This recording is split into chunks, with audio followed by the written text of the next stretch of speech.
Dark Demon. Dark Series, Book 16. By Feehan.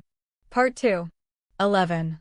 I love the way you laugh, Razvan, but it isn't going to get you the spell. You were supposed to study. I did study. Razvan grinned at her, his hair falling into his eyes the way it always did. Natalya knew he believed all the girls thought he looked intriguing that way. She thought he looked like he needed a haircut, but she refrained from saying so. Just not spells. You know I think they're archaic. What's the point? No one believes in magic, and I don't have the affinity for it that you do. Besides, you always tell me in the end, so stop stalling.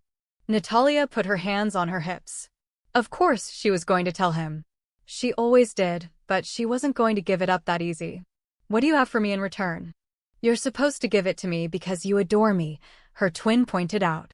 Adoration went out the window a long time ago when I realized I had to do all the studying. Safeguards are important, Razvan. What happens if I'm not around and you need to be safe? I can always reach you, Natalya. He hugged her to him. It's never made sense for both of us to study the same thing. We share information.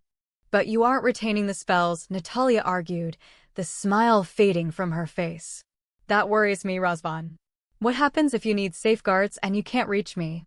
You protect me all the time. The only real thing I have to give you in return is knowledge, and you don't take it seriously. Believe me, Natalya, I take it very seriously, Razvan corrected. He ruffled her hair affectionately. You're so much smarter than I am, and maybe I take advantage of that by not studying as hard as I should, but never think I'm not aware of how much you help me. I'm proud of you. Did he hurt you this time, or did the safeguards hold against him? Natalya lowered her voice and looked around them. A shadow fell between them. Razvan's arm slipped from her shoulders, and all at once he was a good distance away from her. He seemed to fade, and Natalya reached out a hand to him, but she couldn't touch him, and she dropped her arm. He was very angry. I think you're stronger than he is. If you keep working and learning things like you are, he can't touch us. Maybe his power is diminished, I don't know, but it worries me that you may be in danger. He doesn't like that he can't control you. If he can't hurt me, he can't get to you. For a moment Natalya's hair and skin banded with stripes and her eyes glowed a stormy opaque. He was able to get through the safeguards and he hurt you, didn't he? To punish me because I won't come to him when he insists. Show me the new one. Show me what you're using now. Razvan was fading from her and Natalya couldn't stop him. Grief intruded. Not for her brother, but for Vikirnoff. Her need to touch Vikirnoff's mind, just to know he was alive, was safe. She ached for him, her mind reaching, but he wasn't there, only a dark, pitiless void she seemed to be tumbling into. Natalya. The safeguards. There was desperation in Razvan's voice. I told you to take them. She was so distracted. She needed Vikirnoff. Where was he? Why wasn't he answering her call? Could he be dead? No. I'm dead. The hunters killed me and you haven't made me safe. Why won't you make me safe, Natalya? I need the safeguard. Natalya woke with a start. Her head was pounding and she looked around trying to remember where she was and what she was doing. Past and present always seemed to come together with a vengeance in her dreams. It was disorienting. She sat in the middle of the floor, knees drawn up, rocking back and forth, with tears streaming down her face. The television was on, but she had no idea what she'd been watching. She didn't remember summoning a dream of her childhood, but she must have just before she'd succumbed to exhaustion. Swearing under her breath, annoyed by her lack of control, she forced herself to look around the room. She should have remained alert, not given in to sleep when enemies surrounded her. Rubbing her ankle, Natalya looked at the heavy drapes drawn to block out the light. Her eyes and skin still burned, so she was certain the sun hadn't set yet. She tried to focus on the television, but she couldn't seem to think straight. She loved really old movies with bad special effects, and she'd found a channel that played them, but she couldn't seem to keep her mind from straying to Vikirnoff. And that was just plain making her angry.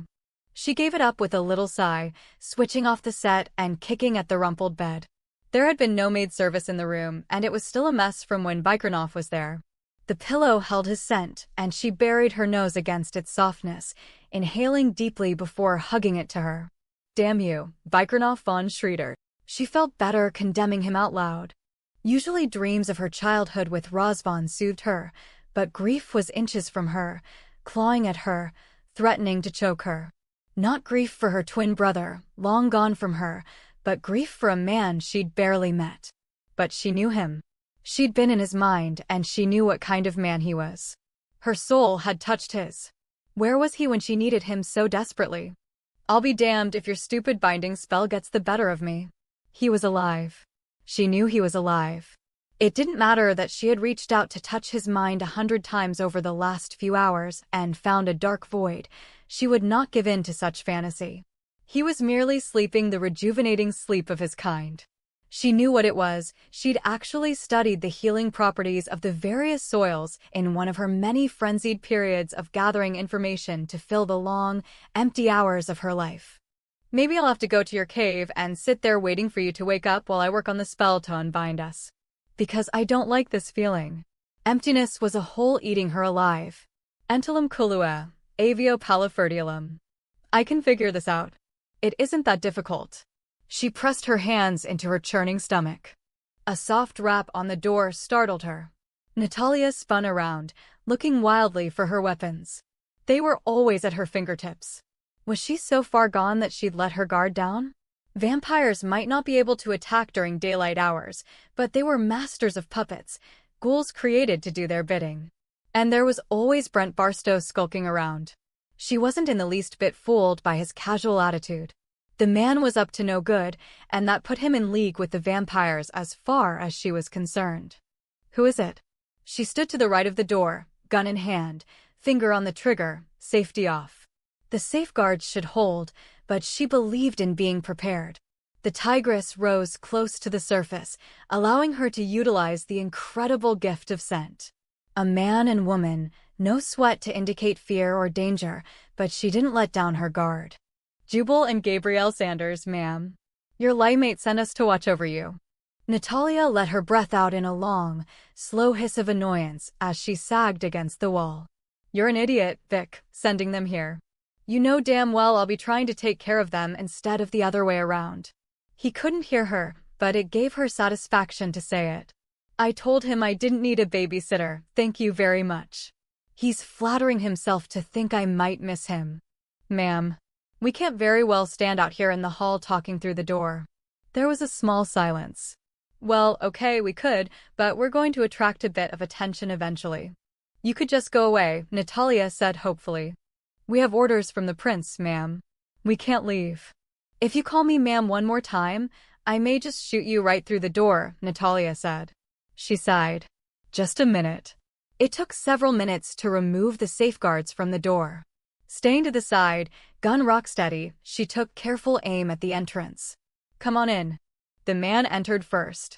He was tall and stocky with wide shoulders and dark wavy hair. He grinned at her and raised his hands into the air, stepping aside for the woman to enter. Natalya noted he stepped to place his body between the gun and his sister. This is my sister, Gabrielle. I'm Jubal Sanders. Basically, we're human in-laws to Trajan. Gabrielle closed the door and slid the bolt into place. Slavica, the innkeeper and her husband can vouch for us. Slavica and her daughter sometime help us watch Falcon and Sarah's children. The children are human and can't go to ground, so they need caretakers during the daylight hours. I don't need Slavica to vouch for you. I can read your mind. It was a lie. The brother and sister had very strong barriers, shields Natalya was certain the prince or Falcon had helped to construct. Jubal's smile widened at her as if he knew she was lying. Are you going to shoot us? Because I'm beginning to feel like I'm in one of those gangster movies. I'm still deciding, Natalya said. I haven't killed anyone today, and I don't want to make that a habit. I have to stay in practice. Well, at least introduce yourself before you shoot me, Jubal said, looking around the room, his eyebrow arching upward. Natalya followed his gaze to all the scorch marks and blackened pieces of cardboard. Natalya Shonsky. She slid the safety into place on the gun and waved them to chairs. Thanks for coming, but I'm fine. I don't fall apart all that easy. She was turning into a first-class liar. Her insides were raw with grief, and there was whole burning its way through her throat. She managed to smile. Vic tends to worry over the silliest things. Gabrielle looked around the room, trying to ignore the burn marks everywhere and focus on the brightly colored tapestries. When we first came here, we stayed at this inn. Our room had beautiful woven rugs, all in earth tones. This is very red. Isn't it though? I wanted the television and the bathroom, so I went with bright, Natalya explained. I really feel uncomfortable with putting the two of you out by making you stay with me. Jubal shrugged. You're much easier than the kids. Sarah has a million of them. They run me ragged. Okay, the question has to be asked. I'm sorry if this isn't considered polite, but what have you been doing in here? She tried to look innocent. I have no idea what you're talking about. It looks like you're the world's worst smoker, leaving old stogies burning while you fall asleep. Or, you're a closet pyromaniac, and will have to be shot after all for discovering your secret. What gives? Natalya made a face. I was working on a project, not smoking. She shrugged when he kept looking at her. I was experimenting. I don't have a flamethrower, so I was making one. I needed to see how close I'd have to be to use it effectively. Jubal and Gabrielle exchanged a long stare. Gabrielle cleared her throat. You were practicing in this room with a flamethrower? Natalya looked at all the blackened marks. Well, yes. I was careful. I burned paper and old clothes and things. I kept water handy so if the fires were bigger than I expected, I could put them out immediately. You were burning objects here in the room? Jubal repeated. Natalya scowled at him. Don't be such a prig. I was experimenting. It's not like I was trying to set the building on fire. Do you think I can just go out and buy a flamethrower? They aren't that easy to come by. Jubal cleared his throat. Why the obsession with a flamethrower? Vik informed me I have to incinerate the heart of the vampire to kill it. I killed Freddy the vamp like 20 times, but he wouldn't die. He just kept getting back up again and again. It was downright annoying and spooky, and when I complained, Vik said I needed a flamethrower. Well, she hedged. He said I had to incinerate the heart, and I can't just call down lightning or throw fireballs, so there you go. Jubal swept a hand through his hair, clearly agitated. Let me get this straight. You've been inventing your own version of a flamethrower. What the heck did you expect me to do? It isn't like I can go down to the local market and pick one up cheap. A can of hairspray and a lighter works, although I have to be way closer than I'd like. The good news is, it's easy to carry. Do you have any idea how dangerous that is? Jubal demanded. It was actually fun. Gabrielle burst out laughing at the expression on her brother's face. Go, Natalya. You and my sister Joie will get along just fine. Don't encourage her, Gabrielle, Jubal chastised. What does Vik have to say about all this? Natalya's eyebrow shot up. Vik doesn't say anything because it isn't his business how I choose to kill vamps. She shrugged carelessly. Whatever works. He has his methods of dealing with the undead and I have mine. You don't think it's just a little bit weird that you're in your hotel room burning things up? Jubal asked. The burning things up is a byproduct of testing. I was testing out distances. And, by the way, you can't hold down the trigger because the flame comes back to the can and the can will blow up. I'm surprised you didn't blow out a window. Natalya gave him a cool look. I'm very good at what I do. I only blow up things I want to blow up. She was becoming distracted again, unable to focus on the conversation. She turned away from her visitors, wanting to pull on her hair. Claws were dangerously close, and she flexed her fingers several times to ease the aching. The need to reach out and touch Vikirnoff's mind shook her with intensity. She could feel her heart pounding and sweat broke out on her body. He wasn't dead. He was asleep. Just asleep. And when he woke up, she was going to make him dead. She wanted to strangle him slowly for putting her through hell. Do you blow things up often?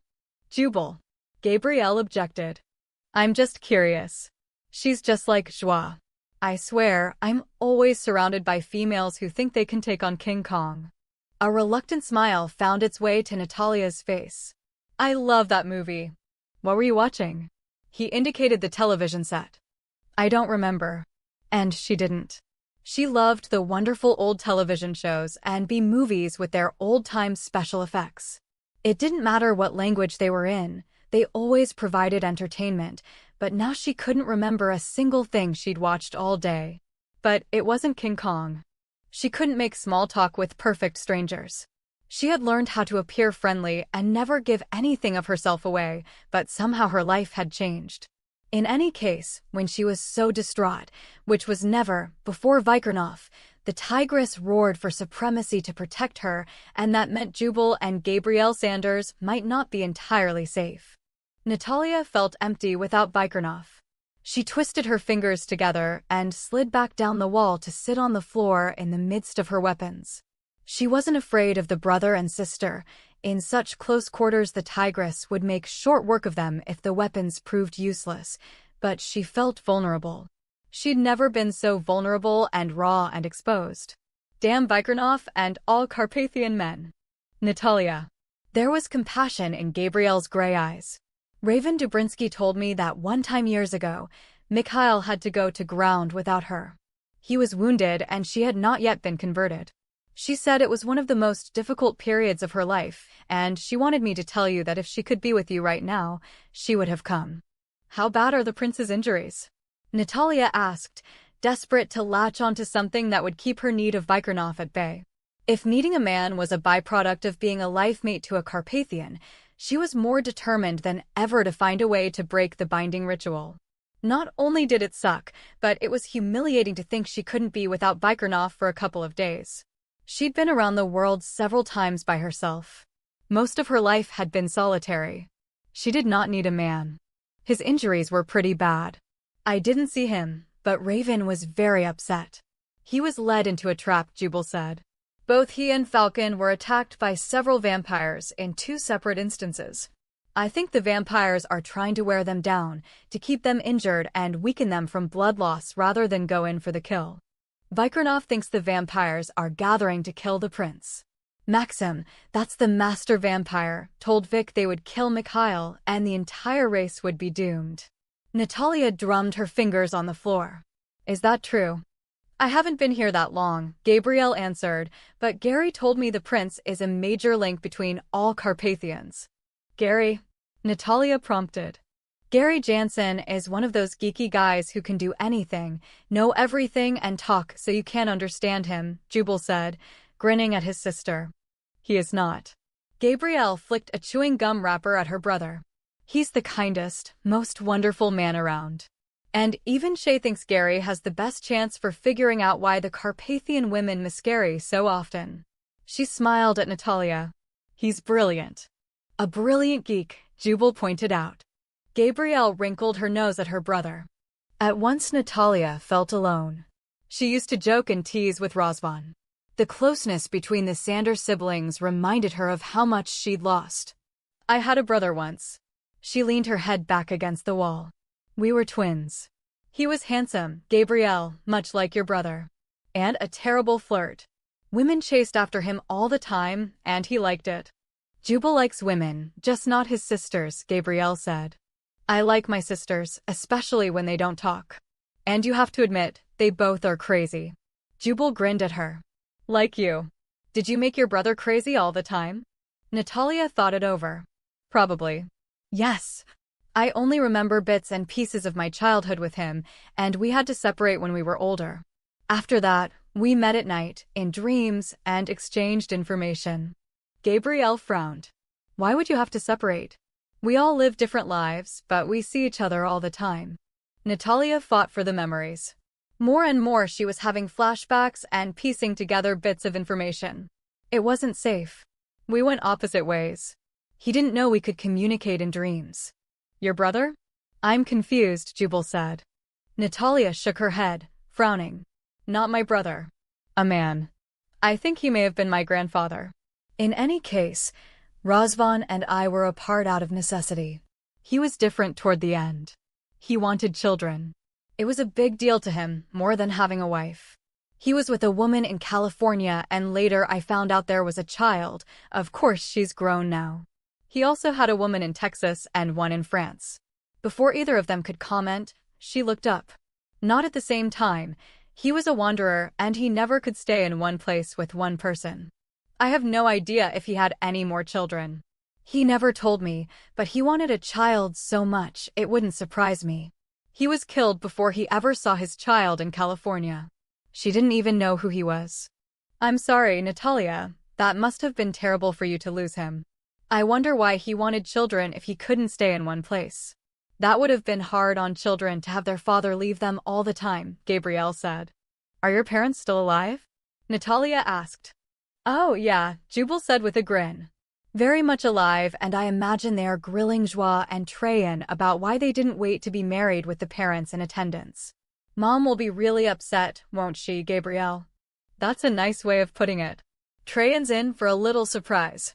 I wish I was home this time, just to be a fly on the wall. Natalya liked the way they teased one another.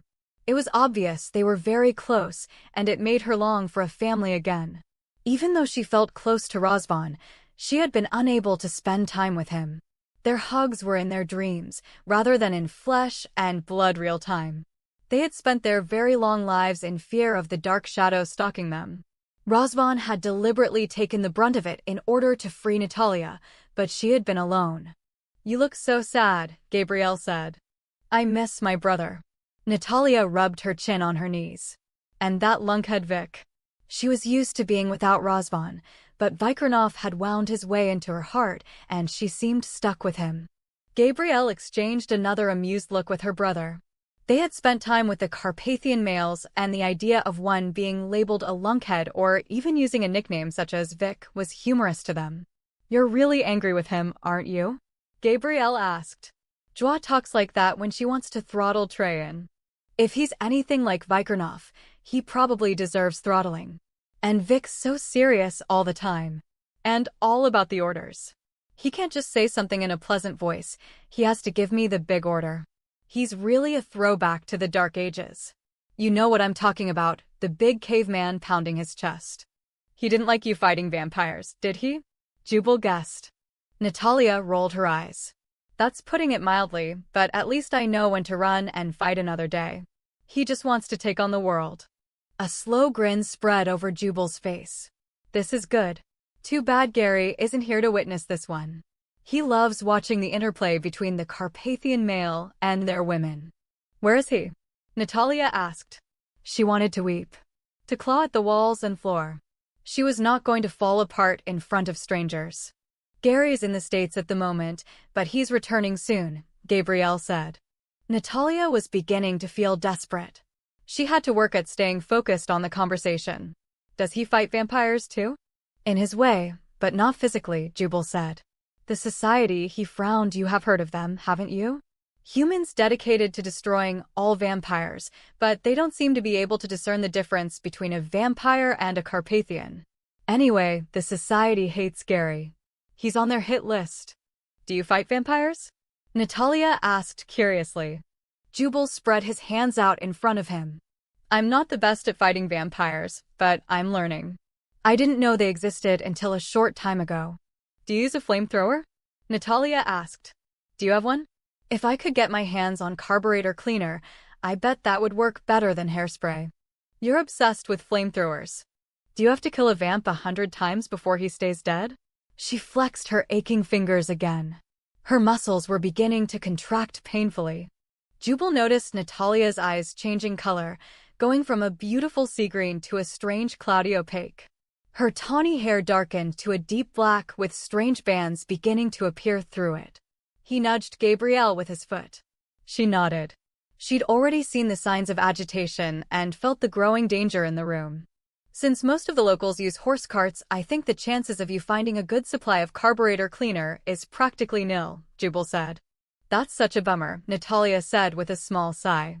But I did call Slavica earlier and asked her if she'd find me several cans of aerosol hairspray, so I should have a good supply.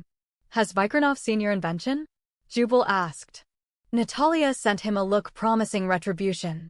Make fun all you want, but if you're in a battle with the undead and they get up 37 times after you've put them down, a can of hairspray and a lighter are going to be looking really good to you. He groaned. Unfortunately, that might be true. I don't want to have anything to do with those creatures. In fact, I don't even want to know about them. Natalya smiled wearily. Neither do I. Natalya, Gabrielle said. You keep rubbing your ankle. Are you hurt? I could take a look at it for you. I've actually gone through med school, so I might be able to help if you're injured. Natalya glanced down at her ankle. She hadn't even realized she was rubbing it. She pulled her leg closer to her. Unfortunately, we couldn't heal it all the way. I don't know how dangerous it would be for you to touch it. I've dealt with hot viruses, Natalya, Gabrielle assured. Why are you worried about it being dangerous to me?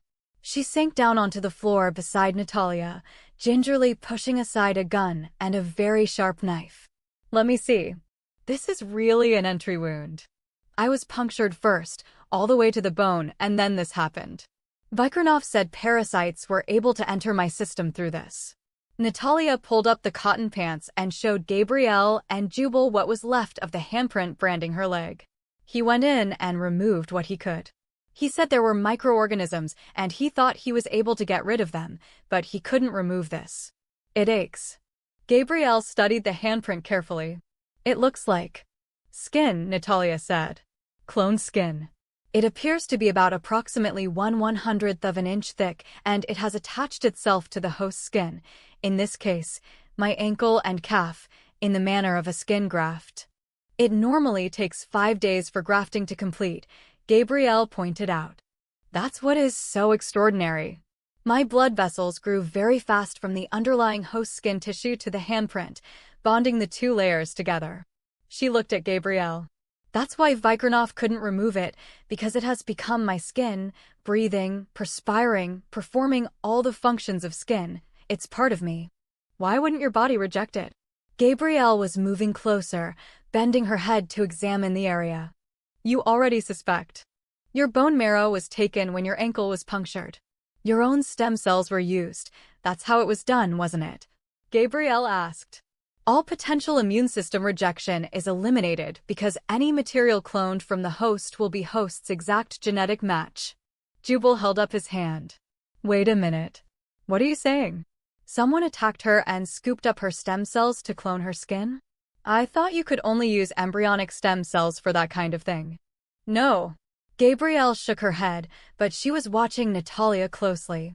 The latest research tells us adult stem cells work just as well and, of course, one of the most successful sources of stem cells is bone marrow. This is just bizarre. Why would anyone want to do that to you? Just to mark you? I can't buy that when the technology has to be very sophisticated, Jubal argued. It's my technology. Natalya's voice was very low. What? Jubal demanded. It was my idea, my experiment. I was given challenges all the time, things to accomplish through a blend of science and other skills I have. I had to find a way to inject microorganisms into a host without detection of the parasites and without rejection at the site. She stared down at her hands. I did this. The vampires can mark people, track them through the parasites. How are the microorganisms injected into the body? Jubal asked. Through the hand, although I didn't do anything so dramatic as branding a hand onto anything. It works on the same principle as a mosquito bite. Natalya rested her head against the wall and wiped at the small beads of sweat dotting her forehead. She had known the moment Vikirnoff explained to her what was going on in her leg. Her own research had been used against her. The parasites are injected into the host. The thing is this. I wasn't simply experimenting with putting parasites undetected into a body, I was using those parasites as weapons. I was able to bind highly dangerous chemicals to the parasite. I was able to bind several different things to the parasite and get it into a host undetected. Jubal looked at Gabrielle. Is this possible? Gabrielle nodded. Yes, of course it is.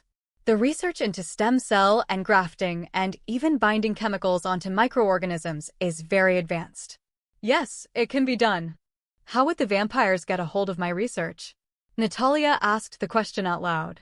She had no idea why she hadn't confessed to Vikirnoff when she told two perfect strangers, but somehow it had been much easier. There was a small silence. Gabrielle sighed softly. Where did you do your research, Natalya, and why haven't I heard of you? This is a field I'm very interested in, and I keep up with all the latest. Natalya hesitated. Her body was rocking back and forth without her knowledge again, and when she became aware of it, she wrapped her arms around her knees tightly in an effort to regain control. I don't remember a lot of things about my past. There are gaps, but I love knowledge, and when told to do challenges, I couldn't resist. Especially if it meant Razvan wouldn't be harmed. How could she explain her life? It didn't make sense to her, and with the gaps in her memory, she couldn't figure it all out. Who knew about your research? I don't know. There was another silence. Natalya read the suspicion in their eyes and couldn't blame them. Obviously someone who betrayed me to the vampires. Which means someone I know is in league with them. Her grandfather. It had to be Xavier. She couldn't remember him ordering the experiments, but from her dreams she knew Razvan protected her, and she tried to protect him. Even after accessing the crystal globe, she couldn't remember what Xavier looked like. And that was truly frightening. She rubbed her hands up and down her arms in an effort to warm up. Are you cold? Is it cold in here? She was shaking, she was so cold. The tiger was rising in an effort to protect her, to keep her from being so agitated, and it was looking for a target. Natalya dug her fingers into the floor of the bedroom, nails gouging the wood before she could stop herself. She wanted to weep again, to claw at something until the wild grief in her was gone forever. It was sharp and terrible and took over when she least expected it. Even the tigress was weeping, deep inside, a stark loneliness that seemed to eat her from the inside out. The wood came off the floor in long, narrow strips. She looked down at the slender splinters with horror. Maybe you should go. I'm not certain it's safe anymore. I seem to be having a very difficult time. She swallowed the lump in her throat that was threatening to choke her. This limate business is very uncomfortable. Jubal nodded. So I've heard. He's really asleep, healing in the ground. He isn't dead, you know. Intellectually, I know he's not dead. And right now, I don't even like him all that much, but my mind needs to touch his for reassurance. He said some words, like a binding spell, and I could feel the difference immediately. Even if you don't believe in that sort of thing, which I do, the binding works. I'm working on a way to reverse it. Gabrielle's eyebrow shot up. You think there's a way to reverse it? I thought life mates wanted to be together. You don't want to be with Vikirnoff. Natalya opened her mouth to emphatically deny it. Of course, she didn't want to be with him, and he certainly didn't want to be with her. It was a chemistry thing. Lust maybe. She loved kissing him. But to spend her life with him? For eternity? Did she want that? With a man who wanted June Cleaver? She was so distracted by her fears for Vikirnoff, she nearly missed the footsteps stopping outside her door. Natalya held up her hand for silence and inched her gun closer to her. Jubal took the knife. The knock on the door was tentative. Natalya. It's Slavica with your nightly chocolate. Not cans of hairspray. Chocolate. Natalya didn't order chocolate on a nightly basis. She signaled Gabrielle to go into the bathroom and Jubal to stand to the left of the door. She took the right, gun rock steady, and every trace of agitation gone. 12. Please come in, Slavica, Natalya called out. Can you get the door? Yes, I have my key. Which was unusual. Slavica would never enter a guest's room uninvited. She would knock and expect the guest to open the door. Natalya inhaled. Brent Barstow. She'd known all along he was something other than a guest. He was too observant, and he'd visited her room once, which meant he was either a very creepy pervert, or he was up to no good. The key turned in the lock and Slavica pushed the door open. Heavy drapes covered the windows and doors, and night was falling. Natalya knew it would take a moment or two for eyes to adjust from the brightly lit hall to the dark of her room. Slavica stepped into the room carrying a tray with a steaming mug on it. Her eyes were red-rimmed and there was a faint bruise on her cheek. Anger flashed through Natalya and she pushed down the tigress before it could rise and wreak vengeance. Directly behind Slavica, Brent Barstow followed her, matching pace for pace, the muzzle of his gun pressed tightly against her neck. Natalya swung the door closed and pressed the muzzle of her gun against his neck. Here's the thing, my man, I've had a really bad day. You don't even want to know about my day. And I think I'm PMSing on top of everything else. That's just wrong, you know? I'm betting that you care more about your own life than I do about a total stranger's life. What do you think? You're not going to pull that trigger, Brent said. Actually, I want to pull the trigger. You threatened the innkeeper. It's not like I'm going to get in a lot of trouble. Take a look around my room, darling. Do I look like a sane chick to you? She jammed the muzzle harder into his neck. 'Cause I'm not. Quite sane, that is. I like blowing things up. I've got her family downstairs, and if anything happens to me, they're all dead. All the more reason to cap your ass and go take care of the problem downstairs. Brent lowered his gun and Jubal pulled Slavica to safety behind him. They hit Mirko several times in the head. They wouldn't let me take care of him. And they have Angelina. Slavica set the tray down and pressed trembling fingers against her mouth. There are 3 of them downstairs. Natalya slammed the barrel of her gun against the back of Brent's head, staggering him. That's for being such a jackass. You kidnapped a little girl? I swear if there are any stray vamps hanging around, I'm going to offer them you for dinner. Don't kill him, Natalya, Jubal said. We need to know what he's doing here. Gabrielle poked her head out of the bathroom. I remember him from when we stayed here before, Jubal. He was hanging around in the bar. He had a peculiar look on his face when he saw us come in, and I noticed him because of it. So you're in league with vampires, Brent said, his features twisted with fanatical hatred. Sorry, pal, you got that wrong. I kill vamps, I don't run with them. They're freaky little devils and damned hard to kill. You have to have the right technique. Don't start on the flamethrowers, Natalya, Jubal warned. You're obsessed with the subject. That's impossible, we've had you pegged as a vampire for a long while now. What a shocker. You can't even get your information straight. You're not very bright, are you? Natalya asked. Back off, Natalya, Jubal warned. She was shaking again, and he noticed her fingers curling into the shape of claws. Go breathe for a while. I can't let you shoot him until we get more information from him. He winked at her as he caught Brent by the collar and shoved him into a chair. You picked the wrong room. She's got a damned arsenal in here, and she knows how to use it. Why did you target Slavica's family? Natalya listened to Jubal question the man with only a small part of her attention. She concentrated on touching Brent Barstow's mind, feeling him in the way of the tigress. He stank of fanaticism. Vikirnoff. Wake up. She used every ounce of telepathy she possessed to reach him. Can this situation get any freaking worse? I've got vampires and troll kings and now some nutcase kidnapping little girls and threatening innkeepers.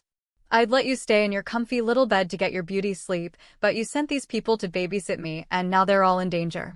Get your butt up and come help me sort this out. She held her breath waiting for anything from him to indicate he was alive and well. She needed his response, even if he just yawned and went back to sleep. Natalya felt him first. He said nothing, but his awareness was in her mind. And then his warmth began to spread through her cold body. She felt him accessing her memories and thoughts so that he knew everything that had happened. He stretched, a great predator unsheathing his claws and flexing his muscles. The impression was strong in her mind. Relief swept through her. Not just relief. Tremendous relief, and on the heels of that, anger. While she'd been suffering, he'd been snoring away without a single thought for her. I appreciate the loving greeting, Einak Enyam, and it is good to know you have not found a way to separate us. What have you been doing? Saving the world while you're sleeping. What do you think? I am getting the distinct impression of fire. Over and over. Clothes burning, your room filled with smoke so that you had to open the windows and balcony door for a short while. There was a definite reprimand in his voice and the sensation of exposed fangs. Try to focus on what's important here. This idiot thinks I'm a vampire and he and the Three Stooges have kidnapped Slavica's family. Half the time you talk in riddles. I will be there shortly. Do not burn down the inn while you are waiting for me. Who said anything about waiting? I'm not leaving that child down there unprotected. As it is, Slavica is beside herself and I feel somewhat responsible. And you should too. If I hadn't been so distraught I would have heard the whisper of conspiracy and I could have prevented it. There was a moment of silence. I see now. You see what? She was suspicious of his gentle tone. Xena, warrior woman. You are Xena, warrior woman. She must be in the movies and you were identifying with her. Shut up. Sheesh. I so do not want to get into the Xena discussion with you right now. I'm still very much aware you want Susie Homemaker for your life mate. And believe me, Vic, you're not worth the suffering. Susie is more than welcome to you. He was rising. She felt him burst through the earth into the sky. The power surged through him to her as if there was so much strength in him he couldn't contain it. She didn't see how he could possibly be healed already and at full strength, yet the energy sizzled in the air like an electrical charge. In spite of herself, joy rose up in her right along with her sheer physical awareness of him. You feel a little pale, like maybe you're not quite up to par. I'll hold the fort while you go feed. She couldn't let him think she was ecstatic that he was coming to her. Where do you get these sayings? And I thought I would feed on you. She received the immediate impression of strong white teeth snapping together and a flood of very erotic images. Pervert. She was not going to admit to the excitement racing through her or the heat in her bloodstream. She turned her attention back to Brent Barstow. The man reeked of fear and violence, a very dangerous combination. He kept shaking his head and insisting that Slavica and her family consorted with vampires, enabling them to acquire victims to fill their ranks. Sickened by his unnatural hatred and his closed mind, she leaned down, her face inches from his, allowing the tigress to rise, so he could see the urge to kill in her eyes. You count on people being civilized when you're not, but this time, buddy, you made a bad mistake. When my friends are threatened, I don't do civilized. Natalya, Jubal warned. He's a fanatical imbecile. Let's turn him over to the authorities. If you kill vampires as you claim, Barstow said, then we're on the same side. There's no need for this. Natalya's eyebrow shot up. No need? When you have Slavica's husband and daughter, a young innocent girl who couldn't possibly have anything to do with vampires, tied up in their own home. I'm not on your side and I never will be.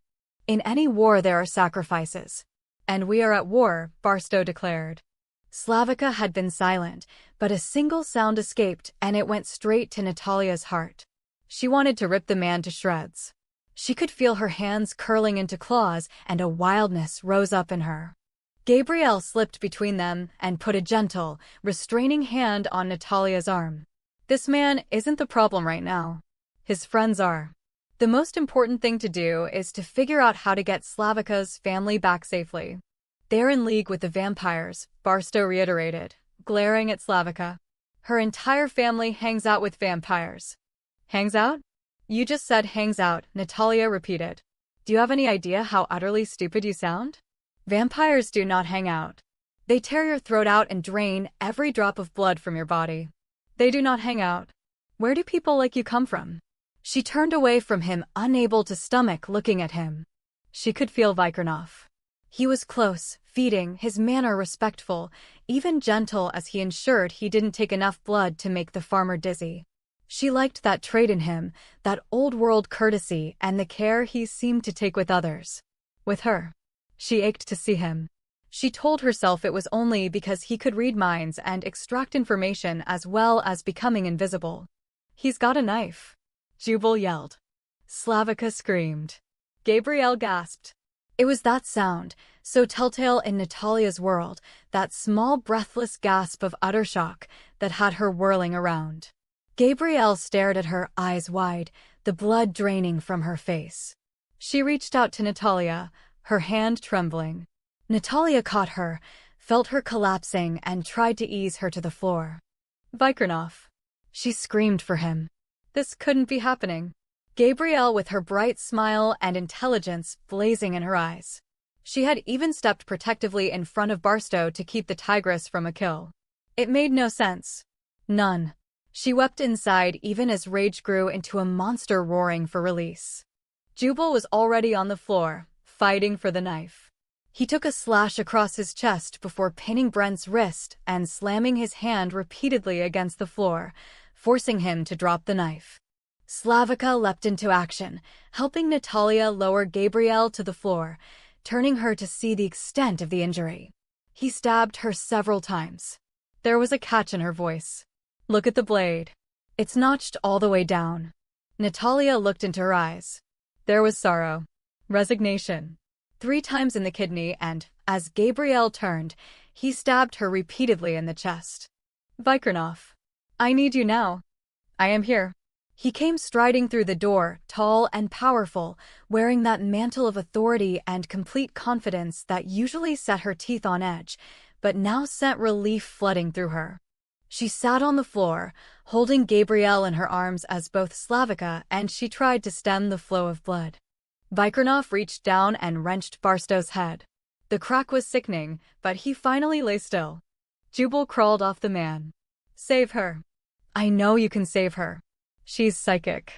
You can make her like you if you have to. Tears poured down his face. Why didn't I tie him up? I didn't even search him once I took the gun. Can you save her? Please, please, Vikirnoff, say you can save her. I was careless. This is my fault. She is so sweet and innocent. She doesn't deserve this. Please save her. Natalya couldn't look at him, couldn't look at the others. Gabrielle lay on the floor with blood running in streams from her body because Natalya had been too confident. Another voice broke into their minds. You must save her if possible. Vikirnoff recognized the voice of the prince. I will do what I can. He bent over Gabrielle and looked into her eyes. Her spirit was fading away. There was no way, even with their healing skills, they could save her as a human. Hear me, kin to one of my kind. If you wish me to attempt a conversion, I will do so. It is your decision. Can you live as one of us? Gabby, please. Jubal's voice broke. Gabrielle nodded and closed her eyes, the breath leaving her body in a long, rattling sigh. Blood bubbled around her lips. Natalya heard Vikirnoff swear softly to himself. She touched his arm. Please do this. I know it seems impossible, but she is special. I will be tied to this woman for all time, Natalya. She met his gaze. Knew he was asking permission. Was warning her of things she couldn't know. She didn't fully comprehend what he was trying to say, nor could she grasp the explanation from his mind, but it didn't matter. It couldn't matter. Please do this. For you, although not because you are responsible, you are not, but because you asked me. Others come. Keep them off of us. He had to surround her spirit, her soul, and leash it to his to keep her from sliding away from them. Vikirnoff took a deep cleansing breath and sent himself seeking outside his body to enter Gabrielle's, leaving himself vulnerable to attack. There would be no healing Gabrielle fast and easy. Natalya swallowed fear and guilt and shoved her guns into her holsters, added knives to the loops on her belt and extra clips. She stepped over Brent's body. Slavica, take care of Jubal's chest wounds while I cover us. She had no idea why, but Vikirnoff's absolute faith in her ability to guard his back left her glowing inside. Jubal held out his hand. Give me a gun. I can shoot. I think Mikhail is on his way, Slavica, Natalya reassured her as she handed her spare gun to Jubal. Once he gets a hold of these idiots, you'll have your husband and daughter back. She glanced at Vikirnoff. He was attempting to repair the wounds enough to give him time for the first blood exchange. She knew it would be important to get his ancient blood into Gabrielle's body to speed healing.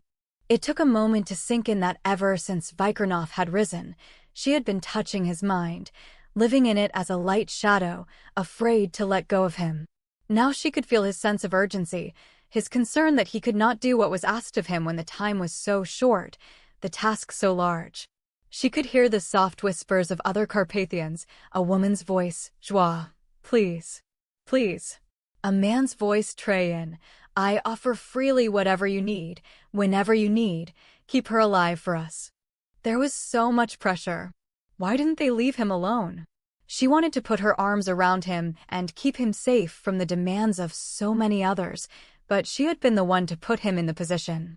She had been the one to ask him. She swept her hand down the back of his head, a light brush, before taking aim at the door. Vikirnoff sealed off the wounds in an effort to stem the flow of blood. The heart was in bad shape. Blood was pumping through several deep tears in the left ventricle. The artery leading to the chamber was severed and blood filled the chest and lungs. The kidney and heart were nearly destroyed by the twisting motion her attacker had used and the jagged, notched edges on the blade of the knife. To try to work fast and efficiently in so many areas was nearly impossible. He couldn't allow doubt to enter his mind, but the problem was so vast, so complex, he was finding it difficult to know which direction to turn first. Mikhail Dobrinsky, prince of the Carpathian people, strode into the room. Immediately, a second white light of energy entered Gabrielle's body. Vikirnoff recognized the immense power instantly. I have the heart, you take the lungs. Vikirnoff directed, grateful for the other's swift presence. Falcon is here. He will join us when he has helped your life mate dispose of the enemy. Raven and Sarah are on their way. Tell them to hurry. We need someone working on her kidney. Vikirnoff reached out immediately to include Natalya in the circle of information. He didn't need her trying to cut off Falcon's head with her sword. He will come up behind them, and they will not see him. Neither will you, but he will be there to assist you. If I can't see him, it isn't likely I'm going to chop off his head. Don't worry about me, I know what I'm doing. Take care of Gabrielle. Vikirnoff worked meticulously to repair the damage done to the heart. This was a human woman, not a Carpathian. He didn't see how her body could go through the rigorous process of conversion when her heart was so badly damaged. She was barely alive. Mikhail was breathing for her as he drove the blood from her lungs. Vikirnoff contained her fading spirit, speaking softly, soothingly, whispering for her to stay with them. From afar, a woman's voice joined with his, begging her sister to stay with them. It was heartbreaking. He had felt nothing for so long that now, when he needed to be strong, emotions choked him. This could have been Natalya. Be careful, Natalya. Natalya allowed her gaze to rest briefly on Vikirnoff. There were lines of strain etched on his face. Whatever was taking place in the fight for Gabrielle's life was difficult, and Vikirnoff was identifying, worried something might happen to her. Deliberately, she brushed her mind against his in reassurance, and then turned her attention back to protecting him. The door handle twisted with infinite slowness. Natalya resisted the urge to fire through the door, fearing the intruders might have a hostage as a shield. She inhaled, in an effort to catch the sense of anyone out in the hall. With the blood and so much fear and adrenaline, it was more difficult to distinguish individual scents, but far from impossible. There were 4 men and 1 woman. 1 very scared man and woman. It had to be the 3 accomplices and Slavika's husband and daughter. Signaling Jubal to stand to the left of the door, she took the right side and waved Slavika into the relative safety of the bathroom. The idiots were coming in, and they had to suspect that she had either taken Brent prisoner or killed him. They are coming. She sent the warning to Vikirnoff. He didn't even flinch or turn around, certain she would hold them off. The door burst open. Shots exploded into the room, reverberating loudly, the sound deafening in the small space. The only people exposed to danger were Mikhail and Vikirnoff, but at her warning, Vikirnoff had obviously thrown a barrier around them to protect the prince and Gabrielle. The attackers remained in the hall, shielded by the hostages. Mirko held his daughter's hand as they stood side by side, forced to obstruct the doorway and ensure the safety of their captors. Natalya didn't want to risk hitting them and signaled to Jubal. He reacted instantly, throwing Slavika's daughter, Angelina, to the floor as Natalya yanked Mirko down. Even as she dragged him down, she embraced the change, clothes ripping into tatters and falling away from the fur-covered body.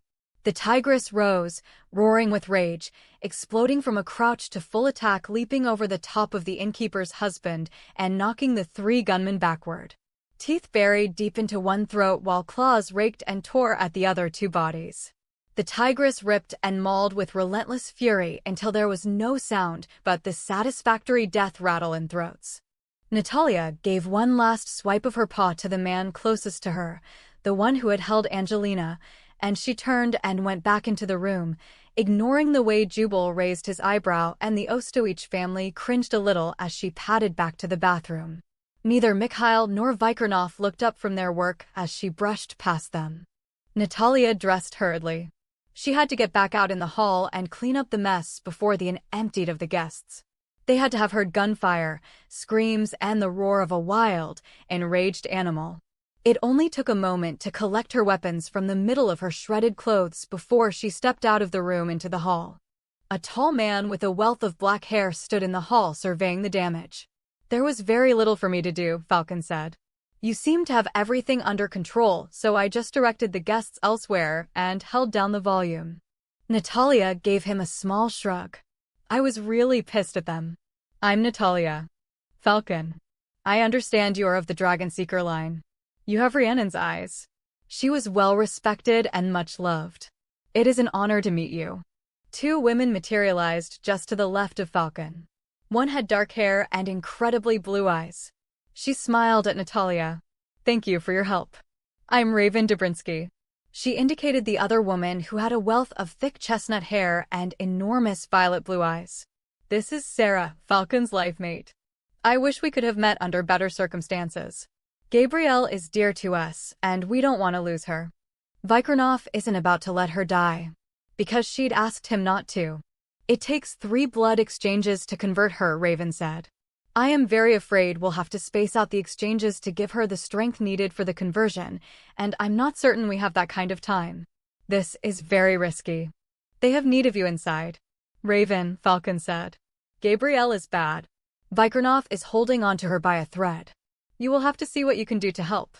Sarah, they want you to work on the damage done to her kidney. What about the mess? Sarah looked around the blood-spattered hall. We can't just leave it. Mirko and Slavica will lose all of their business. I will take care of this, Falcon assured her. Perhaps, Natalya, you and Jubal would be willing to escort the Ostoich family to their residence and make certain they are safe. I will remove the memory from the daughter and distance the trauma of it from Mirko and Slavica. Mikhail will want to speak with them after he is finished with his task. Sure, no problem, Natalya said. She waved the Ostoich family past the carnage on the floor. Jubal led the way down the stairs while she guarded them from the rear. Is everyone all right? She asked.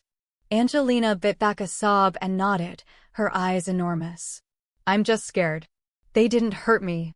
Slavica kept her arm firmly wrapped around her only child. They beat Mirko, but he told them nothing. Anger crept into her voice. They put a gun to our Angelina's head. Falcon will make certain she doesn't experience any permanent trauma, Jubal said. You know they can do that. I'm so sorry this happened, Slavica. It is not the fault of our friends or you. These people are madmen and they came to our end to spy. Natalya reached out to rub Angelina's arm, distressed by her quiet weeping. She hesitated, patted the girl and dropped her hand abruptly. You were very brave.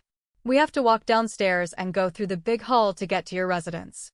Can you act like nothing is wrong? I'm sorry, I don't have the ability to make people look the other way. Angelina nodded her head. I can do it. Jubal glanced over his shoulder at the girl's silent father. Mirko, are you all right? I am very angry. I'm angry, too, Jubal agreed. I'm sorry about Gabrielle. I hope they can save her life. I'm sorry about what they did to Angelina, Jubal replied. I hate that we all have to worry every minute of every day that some psycho is going to try to kill us, because Mikhail and Raven are our friends and Joie and Treyan our family. We accepted the risk when Mikhail gave us a choice to know him for what he is, Mirko said. I still cannot believe they threatened my daughter. His fingers curled tightly into fists. They threatened my family. Well, they're dead now, Natalya said cheerfully.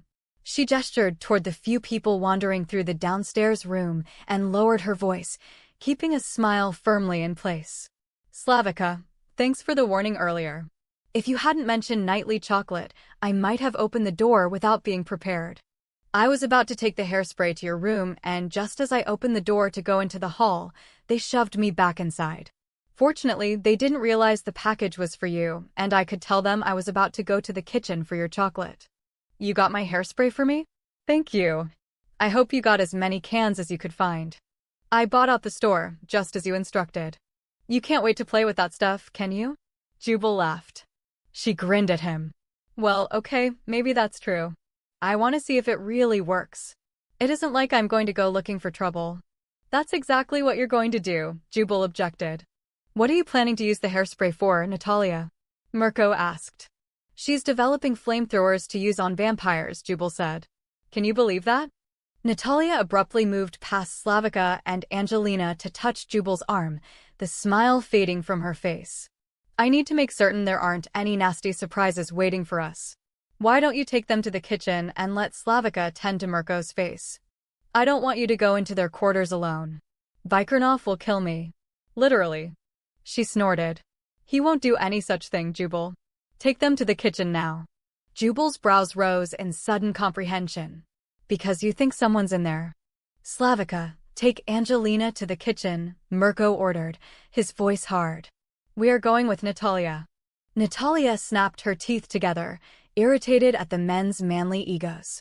She couldn't very well tell them they were going to be in the way. She preferred to fight by herself. Besides, something was in that residence, not someone. The birthmark of the dragon burned hot on her body, and she knew Nosferatu waited inside. Please explain to me what you think is in my home, Mirko said. Natalya exchanged a glance with Jubal and shrugged. I believe the undead, the vampire is waiting inside for you and your family to return. He stared at her face for a long moment. And you are planning to go in alone, unaided to fight this thing? I've fought them before. She patted her weapons and the single can of hairspray she had left in her bag. I'm prepared. And this is what you use the flamethrower for? To kill the vampire. Jubal groaned and shook his head. Do you have any idea how crazy this sounds? Have you seen a vampire? You're not going to kill one with a can of hairspray.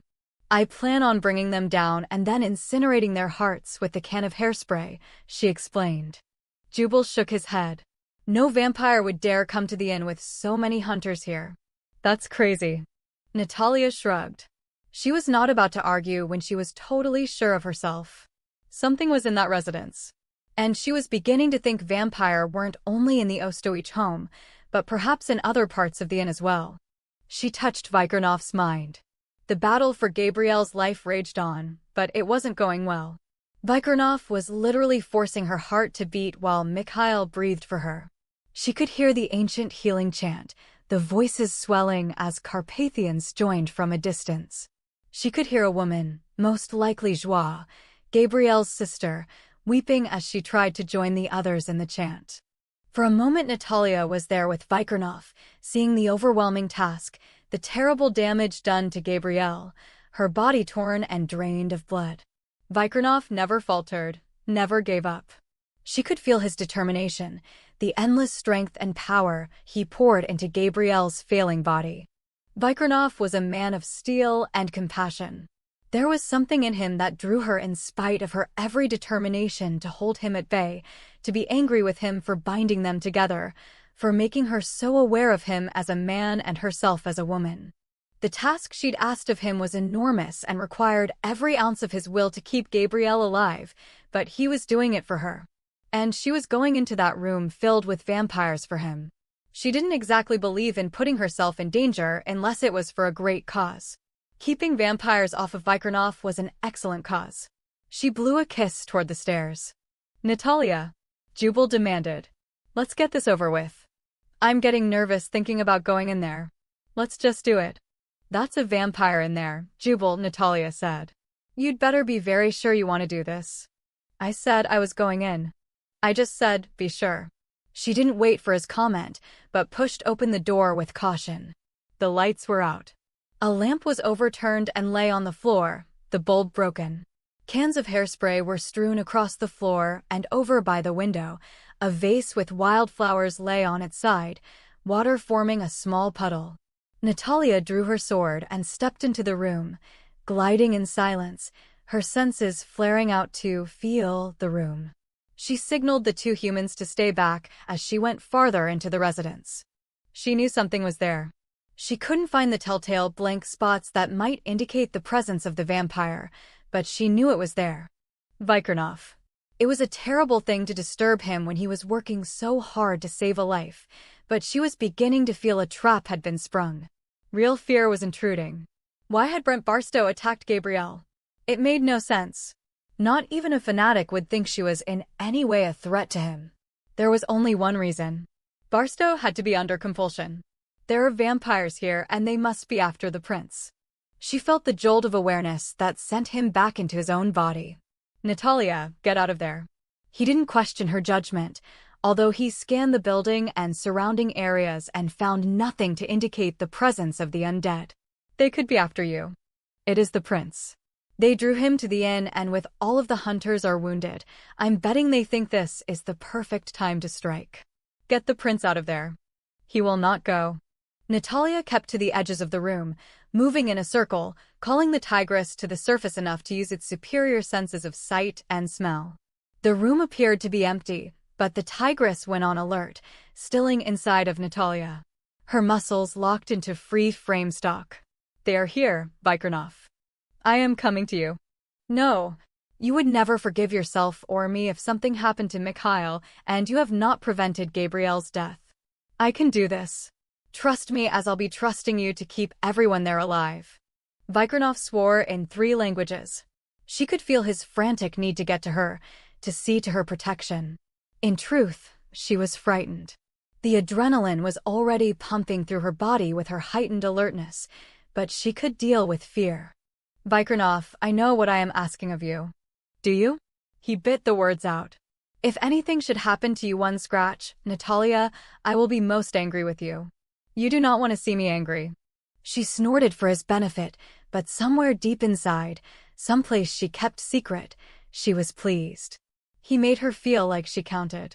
His concern was for her, not the prince and not Gabrielle, yet he trusted her enough to stay and do what needed to be done. And that respect and trust meant everything to her.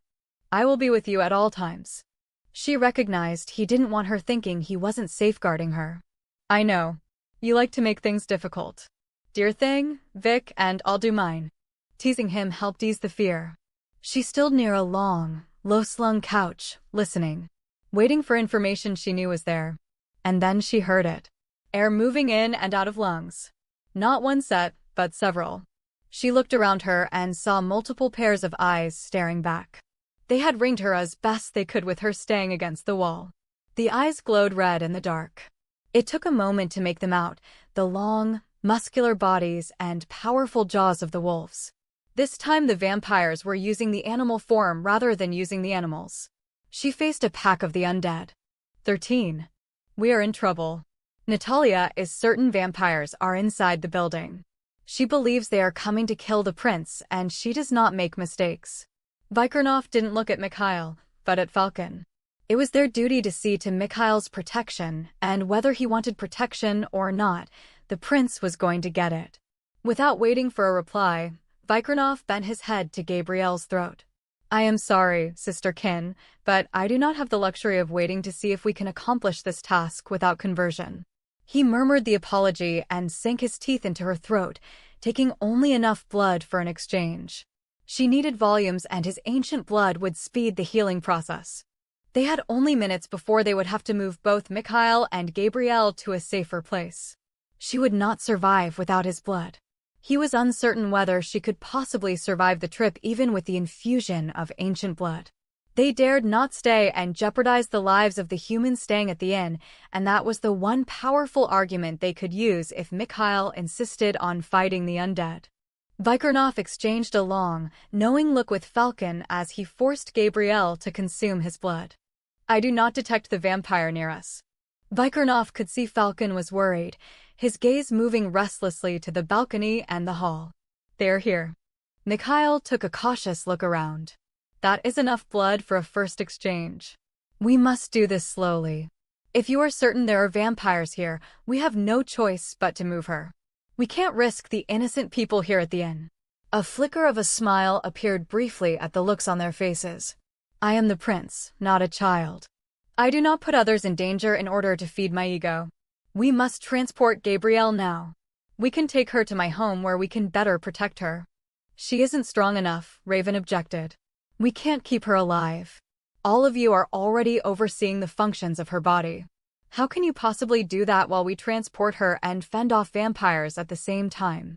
She stroked back Gabrielle's hair, tears in her eyes. This will kill Gary. And Jubal and Joie. My love.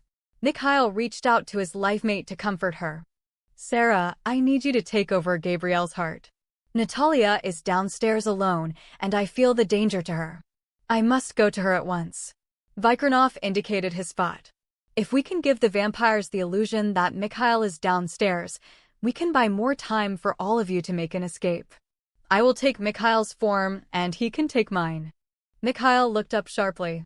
I do not allow others to place themselves in danger for me. I know what you think to do, and I say no. You do not have the luxury of saying no to me, Vikirnoff replied. Our people cannot afford to lose you. I cannot provide proper protection. Vampires surround us. We are trying to save this woman's life and keep the humans in this inn safe. It makes sense to exchange forms, and you know it. There is nothing more to discuss. Mikhail's eyes flashed with anger, but Raven put a restraining hand on his arm. He is right, my love. We have no time to argue. Go, Vikirnoff. Sarah and I will keep Gabrielle alive while you hunt. You will need blood, Falcon said, tearing at his wrist with his teeth. Take mine, I offer freely. Vikirnoff took the rich, ancient blood without protest, his gaze meeting that of the hunter. Falcon knew what he planned, because the hunter would have done the same thing. He closed the wound respectfully and stood up, shifting shape as he did so, assuming the form of their prince. He strode out into the hall, rather than shifting to vapor, wanting all eyes to see him as Mikhail. I am coming to you, Natalya. I will look like the prince, so do not stick a sword through my heart. Why does everyone think I'm going to kill them? Sheesh. Vikirnoff could hear the determined lightness, masking her growing concern and fear. Pride swept over him. Respect. She had such an indomitable spirit, and he couldn't help but admire her. Perhaps because you take after Xena, warrior woman. Don't bring that up. And stay there. I've got this under control. Natalya fought down the sudden surge of fear. If the vampires thought Mikhail was in their grasp, they would go into a fighting frenzy, doing anything and everything they could to kill him. Vikirnoff never seemed to think of himself in battle. She touched his mind and found concern uppermost for her. For the prince. For Gabrielle. Raven and Sarah. The humans and finally the other hunters, but most of all for her. She could not find concern for his own well-being. She had no intentions of sacrificing him, even if he did. Someone had to watch out for him. Natalya was certain only one or two of the vampires masquerading as wolves were real, the others had to be clones. She couldn't tell the difference, but the tigress could. She leapt into their midst, shifting as she did so, the predatory cat instinctively going for the nearest vampire hiding deep in the wolf's body. The flexible, much heavier muscles of the cat allowed her to use her weight to knock the wolf off its feet, and the tigress went for the exposed throat. She sank her teeth deep, damped down and held on, shaking with tremendous force, claws ripping at the other wolves as they leapt on her. The tigress refused to let go, would not be dragged down. Natalya was determined that at least this one vampire would not rise to fight Vikirnoff if she could help it. She ignored the wolves tearing at her and went for the chest, exposing the heart. Step back, Natalya, Mirko's voice came out of nowhere. I've got that one now. She turned her head and saw the innkeeper had crept up behind the wolves and held a can of hairspray and a lighter in his hand. Jubal was shoulder to shoulder with him. She instantly scented a second vampire and, shaking off the wolves, leapt at the undead, slamming the tigress's shoulder hard into the wolf's body to drive it to the floor. At once she went for the kill, teeth clamping onto the throat. Twin columns of fire sent the wolves scattering in all directions, for smoldering and the smell of burnt flesh filled the air. As the tigress clamped down hard on the vampire's throat, Natalya spotted a third vampire shifting, leaving the wolf's body to leap at the humans. Horrified, she roared a warning, praying she was understood. Catch, bat breath. Jubal calmly tossed a can of hairspray at him so that the undead automatically caught it. Mirko sent a column of concentrated flames straight at the can, and Jubal added a second intense streak as well. As the vampire rushed them, the can exploded like a small bomb. A wolf leapt on Natalya's back, powerful jaws clamping on the nape of the tigress's neck and ripping. The tigress whirled around, the flexible muscles and spine allowing her to reach back and rip at the attacker. The heart, Mirko! Jubal shouted, pointed to the exposed heart of the vampire as it tried to burrow deeper into the safety of the burned chest. We didn't destroy the heart. Mirko caught up another can of hairspray and directed the flames at the heart. Immediately, several of the wolves rushed him. He stood his ground, holding the incinerating flame steady until the heart turned to ashes. One wolf drove into his chest, back feet tearing at his skin, jaws open and teeth boring straight for his throat just as the can of hairspray ran out. Mirko dropped the useless can and caught the wolf with his two hands, holding him off as they toppled to the floor. Jubal threw his empty can and lunged for another one, kicking one of the wolves as he did so. Natalya! She rose up with three wolves biting at her sides and back. She shook them off and rushed the wolf attacking Mirko. It was far worse than she'd first thought. She had been unable to detect all of the hiding vampires, even through the tigress. They had come in full force, determined to kill the prince. The door to the residence slammed open and a tall, wide-shouldered man filled the doorway. Everyone froze. Natalya could hear the pounding hearts, the rushing of blood through veins. She growled in annoyance as 2 more vampires shifted into their natural forms. The remaining wolves lifted their heads and howled, breaking the sudden silence. Mikhail Dobrinsky. Welcome. One of the vampires inclined his head. Maxim will be so pleased that we have accomplished our task. Natalya, bleeding from half a dozen wounds, turned her head, her opaque eyes glittering as she met Mikhail's gaze. Behind you, Jubal warned. The beat of wings, the thunder of feet, the brush of paws sounded overly loud on the wooden floor as the vampires and their clones attacked. Mikhail dissolved into vapor and streamed over the heads of the creatures. He slipped through the main entryway door, beneath the crack, and streamed out into the night toward the forest with bats, birds, and wolves rushing after him.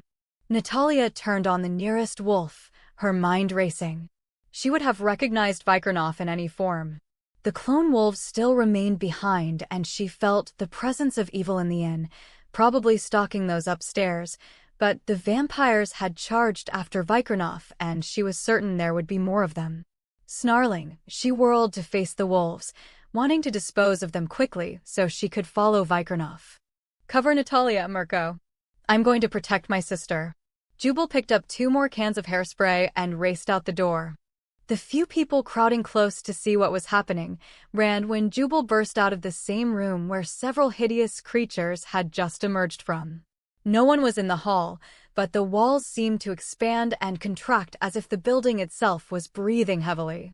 The door to Natalya's room was ajar and Jubal skidded to a halt, wanting the lighter out in case he needed it to defend himself or Gabrielle. I'm coming in, he warned just before peeking his head around the door.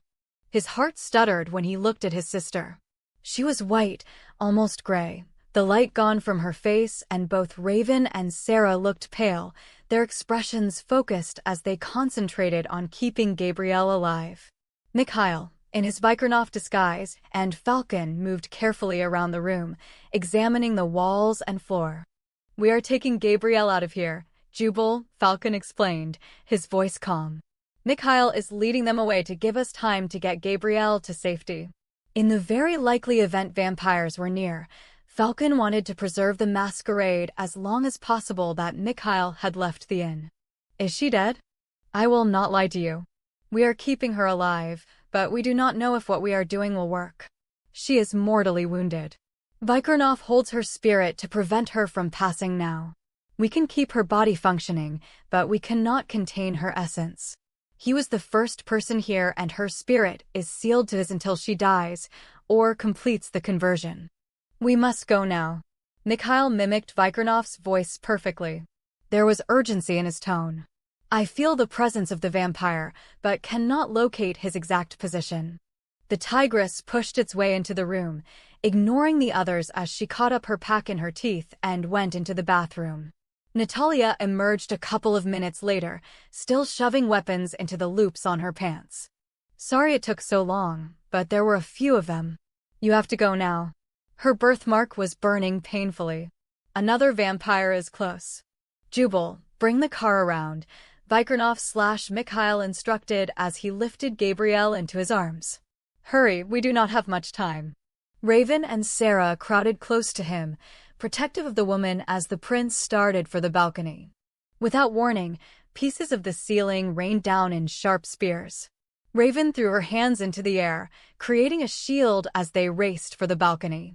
Jubal tossed the can of hairspray to Natalya and ran out of the room and down the stairs, using the front entrance to get to the car. Natalya and Falcon separated, each moving to an opposite corner of the room.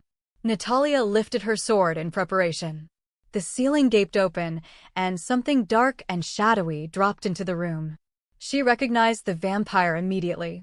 Knowing Falcon had the better chance of killing him quickly, she stepped out of the corner to draw his attention. You're too late, Arturo, she greeted. And you look a little worse for wear. Did you and your master have a bit of trouble with the Shadow Warriors? Because, honestly, you look like you've been sliced and diced. He snarled, flexing his hands into claws. You. The hunters deserted and left you to your fate. The hunters didn't think you were worth their time. I told them I could handle you no problem. I've already killed you, sheesh, let me think. She tilted her head to study his face, lined now with hideous scars at least 4 times, maybe more. The battles with you seemed to blur together. Falcon glided in silence to stand directly behind the vampire. I'm really going to miss you, Arturo, but all good things must come to an end, Natalya said and took a step toward him, sword at the ready. Falcon struck from behind, driving his fist through skin and sinew and bone, grasping the heart and wrenching it from Arturo's body. Lightning forked across the sky and slammed through the hole in the roof, hitting the heart as Falcon dropped it, incinerating it immediately. Nice work, Natalya said. You don't fool around.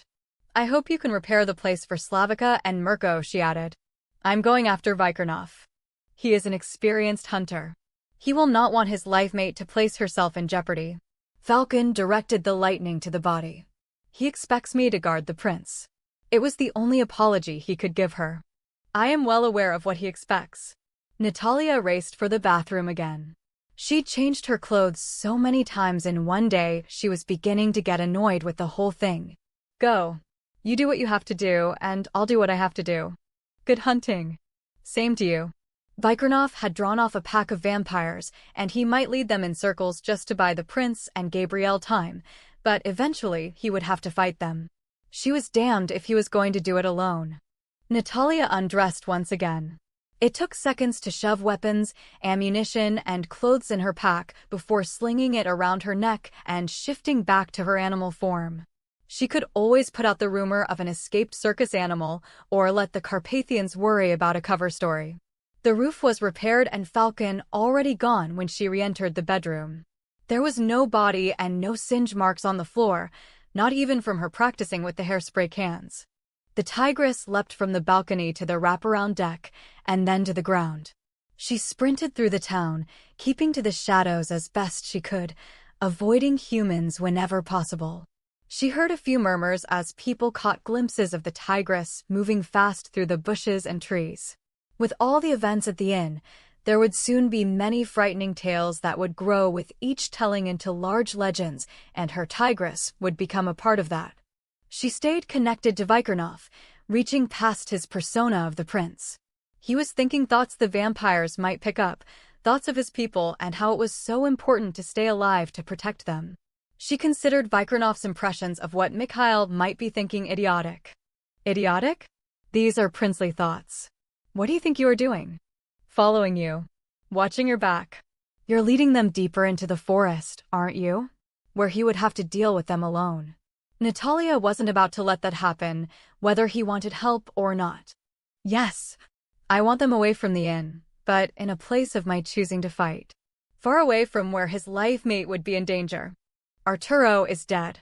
Falcon killed him, and he's guarding the prince. He said it's what you'd expect of him. Of course. Natalya sighed at the perfect calm in his voice. He had gone into his battle mode and put aside his feelings, relying on centuries-old warrior instincts. They said only you could keep Gabrielle alive. What did they mean? I am the keeper of her spirit.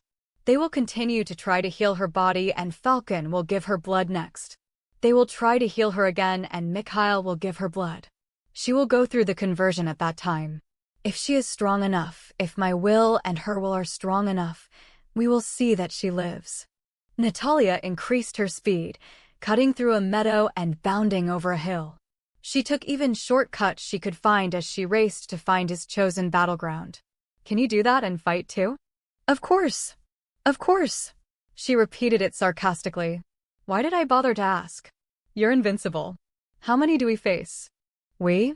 Yes, we. And don't argue with me. You're already in enough trouble with me. She received the brief impression of his teeth snapping together. 5. But not Maxim. At the name, Natalya's heart gave a jump of fear. That's a relief, but I'd like to know why.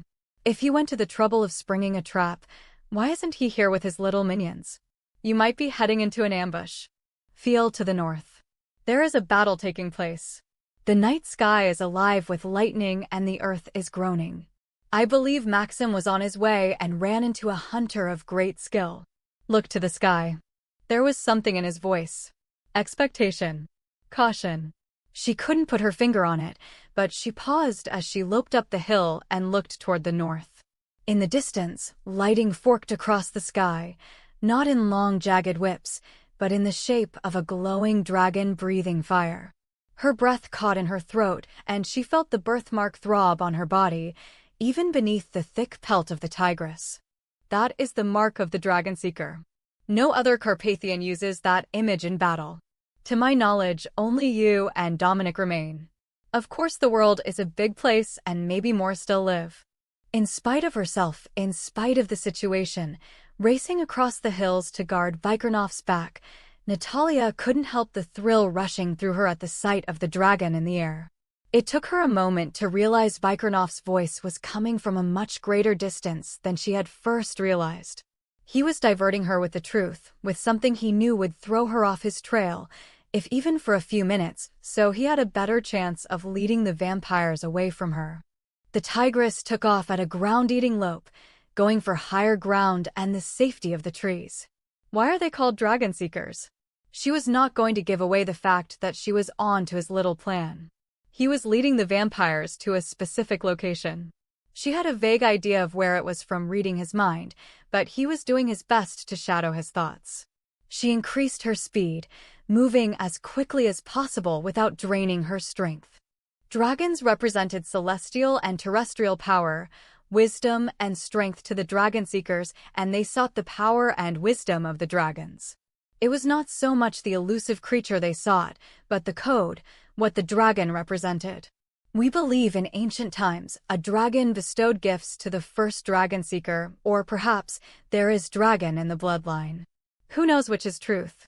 The ground shook beneath the tiger's paws and she snarled, gripping the earth with claws as she looked warily around. Overhead the sky darkened, clouds blotting out the stars one by one, spreading across the moon in a reddish-brown stain. The wind began to pick up around her, small at first, blowing through the trees so that the leaves rippled with strange life. She crouched lower and moved with more caution, weaving through the dense brush and timber. She sniffed the air and sent the senses of the tigress along with her own out into the night, seeking information. A few miles ahead, another battle had begun. Vikirnoff had made his stand and, just as she feared, he refused to show the vampires he had tricked them, continuing the illusion of being the prince and making no further attempt to outrun them. "You're an idiot." She murmured it more to herself than to him, but damn him all the same. He just didn't have good sense when it came to fighting. She believed in the old adage, run away to fight another day. She covered the last couple of miles with relative ease and under concealment of thick brush shifted back to her natural form. She dressed hastily and readied her weapons before sitting a moment to recover her strength and breath. Lightning flashed continually, and there was a noxious odor that indicated Vikirnoff had scored against at least one vampire. Natalya crept stealthily through the thick foliage to get a better view of what was happening. She pushed aside leaves and her breath caught in her throat.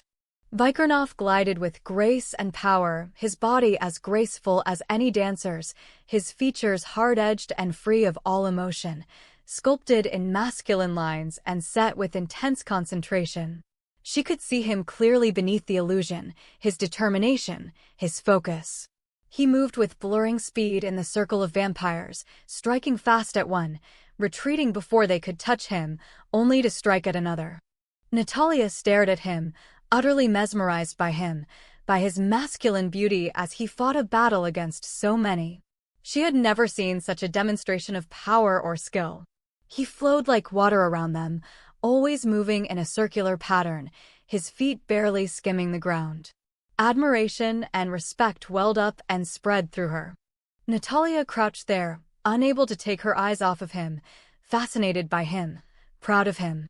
Muscles rippled beneath his shirt, and he looked both elegant and a warrior. His long hair swung with each motion, looking like fluid silk. She could barely see Mikhail superimposed over Vikirnoff. He was that strong to her.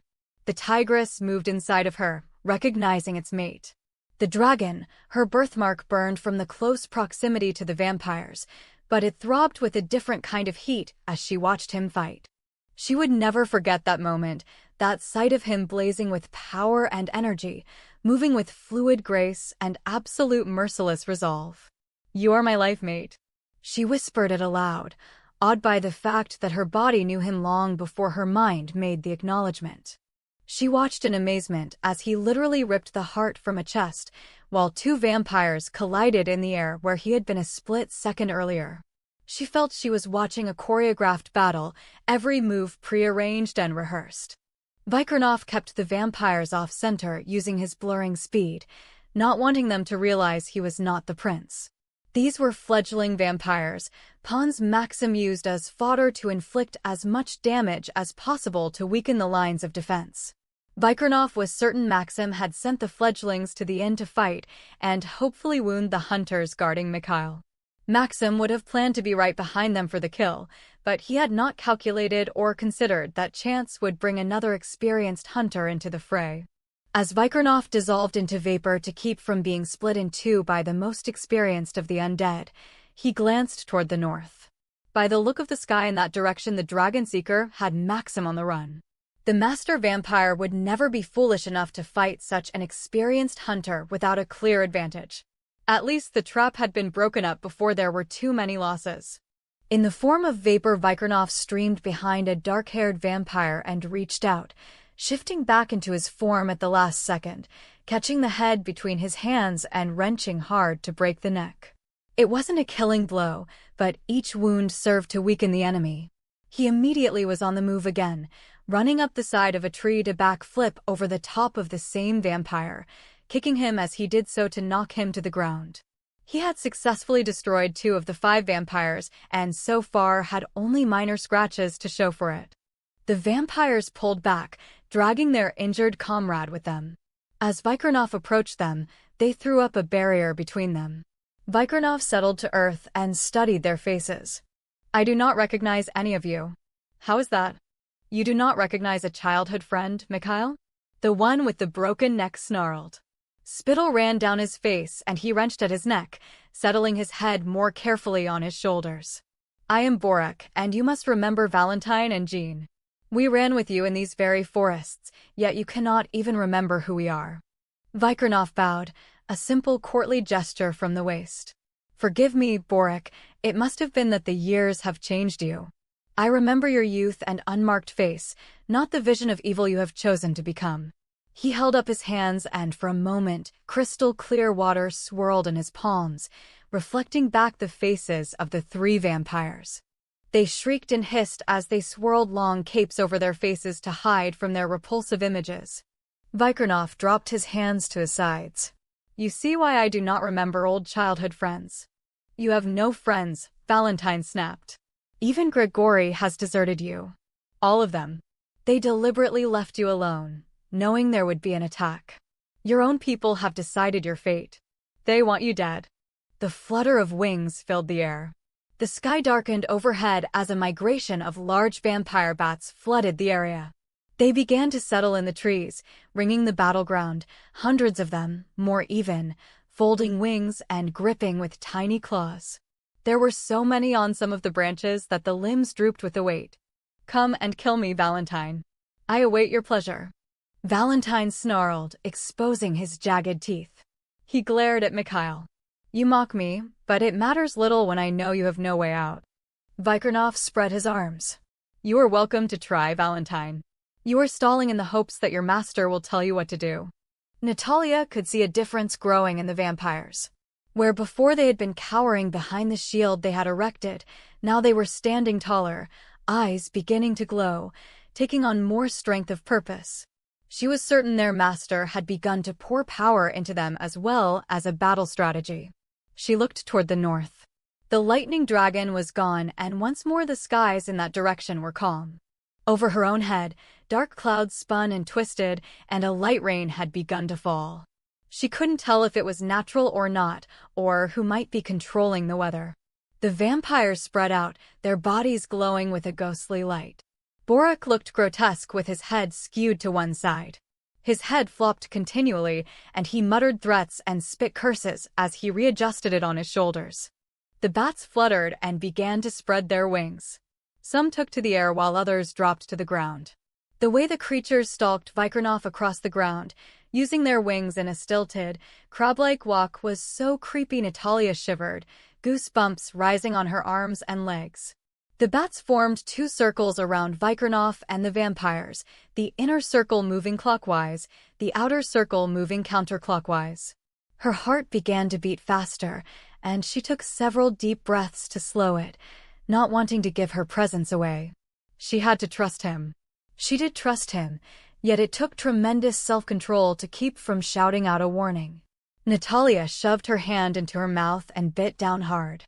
Borak shimmered, was nearly transparent. The other two vampires followed his example. The form shortened, contorted, took on the shape of a woman. A smaller woman with long dark hair. Vikirnoff found himself facing three ravens. He knew it was to throw Mikhail off, that they counted on him hesitating before striking at her. Already the vampires were rapidly cloning their forms, so that 100 ravens stood across from him looking vulnerable and innocent. It wasn't difficult to distinguish which of the shapes were Borak as his head didn't stay in place, but the others were perfect replicas of Raven. Some were weeping, others pleading. All of them held out their arms to him as they began to walk toward him. Vikirnoff's own form shimmered, dissolved, streaked into the army of ravens and contorted into the same image so that it was impossible to tell who was vampire, who was clone, and who was the hunter. Vikirnoff moved with the other clones, working his way slowly toward Borak. He was positive he had located the vampire in the midst of so many. The clone heads were slightly tilted, but one kept flopping to one side or the other as the vampire focused on the hunt and not on his image. Vikirnoff moved within striking distance, and at once the bats in the air began to dart at him, and those on the ground made small noises. The rain increased and the wind picked up, blowing through the leaves on the trees so that they once again shuddered and twisted, dancing madly overhead. Vikirnoff whirled gracefully among the clones, reaching for Borak as he shifted into the form of the prince, slamming his fist deep. Raven's face contorted into a malicious mask, the mouth yawning wide, teeth gaping. Borak shifted instantly, trying to dissolve around the burrowing fingers that drove through his body with the speed and intensity of a thrown spear. Vikirnoff yanked the heart free, still gliding in his flowing circle, taking the withered, blackened organ with him as he mowed down several clones. Natalya couldn't take her eyes off of him. She wanted to move, wanted to at least get rid of the bats moving so dangerously close to him, closing their circles down to make the battlefield smaller, but she felt in a trance, unable even to blink or take her eyes off of Vikirnoff. She saw him so clearly beneath the image of the prince, moving in his warrior's dance, his hands strong, his face etched in lines of determination, of resolve. Her heart quickened to match his beat, her feet felt the same graceful rhythm. Borak shrieked, his voice hideous as he raced after Vikirnoff, his clones of Raven's image falling to earth and disintegrating as if they'd never been. Dark acid blood withered the vegetation as Borak toppled to the ground. Lightning forked in the sky, lighting the gruesome scene before the bolt incinerated the heart the hunter flung to the ground. The jagged whip leapt to the body, burning it to a fine ash before flames engulfed the blood on the ground and the nearest circle of bats. The second circle of bats took to the air to escape the intense heat. Natalya blinked rapidly as she watched the battle unfolding, feeling as if she were climbing out of a strange trance. Her mind refused to comprehend what happened at first, but then she was back to herself, and she realized Vikirnoff's movements were hypnotic. He was able to enthrall his enemy with his flowing movements and dull the mind of his opponent enough to slow them down. Valentine and Jean shifted shape a second time, working in unison, flying at Vikirnoff, directing the bats to attack him as well. Vikirnoff threw off the illusion of the prince and met them in the air, a force of power and skill unlike anything the two had ever encountered before. He burst through the flapping wings of the bats, knocking several out of the sky in his pursuit of the two vampires. Jean broke off and turned tail, streaking through the trees in a run for his life. Valentine chose to stand and fight, dropping back to the ground and facing the hunter. Natalya tried to keep Jean in sight, not trusting that he would leave when they had so clearly been following the instructions of another, most likely Maxim. Jean had been swallowed up by the thick grove of trees, but Natalya drew her sword anyway, holding it at the ready should the vampire be attempting to ambush Vikirnoff. "You are not the prince," Valentine snarled. He repeated it, shouting, "He is not the prince." If he was asking for permission to get away, it was far too late. Vikirnoff whirled around, catching the vampire by the nape of the neck and hurtling him to the ground. He was on him immediately, driving his fist into the chest to extract the heart. Natalya felt the burn of the dragon and looked frantically around, scanning the trees, the bushes, everything near Vikirnoff. A small rock rolled just inches from his leg, and her breath caught in her throat. She burst out of concealment as Jean rose up behind Vikirnoff, triumph on his face as he lifted the knife in his hand. Natalya somersaulted across the distance, wielding her sword as she flew past, slicing through the vampire's legs as she did so. He screamed horribly over and over as he fell backward.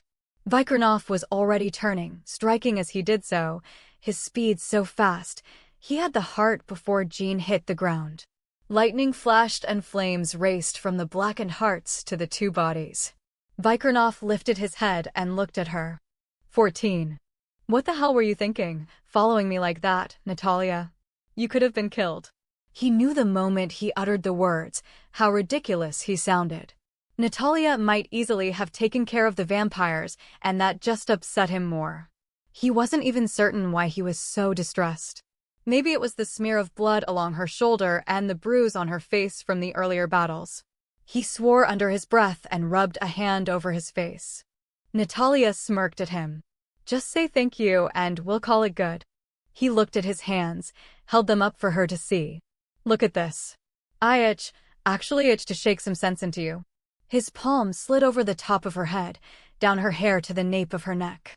He pulled her closer, bent his head and kissed her. It was brief, electric, and not at all satisfying to either of them. "You terrify me. You make me feel things I do not want to feel. You are so courageous, you terrify me." He took her mouth again. Hard. Possessive. A little brutal.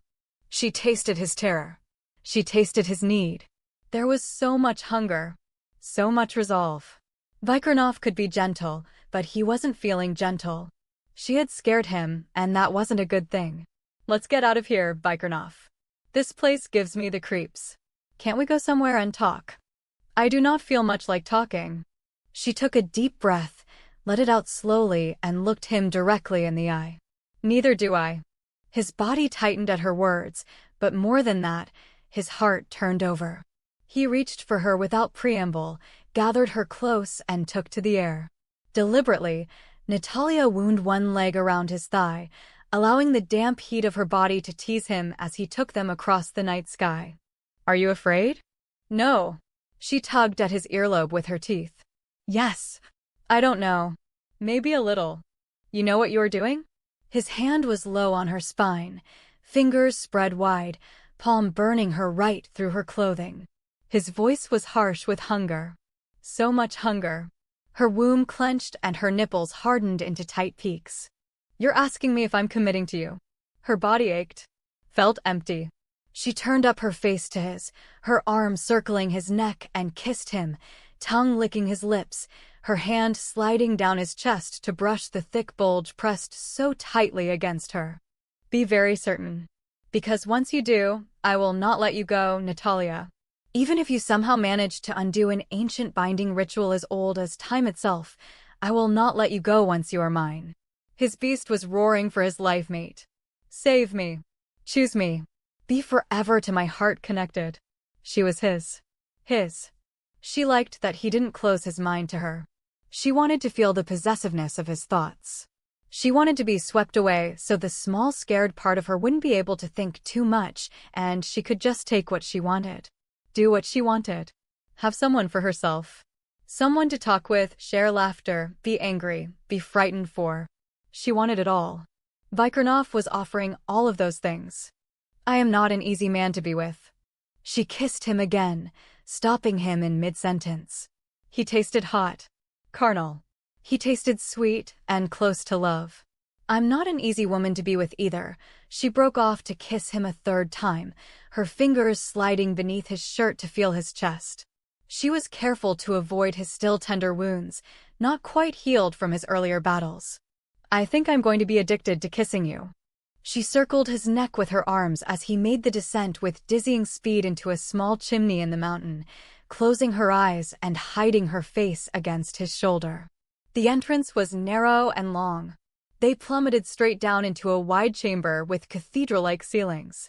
He set her on her feet, holding her steady until he was certain she wouldn't fall after their flight. Natalya tossed her pack into a corner and surveyed the large chamber as Vikirnoff waved his hands to light the candles. Instantly, the air was filled with the scent of soothing lavender. Wow, this is wonderful. Our own hot tub. She pointed toward the natural pool surrounded by flat rocks. I used to come here when I was a fledgling. I spent a lot of time here studying. I covered the entrance before I left, but never expected it to still be intact. She nudged him with her shoulder. So you said, you have to see to my happiness. Didn't I hear that when you so rudely married us without my consent? He groaned softly. I can see this is going to be one of those difficult days.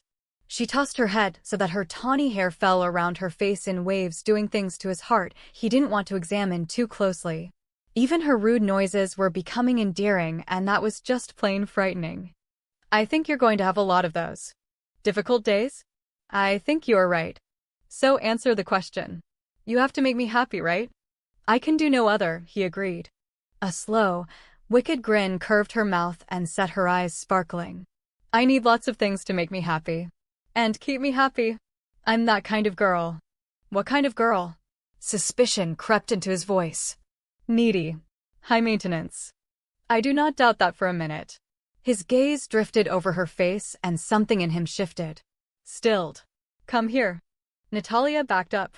She meant to hold her ground, but his eyes had gone to a smoky gray and darkened with intense heat. With desire. A shiver of excitement went down her spine. She licked her lips and wasn't certain whether it was necessary or deliberately provocative. You heard me, Natalya. His voice was low, utterly soft. A whisper of velvet stroking her body, stroking nerve endings. Come here to me. Excitement surged through her. He looked grim and forbidding, his face etched with lines from the battle, his hair flowing like silk and his body so hard with his need of her. But it was his eyes, the deep hunger, the way he looked as if he were starving for her body that set her pulse pounding. The way he looked as if nothing could or would stop his possession of her. She needed that look. She craved a man who wanted her so much nothing could stand in his way. She didn't care if that made her strange. It was who she was, who the tigress was. She wanted that implacable resolve. She wanted that possessive mouth commanding hers, his hands rough and his body hard and painfully full. She stepped closer, just out of reach, tantalizingly out of reach. She wanted to prolong the moment, heighten his desire. She wanted to see his eyes glaze with the same brutal hunger clawing at her. Vikirnoff felt lust rising sharply, mingling with something far more potent. He caught her arm, pulled her the scant feet separating them so that her body fell against his. Her heat nearly melted him. Her skin was satin soft. Her breasts pushed into his chest so that he felt her hard nipples rise and fall against him with each breath she took. His fingers fisted in her hair, pulling her head back so his mouth fused with hers. Natalya was certain electricity crackled in the air around them. Liquid heat poured through her body, through veins and muscle, nearly catching her on fire. She felt the harsh tug on her hair, his mouth crushing hers, eating at hers with a wild abandon, and she needed more. Demanded more. She caught at his shirt, tore at it, desperate to get at his skin. All the while she devoured his mouth, kiss for kiss, exploring with teeth and tongue, making her own demands, deliberately pushing his need higher.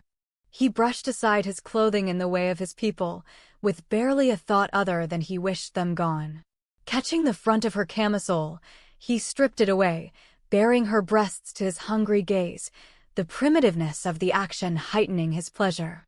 She was beautiful, spilling out of the material, round and firm and good enough to eat. He bent his head and took her nipple into his mouth.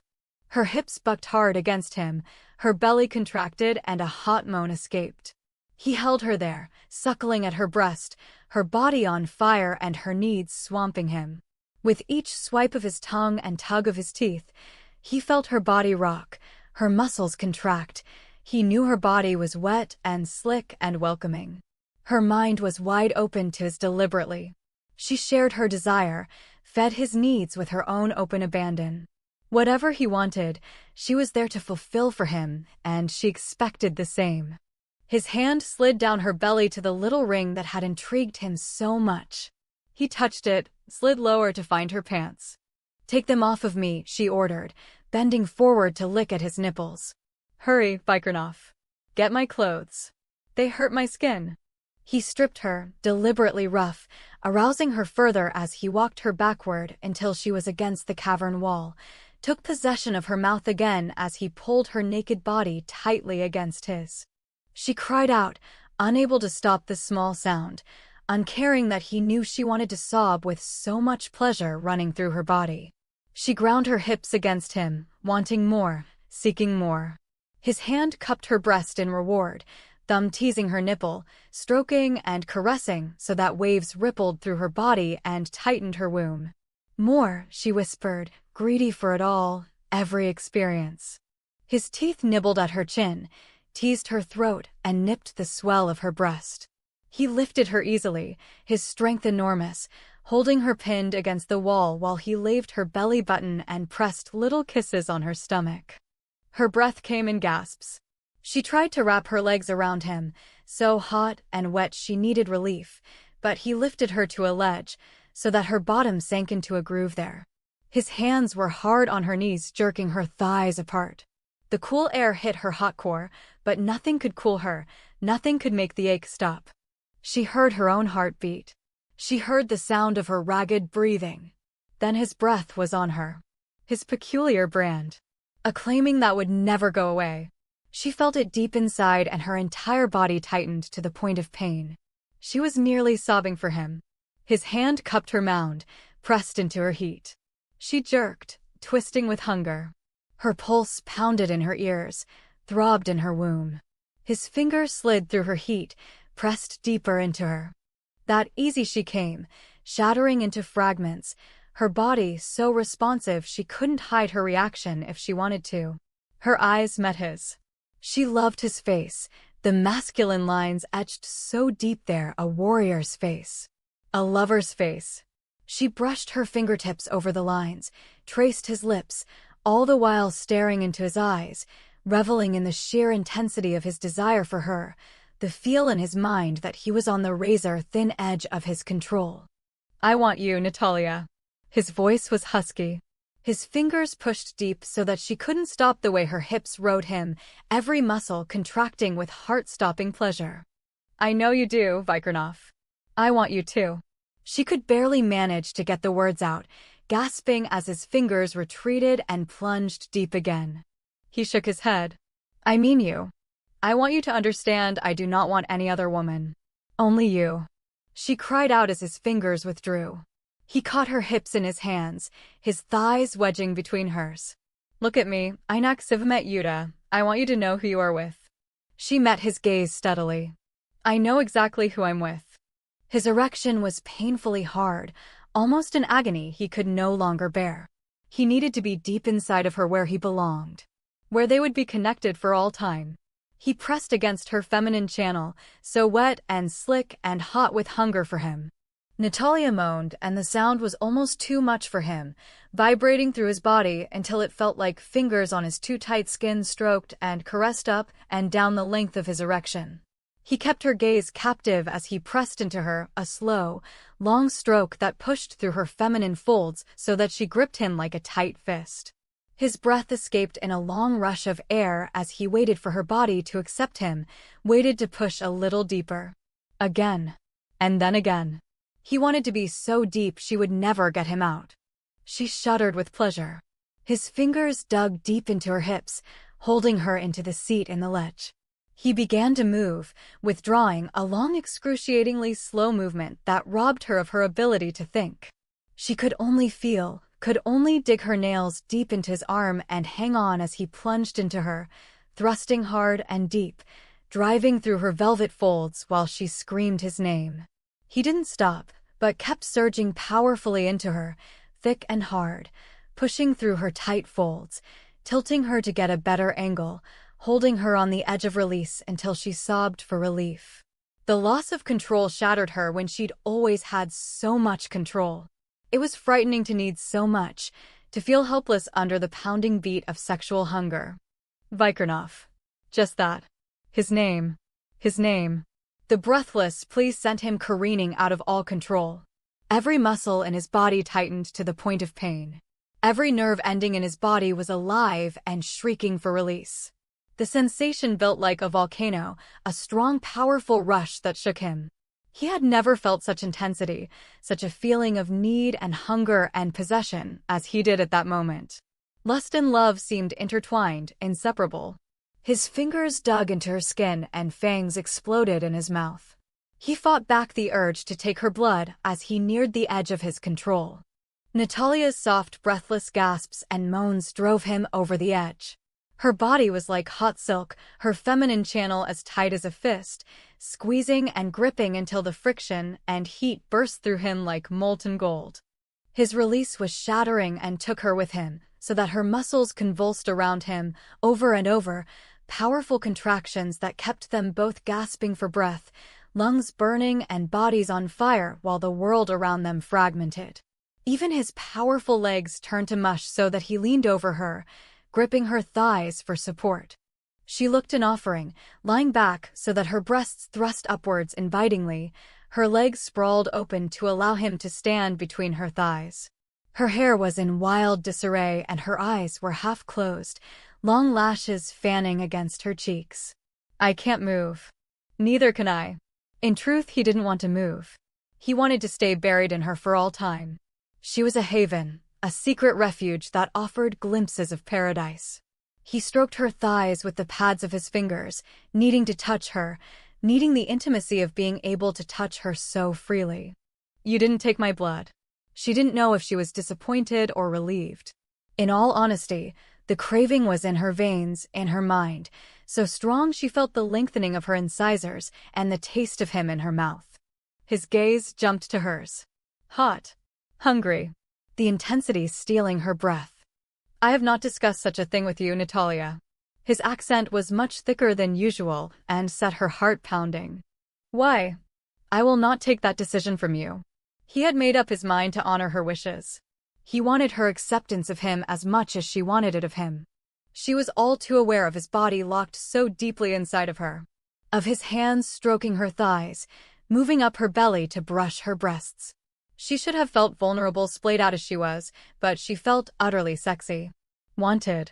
Needed even. It was in the heat of his gaze and the stroke of his fingers.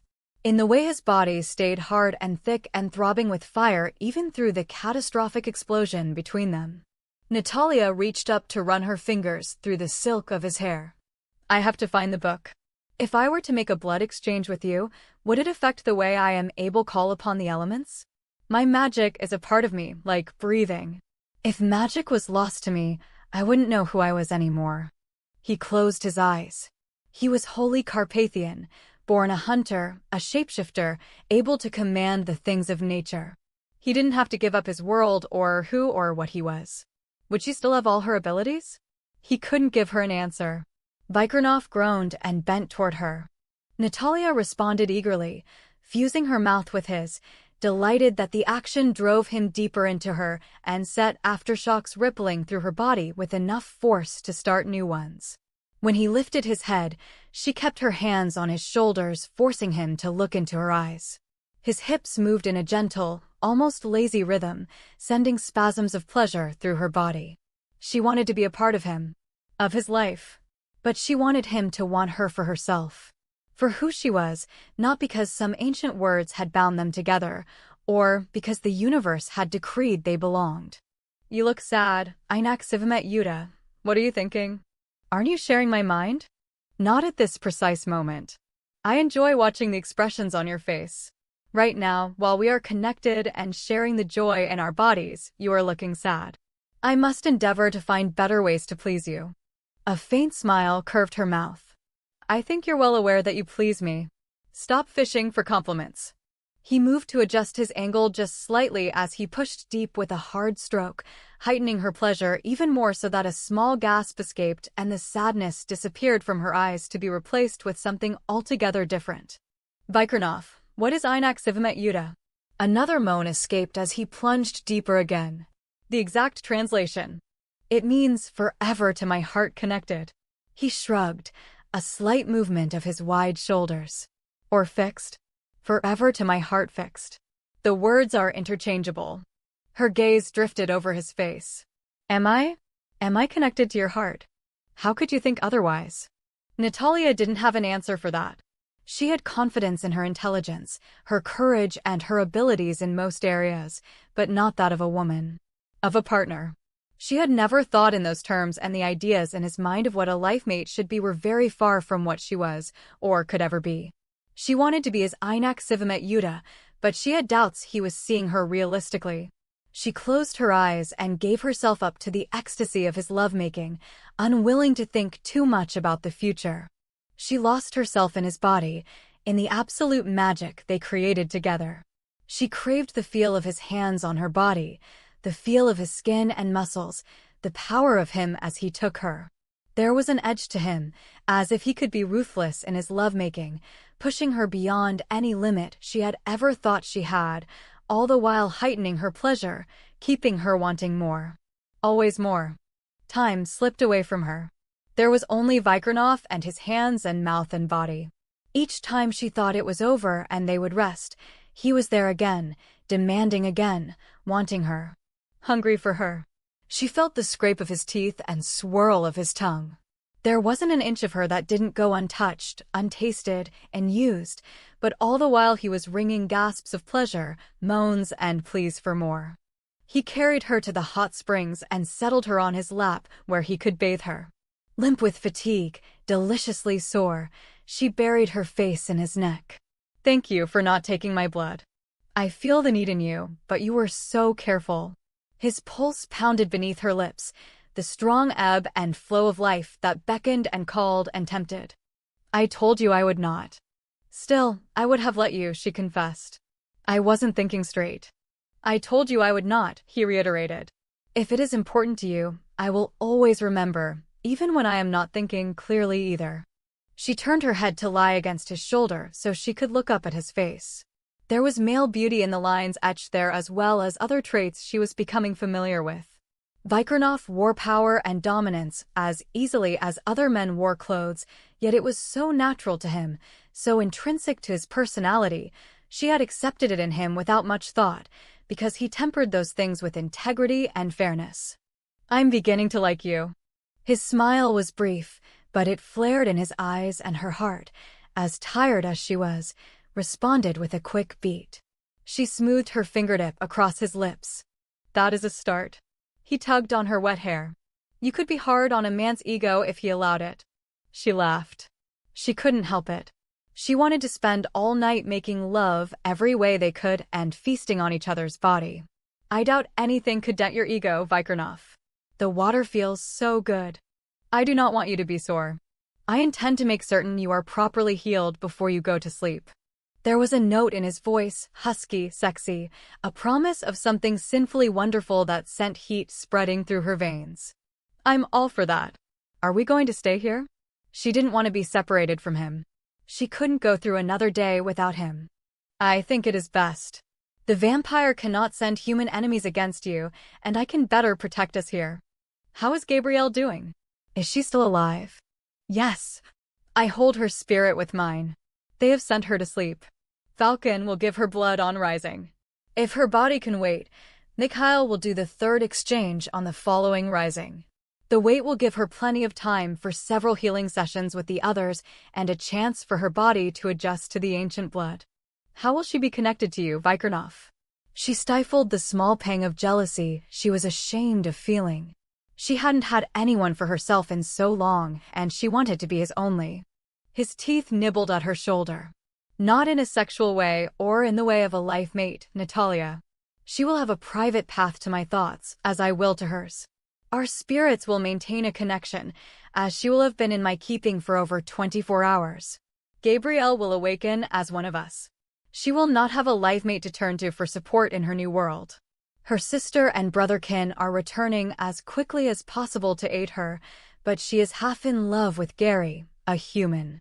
The males will not want her to continue a relationship with him as there are so few Carpathian women, and they will hope she can be a life mate to one of them. She will awaken to many problems and will need aid.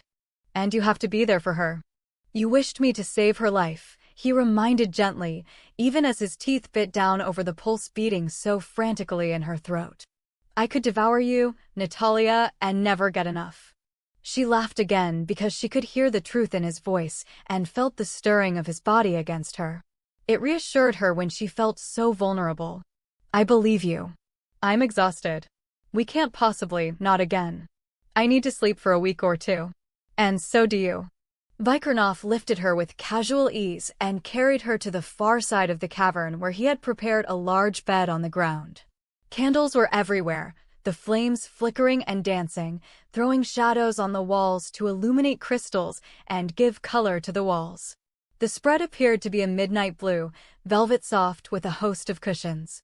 He laid her face down in the middle of them, his hands gentle on her body, positioning her head on a soft pillow and bringing her arms out. We're wet. We're not. And they weren't. Natalya allowed her lashes to drift down as his hands began a massage at the nape of her neck. He murmured to her in his own language, urging her to sleep while he attended to her sore body. He kneaded the muscles in her neck and shoulders, her arms and back, lower still to her buttocks and thighs and calves before turning her over to attend the front of her. Natalya drifted in a haze of mind-numbing pleasure. She felt his tongue swirling over her pulse, teasing the valley between her breasts. Her nipples ached from the sweet torment he had inflicted for hours, but this time it was as soothing as it was stimulating as his tongue flicked and laved and lingered. He suckled gently, before attending the undersides of her breasts and spending a great deal of time tugging on the small golden hoop in her belly. You like that, don't you? She didn't open her eyes. She liked the feel of drifting while he explored her in such a slow, languid fashion. There was something to be said for the slow sensual build-up as opposed to the violence of their earlier hunger. Very much. He nuzzled the ring and kissed his way down to the tawny triangle. I love your body, Natalya, all soft and firm and curved so beautifully. Deliberately, he pressed a finger into her wet heat. Mostly I love how you respond for me. I have had many years to imagine what it would be like. I've studied how to please a woman to be prepared. I wanted to know every way I could bring her pleasure and how she could do the same for me. But the imagination, when one has no feeling, cannot prepare for this. Natalya lifted her lashes just enough to watch as he dipped his head between her thighs. She had felt every emotion, yet she was unprepared as his tongue stroked and caressed, finding every sore spot and healing her. She was unprepared for the fire racing through her, and the edgy need that spread and built until she was gripping the blanket beneath her and lifting her hips to meet his marauding mouth. I thought you were getting me to sleep. She reached for his hair, anything to stay anchored when her body was so ready to fly away with her. I changed my mind. Do not move, Natalya. Just lie there and do not move. It's impossible. Immediately her arms were anchored above her head. She couldn't see how he did it, but she lay stretched out on the blanket. He lifted her hips and placed pillows beneath her to make her more comfortable before returning to his ravishment. His mouth and teeth and tongue were everywhere, his hands possessive, demanding as they moved over her until she was sobbing for release. He took her to the edge over and over, but never quite tipped her over. Natalya could feel the heat of his erection nearly burning against her thigh. He thought he had her helpless, tormenting her to the brink of insanity, but she had other ideas. Deliberately, she merged her mind with his, sharing the terrible craving for him, the dark, edgy need for relief. She built a picture in her mind of him kneeling above her, her mouth engulfing him, suckling and stroking and driving him to the same fever pitch. All the while she moved her thigh subtly, like a great cat, rubbing back and forth to create a friction against his most sensitive skin.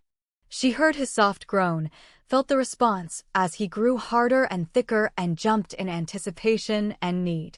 He might think he could dominate and she would be submissive, but she was as fierce and as passionate as any tigress, and she was every bit as capable of driving him out of his mind with pleasure as he was doing to her. Vikirnoff kissed his way back up her body, rubbing his face against her soft skin, unable to get enough of her. He loved the feel of her, satin and silk, fire and flame. The candlelight played lovingly over her body, a temptation in itself. He followed the erotic picture in her mind, rising above her, knee on either side of her breasts, tight, so he could feel her against him. Natalya teased him, blowing a breath over him, flicking her tongue, swiping with small curling licks as if he were an ice cream cone. Flames engulfed him, took him to a new hunger. She looked helpless, lying stretched out on the blanket beneath him, her arms still above her head, her eyes like jewels, but there was nothing helpless about Natalya. Vikirnoff reached down to cradle her head in his palms, holding her to him. Her lips slid over him, the moist heat of her mouth taking his breath, setting his heart pounding hard. Her mouth was a miracle, tight and slick, and so hot it seemed an inferno. He lost himself in the mixture of rising lust and power and sheer carnal desire. He knew she was feeding the intensity, deliberately stealing the control. He watched the way he slid in and out of her mouth, the taunting laughter in her eyes, felt the way she wanted him to feel the same pleasure he had given her. Destiny had tied them together, but she was so much more than that. This woman, impossible to tame, had wrapped herself around his heart. He could not imagine any other suiting him, making him laugh, making him crazy with desire, just as he was right at that moment. Groaning, he pulled away from her, to blanket her, waiting a heartbeat as he pushed slowly against her entrance. He felt the initial resistance of her body, as if she might not open for him, and then he was inside of her, surrounded by her, buried deep the way he hungered. He whispered to her in his language, unable to find another way to express the deep connection and commitment to her.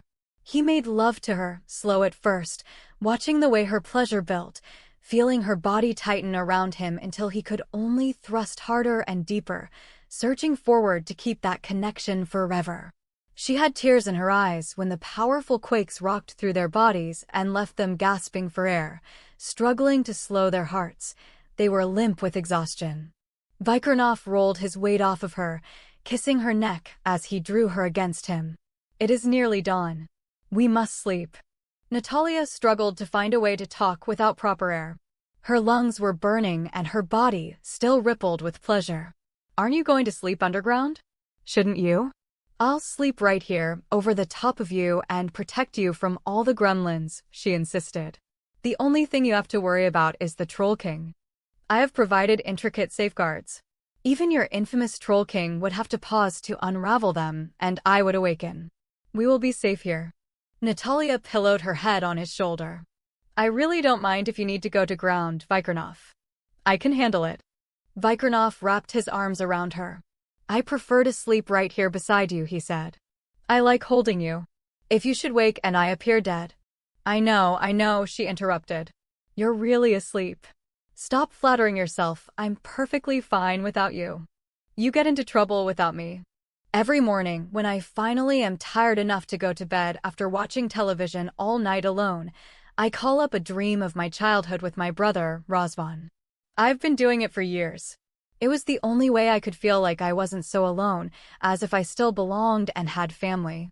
This is the first time in many years I will not feel as if I have to call him to me." "You do belong," he said. He pressed kisses against the nape of her neck. "You belong with me, thanks to those binding words you disliked so much." She frowned, snuggling closer. "Don't think I'm giving up on undoing the spell. I'm tenacious. It is not exactly a spell." His eyes were heavy and his arms were taking on the leaden feeling of his kind. "But did you figure out the first 2 lines?" "Of course."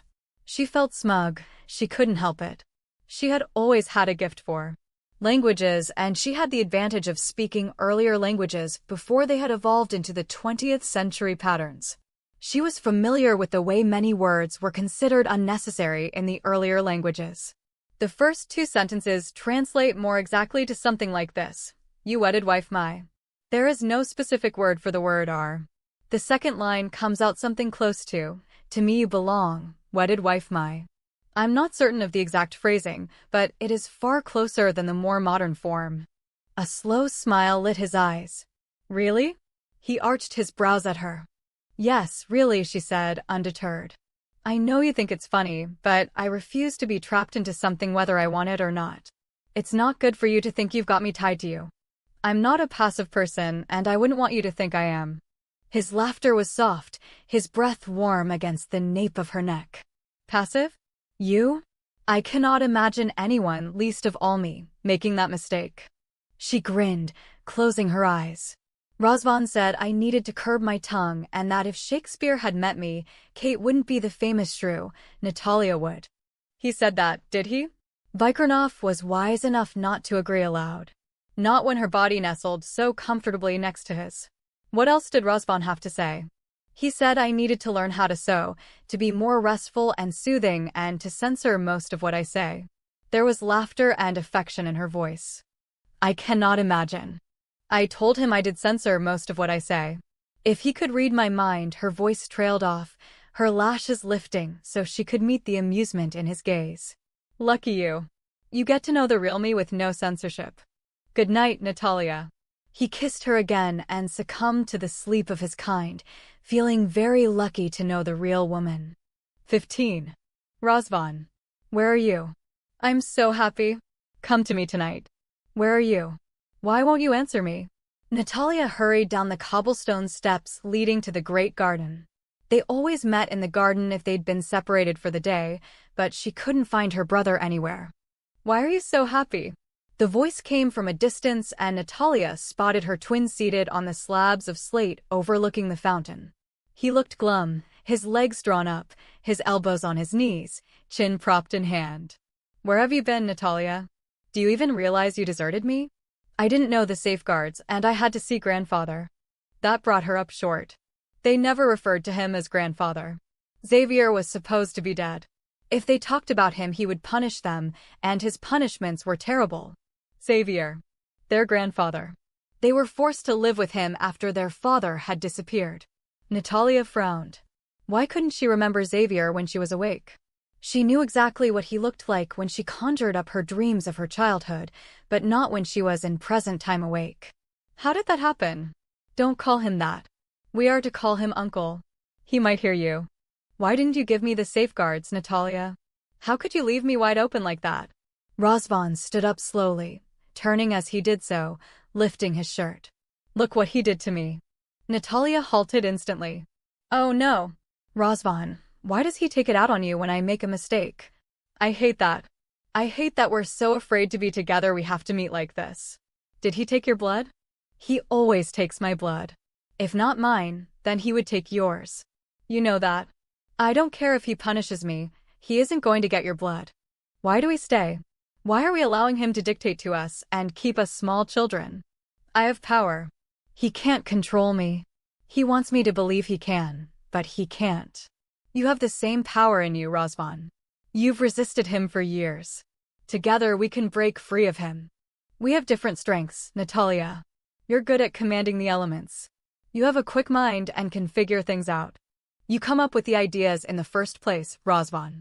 Without you, we would have been dead a long time ago. The words caught at Natalya. She looked down at her hands. They weren't the hands of a child, but those of a grown woman.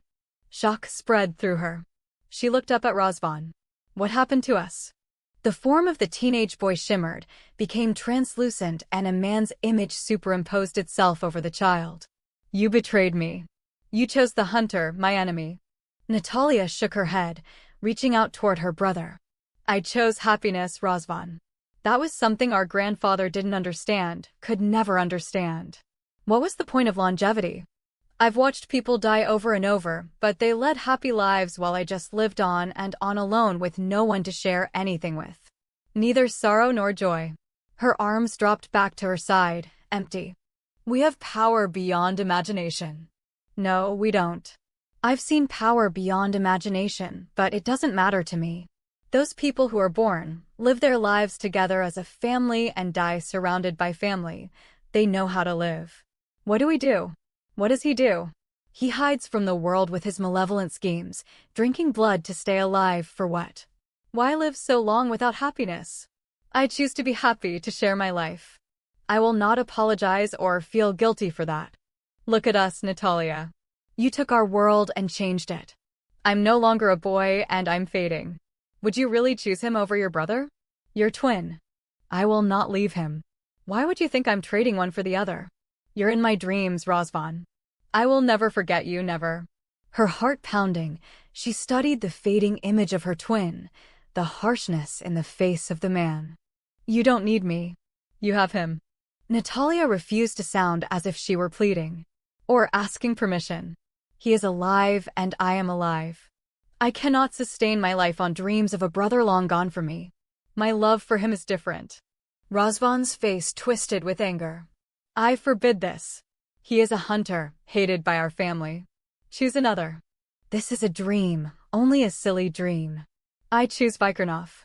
I choose happiness, Natalya said, determined to wake up. She would not allow her dreams to take on the twisted nightmares that sometimes invaded them. Razvan would want her happy. He wouldn't be so angry with her over choosing to be involved in a relationship with someone who made her happy. Whatever occasionally crept into her dreams and corrupted them, she wasn't going to put up with it anymore. Wait. Razvan called frantically. The safeguards. You didn't give me the safeguards. I can't weave them myself. Natalya turned back to him, frowning as she murmured the spell to him.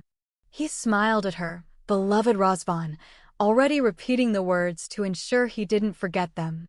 Pain flashed unexpectedly through her head, a terrible pressure that increased without mercy, and then, just as abruptly disappeared, leaving her shaken. He shook his head. It isn't right. That's not right. You aren't telling me the truth. Natalya stared at her brother in sudden shock and dawning horror. My God, Razvan, it's you. It's been you all along. She gave a low, tormented cry. Her heart felt as if he had literally torn it from her chest. She jolted into full consciousness with the sound of her cry still echoing in her ears. Tears spilled from her eyes and her breath came in great anguished sobs. This can't be happening. This can't be happening. She pressed the back of her hand against her trembling mouth. Her stomach lurched and she crawled away from Vikirnoff on her hands and knees and was sick in the corner of the cave.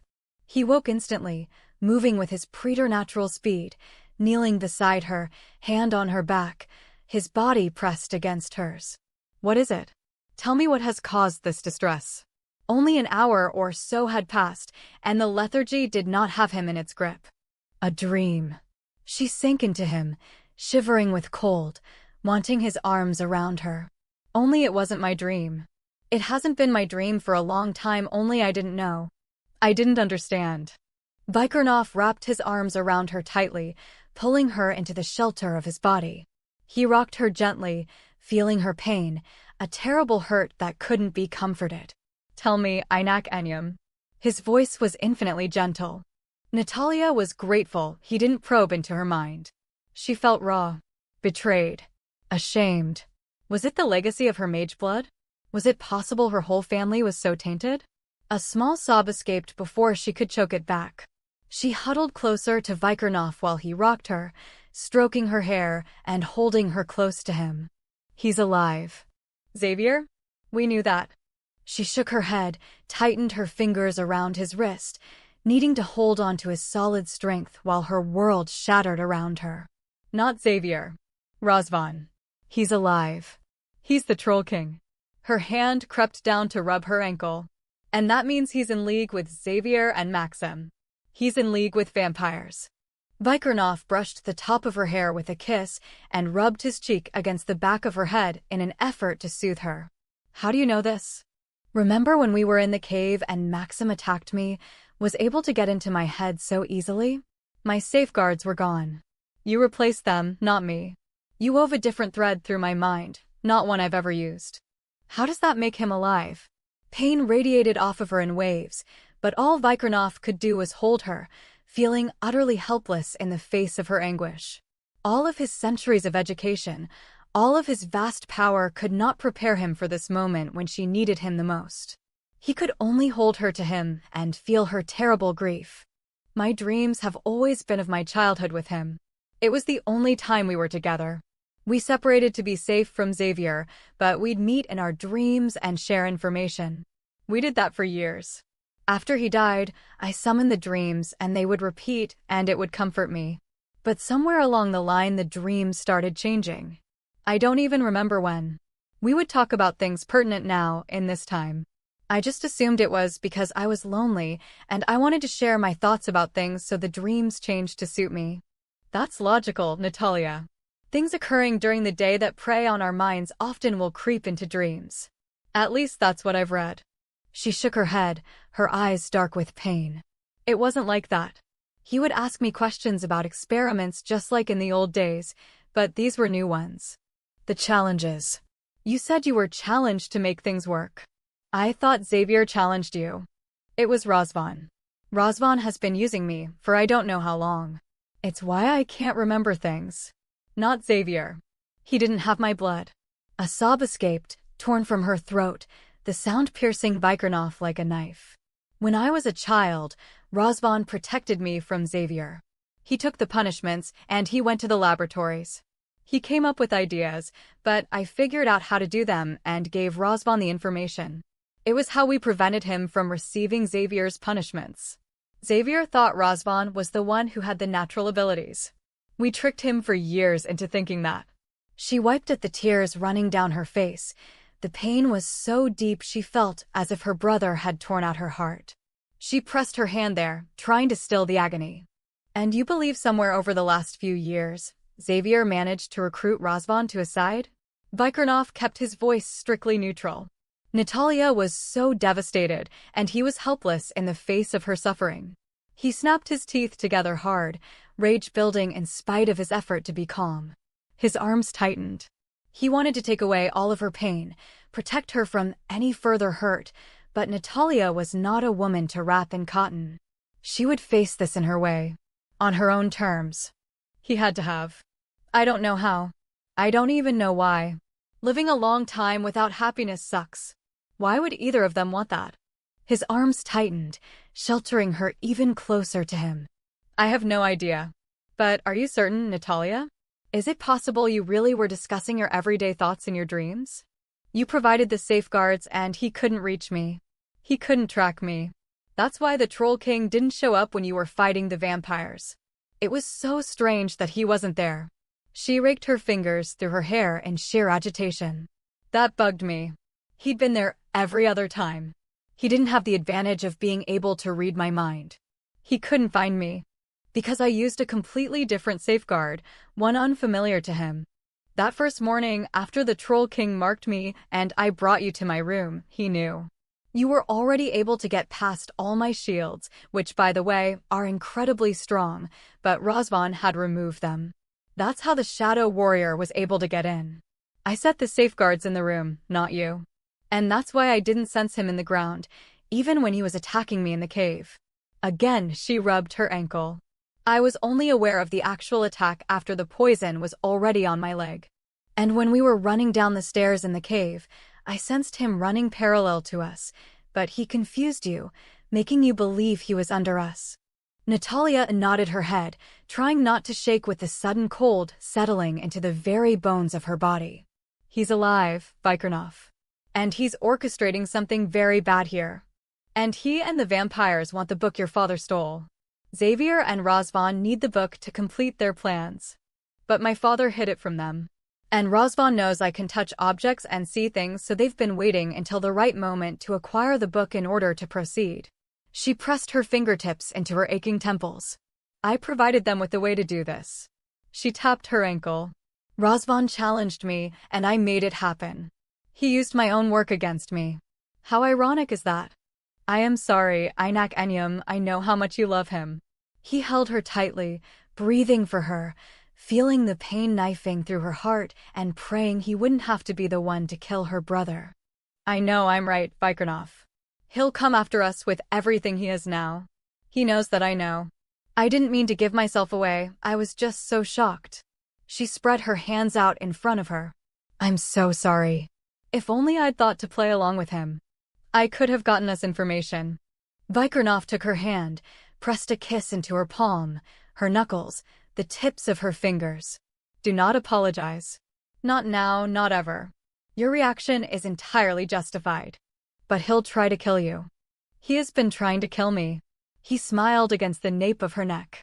You thought about killing me. I seem to bring that out in people. She tried to smile, appreciating that he would make such an effort with her, but she couldn't get past how obtuse she'd been. I should have handled it better. Betrayal is never easy to handle, and there is no right way to accept it. It doesn't matter now. We are going to be okay. Natalya was silent for a long time. He could hear the beat of her heart begin to accelerate. She turned her face up to his, one hand reaching back to catch him around the neck as she looked into his eyes. Exchange blood with me. His own heart began to pound wildly, matching the rhythm of hers. I thought we were not going to take any chances that you can't access the memories of the knife. If I won't be able to find the book, neither will they. Neither side will have it, and that's probably a good thing. Anything Xavier made and sealed with the blood of 3 magical species is no doubt powerful, deadly, and too dangerous for anyone to try to wield. Vikirnoff took a deep breath and let it out. There it was. Total commitment. There would be no going back once she converted. She was tied to him now, but that last step, that important difference would seal her to him and his kind for all time. He wanted her to choose that path for herself, not to escape from who she was. Natalya, what could he say? He could deny her nothing, especially now when pain was her world and she was so shattered. If we do not know where the book is, how can it be protected? What if they find a psychic woman with your talent to help them find the book? We need to destroy it. How can we destroy the book? If it could have been destroyed so easily, then my father would have done so. You have a good point. I do not know the answer to that, Natalya, but I think all Carpathians would sleep better knowing our prince had the care of the book rather than knowing it was floating around somewhere the vampires could find it. What if the book corrupts those who touch it? Power corrupts. That is something we do not have to think about yet, Natalya. The truth is, you want to exchange blood with me not because you are committed to me, to our relationship, but because you believe something is wrong with you. The gentleness in his voice made her want to weep, and she turned her face away from his, so he wouldn't see tears glittering in her eyes. It isn't what you think. It is Einak Enyam, you think your blood is tainted and you wish to escape from it. Not all of the mages were evil. Most were kind and intelligent, and so generous. Our people were friends. Even Xavier, at one time, was well respected and a tremendous help to all who sought his advice. You said yourself power can corrupt. I do not know how it happened, but it was not the blood running through his veins. She pulled out of his arms and made her way to the small waterfall, catching the water in her hand to rinse her mouth. She was still so cold. She couldn't seem to find warmth in spite of the natural heat in the cave. Vikirnoff could feel her anguish and cursed his own inadequacy at taking her pain from her. There was no way to ease betrayal, no way to kiss and make her better. His throat was raw with the need to help her, but he couldn't undo this terrible tragedy. Maybe it wasn't his blood, Vikirnoff, but I'm tied to them. They invaded my mind. My mind. They removed memories and planted stories. They traded on my love for my brother and corrupted my good memories of him. She ran her hand over her ankle again. And they put parasites in my body. I don't want them to know me. I don't want them to ever crawl inside my mind again. He stood up and followed her across the chamber. The conversion will change your entire life. She stepped into the heat of the pool. The water felt hot on her icy skin. Even her insides felt ice cold.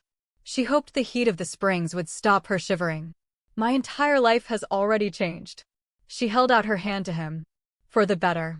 A faint smile rose up unexpectedly. I've decided you're trainable. His eyebrow shot up as he stepped into the pool beside her. Trainable? She nodded. You can't possibly think you're going to get away with bossing me, right? So once you're past the fact that I'm always right, we'll get along just fine. He shook his head. You are impossibly optimistic for your chances. He pulled her down into the water with him so that she was tucked in close beneath his shoulder. Chances of what? Her head felt too heavy and she leaned it against his chest. Of being right. I am one of those obnoxious people who know everything. You think I am bossy, but in fact, I am merely directing you when you start to go off track. And you expect me to thank you, I suppose, for your brilliant direction. I have many ways in mind for you to show your appreciation. I'll just bet you do. She rubbed her ankle beneath the water. This is never going to come off, is it? It's part of my skin now. I do not know. I am not really a healer, although I can perform basic healing skills. When Grigori returns, we can have him take a look at it. If he cannot remove the mark, we can seek out Francesca. She is in Paris and is said to be amazing. Is it possible the conversion would remove it? His hand slipped beneath the water to circle her ankle. I wish I knew. I doubt it, Natalya. You are very different from any other I have known. I do not know what the conversion would do to you. I do not believe it will take away your skills as a mage. Rhiannon possessed more talent than most wizards. You must have received that from her as well as from the mage blood to make you so powerful. It is no wonder Xavier wanted your blood. Natalya's eyes met his. Razvan wouldn't allow it. Vikirnoff's strong fingers moved over her ankle in a soothing massage. Natalya began to relax again, the hard knot in her stomach easing. When had Vikirnoff become someone she could feel peace with? She slid her hand over his belly, without sexual intent, but needing to feel his body beneath her fingertips. Do you think I could have held out against Xavier? If I had been the one to visit him instead of Razvan? If Xavier took my blood, she would not call him grandfather. Do you think Razvan could have been saved? There is no way of knowing. She looked so distraught, so different from her confident, sassy self that his heart shifted with pain. Vikirnoff touched her mind to read her, needing to know how to help her. Natalya possessed a will of iron. Her brother was her twin. They thought alike. They protected one another. They had lived through harrowing times even as young teens and found a way to survive without adult guidance. Vikirnoff looked into her heart and found her shaken all the way to her soul. Razvan had honorably chosen to give his blood to Xavier. He had successfully deceived his grandfather into believing he was the one with the superior skills in magic, when it was really Natalya. They had carried out an elaborate deception, and Razvan was often punished when Natalya couldn't complete experiments and pass the information on fast enough to her brother. She had hidden in safety while her brother had taken all the risks, and now, after all of his sacrifices, she couldn't bear to think she hadn't been there to save him as he had saved her. She hadn't been there for him, and he'd turned to evil. Her guilt was soul-consuming, a terrible burden he felt penetrating his own soul. She looked up, her gaze locking with his. Is there a way to get him back? Can we undo the damage done to him? Natalya, there was a warning note in his voice. He has Carpathian blood running in his veins. There is every possibility that he is now part vampire. I never thought vampires would ever join forces, but they have. And your brother is in league with them. Maxim and his brothers are arrogant and believe they should be ruling the world. I think that both Xavier and Razvan feel they should be the rulers, and they have united with the vampires in the hopes of gaining control of everything. The vampires are using your experiment to recognize one another, those participating in this conspiracy. I found the parasites first in my brother's life-mate's blood. She had been taken as a child and converted by a vampire. She was able to defeat him, but her blood called to the others. That's how they identify the members of the conspiracy, those with the parasites in their blood. It has to be that. He gentled his tone. You know Razvan is lost to you. How do I know? The healers do incredible things. Maybe he could be saved. He isn't wholly Carpathian. So if he did turn, he isn't wholly vampire. She wiped her hand over her face as if that could erase the knowledge of the extent of her twin's betrayal. He was a good man. For centuries, he was honorable and he suffered so much. Vikirnoff sighed with regret. You wanted to know why he wanted children. I have seen that question in your mind many times. She swallowed the sudden lump in her throat and refused to meet his gaze, shaking her head slightly. He is looking for blood just as Xavier wanted the blood of his children to sustain his life. That is how he remained alive all these years. Not all children will carry what he needs, so he wanted several from different mothers. And Razvan now wanted Natalya's blood just as Xavier sought it all those years ago. Razvan would not take her from Vikirnoff. He could not be allowed to destroy the fragile threads that bound their hearts even as their souls were welded so tightly together. You don't know that. But it made sense. It was exactly what Xavier had done. She had witnessed it when she grasped the handle of the ceremonial knife. No, I do not. And I do not know if there is any hope for him. What I do know is there are vampires conspiring to kill the prince and kidnap you. They are hunting for a book your father gave his life to protect. He was so desperate to protect that book he put a compulsion on you to find it should someone start nosing around the cave. Someone went into the ice cave before us, and that triggered the compulsion. She'd already figured that out for herself. If your father was willing to give his life to keep that book from Xavier, I am willing to bet we do not want it in his hands. I still think there's a chance. Natalya, I cannot tell you how many friends, even family, I have had to hunt and kill. When we face a loved one who has become a vampire, even hunters hesitate. And when facing a hunter as skilled as your brother, hesitation is a death sentence. You cannot afford pity. You cannot afford to think he can be saved. He cannot. How do you know, though? Have any of you ever tried to heal a vampire? Has it ever once been tried? She knew it was desperation, but she couldn't help pushing it. There had to be a way to save her brother. If his sacrifice for her had led to his downfall, then she bore the responsibility. He had been there for her when she needed him so desperately. She had to find a way to be there for him. Vampires were completely evil. She had seen their depravity, their joy in the killing of others. She couldn't bear that Razvan had chosen such a thing, that he had deliberately embraced everything they had fought against all of their lives. Vikirnoff could see her struggle to fight off the weight of guilt and fear and even repugnance. She didn't want to fear her brother. She didn't want to loathe and despise him. She didn't want to feel revulsion for what he had become. Reluctantly, Vikirnoff released Natalya when she pushed away from him. His heart ached as he watched her swim restlessly back and forth across the small pool. He couldn't lie or soften the truth. He respected her too much for that. When they hunted for the book, they would be pursued. And they had to hunt for the book. He knew it, and somewhere, deep inside, so did Natalya. The book would surface sooner or later, maybe even in another century when memories had dulled. It was far too dangerous to leave to chance.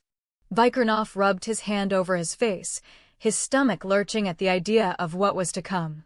Natalya was an exceptional woman, but one he had never expected, one he'd thought he would never want. Yet why had he envisioned a docile, amenable woman as his life mate? Natalya was a woman to walk beside him. He could not imagine his life without the sharp edge of her tongue or her peculiar sense of humor. His brows drew together as he watched her swim back and forth. The beads of moisture on her face were not from the spring water, and that was painful. Does that television set in your room at the inn actually work? He used their more intimate path of communication deliberately, wanting her to feel him inside of her. She halted abruptly, throwing back her hair so that water went in every direction. Blinking rapidly to clear her vision, she nodded. Why? Half of what you say makes no sense to me. If we are to communicate adequately, I have to watch your late-night movies. She sent up a spout of water straight at his face. Don't sound like you're going to a funeral. Late-night movies are fun. Fun. Do you even understand the concept of having fun? There it was again. That heartbreaking note of desperation, of strain in her voice. She was gamely smiling at him, but her eyes were dark with sorrow. Vikirnoff waded over to her, his gaze locked with hers. All the teasing in the world wouldn't fix it. All the love in the world wouldn't take it away. All he could do was pull her into the shelter of his body, as close to his heart as possible, and tell her the real truth. She would see him for what he was. It was a risk he hesitated to take. Their relationship was so very fragile, and he always seemed to make the wrong decision. He was aware of his blood moving through his body, carrying his shame. I do not know that Razvan willingly chose to embrace evil, Natalya. I don't understand what you mean. He has to be vampire. Or at least in league with the vampires. How could that not be choosing to embrace evil? He heard his heart thundering in his ears, trying to drown out the sound of his voice confessing. Voicing aloud what he didn't want known. What he didn't admit to himself. He rubbed his face against hers, his fingers tangling in her wet hair. Natalya held her breath, sensing how vulnerable Vikirnoff was at that moment, sensing the cost to his pride. Tell me, before I met you, long before I met you, I hunted the vampire everywhere I went. I was good at it, Natalya, because life no longer mattered to me. Not my life, and not that of any other. I realized I was becoming the very thing I hunted, so I sought my brother, hoping his close proximity would alleviate the growing darkness. Natalya pressed closer, circling his neck with her arms, wanting to give him strength as he'd done for her. Go on, Vikirnoff. She felt his reluctance and knew he was giving her something of himself, something that cost him dearly. Vikirnoff drew in a tortured breath. It helped for a few years, and then the emptiness was a weight pressing heavier than ever. I backed off making the kills, allowing Nikolai to destroy the vampires after we found them. I even spent most of my time in another form. All good things to keep yourself going. She caught glimpses of a stark, bleak existence in his mind, but it was nearly impossible to understand without merging with him, and he was holding himself away from her. Vikirnoff closed his eyes. You are not understanding what I am saying to you, Natalya. I am an ancient Carpathian. I am well schooled in what happens to our males should they continue to live and hunt and destroy. There is a point of no return. A place in one's mind where a choice must be made. Natalya frowned and pulled back to look at the lines etched into his face. What choice? Every moment of our existence, we are acutely aware of the gathering darkness. We know if we do not find our life mate, there is a time we must make a decision to protect our people and the populations of the world. Once that time is upon us, we cannot allow it to pass us by. If we do not choose to meet the dawn with honor, then we endanger our souls by becoming vampire. Natalya reached up to frame his face. But who can ever make such a choice? It is our legacy, Natalya. We are given the ritual binding words to preserve our species, our lives. It is our only true safeguard. Without the light to our darkness, we succumb inevitably to evil if we do not seek the dawn. His gaze shifted from her face, jumped back to meet her green eyes. I was far, far past the point of no return. I knew the exact day of my choosing. I remember it vividly, but I did not do what was necessary to ensure the survival of the rest of my race. I chose life. I clung to life when I should have chosen the dawn. She shook her head, her fingers stroking the strong bones of his face. That's not true. You said we are life mates. Doesn't that mean you were meant to survive? He shook his head. I was too close. You sensed it in the forest long before you ever saw me. You could not tell if I was hunter or vampire. I could not tell either. He refused to flinch away from the raw truth. I do not know if a second moment of choice ever comes after that first. I cannot tell you if Razvan even knew there was a time of choice. It had been so long since I had actually experienced emotions, experienced anything. My mind began to wander into places I know it should not have gone, but I was unable to stop it. Natalya took a deep breath, her fingers tangling in his hair. There were so many emotions in him, running deep, carving out deep wounds of humiliation. It cost him his pride as a Carpathian hunter, as a male of his species, to tell her his darkest secret, to admit the shame of his choice knowing what would inevitably happen, and the worst shame of not being able to stop himself moving inexorably toward ultimate evil. Razvan did not have my training. He did not have the knowledge of what could happen drilled into him for centuries. Does this make him weak? Is it a betrayal of all we love, or is the choice taken from us, lost in the haze created in our minds when everything runs together and there are no longer clear lines of definition, just awful, meaningless existence? She felt dazed, humbled even, looking into his dark eyes. There was pain there, the pain of centuries of emptiness. There was fear that she would reject him. How could you think that I could reject you? Why would I? Not for baring your soul and confessing to me because you wanted me to know Razvan didn't deliberately betray me. She pressed kisses along his jaw, trailed several to the corner of his mouth. Her tongue flicked enticingly along the seam of his lips. Razvan might not have meant to betray you, it may have just happened. But, Natalya, mine was a true betrayal. As your life mate, I should have put your protection above all else, and I should have chosen the dawn when that moment came to make my choice. She kissed his mouth, soft pressing kisses over and over until he opened his mouth to her. She drowned in his taste. in his stark honesty, in the sacrifice of his pride for her. She wanted to cry for both of them. There was no betrayal, Vikirnoff, she said softly, only life. Just life. And it can be hard and cruel and terrifying. But it can also be exhilarating and beautiful and filled with passion for all things if you want it. We want it. Both of us. We are not willing to let it pass by. I would have clung to life as you did. As Razvan did. I don't know if he can be saved or not, but at least I feel as if he didn't choose to betray me. Thank you for that. Vikirnoff crushed her to him, his breath exploding out of his lungs in relief. He pushed the tawny hair from her eyes, framed her face so he could drink her in, devour her. Heady relief mixed with sharp joy. Natalya's beauty ran far more than skin deep. He kissed her, a slow sizzling kiss of happiness that her heart was so open to him. She melted into him, one leg sliding around his thigh so she pressed closer, rubbing her wet, slick body against his an invitation. Vikirnoff lifted her easily, urging her to wrap both legs around his waist, leaving her open to him, allowing him to position her over the head of his erection. The welcoming folds of her channel were hot velvet and exquisitely tight, holding him like a fist as he buried his body deep into hers. It was a miracle to him, the way her body accepted his, stroked and gripped and milked his. Her skin was hot and soft and rubbed against his with every movement. Her face was beautiful in the shadows from the flickering candlelight which played over her soft curves. She leaned back, her hands clasped around his neck, and began a long, slow ride of ecstasy, the pleasure on her face heightening her beauty.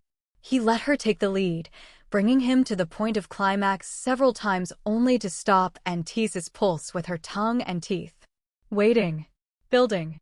He felt the powerful orgasm gathering and gathering, a force that finally took control from both of them. It rushed over him, over her, taking them with it as it thundered through their bodies and souls. He heard his own hoarse shout, her soft cry, felt the convulsion of her strong muscles surrounding him and the blood-red tears on his face. 16. Natalya sank back onto her heels as she knelt staring at the jewel-embedded ceremonial knife. It lay on a small piece of cloth between them. The blade was slightly curved and the handle ornate. Instead of looking deadly, the knife seemed an object of priceless art. The knife looks so harmless, doesn't it? Natalya asked. And yet looks can be deceptive. It's been used countless times to murder. Her hand hovered over the blade and trembled. Natalya pulled back. The sun had set and both she and Vikirnoff had bathed in the hot spring water after making love. It had been difficult for her to avoid taking his blood. She craved it more than ever, as if he were a drug she was addicted to, and now, with the knowledge that Razvan was still alive, the idea of becoming a Carpathian held both comfort and promise. They were both dressed in the clothes Vikirnoff had fashioned for them. Now, there was only one last task that stood in her way, touching this knife, accessing the violent memories that clung to this ceremonial weapon. I have fed, and I am here as your anchor to hold you to this world and this time. He stroked a long caress over her hair. The safeguards are in place and my duty to Gabrielle has been done. Falcon has given her the second blood exchange, and we have all answered the call to heal her. This is our time, Natalya. Find out what memories the knife holds, and hopefully we will have a clue to where the book is hidden. Once we retrieve it, we can take the book to a safe place where it can be destroyed or guarded adequately. Natalya took a deep breath and let it out. Reading the knife will not be easy, Vikirnoff. We will live the memories of those that died on its blade. His hand slid up her arm to her shoulder, fingers massaging gently. I know this is difficult for you. If I could, I would do it for you.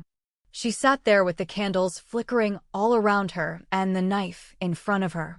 The sound of the water lapping at the edges of the pool soothed her, and Vikirnoff's presence made her feel protected.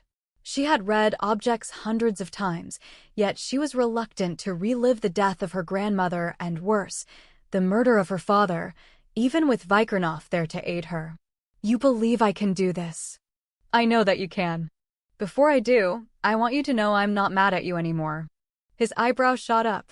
Were you angry with me? She scowled at him. Yes, I was angry with you. Sheesh, you didn't even notice? We made love a dozen times more even. You bit me a few times and there are scratches on my back, but I enjoyed you putting the marks there. That's because you're a pervert. And I'm not talking about that. I'm talking about your ridiculous and totally arbitrary decision to bind us together. Natalya. What? You sound angry.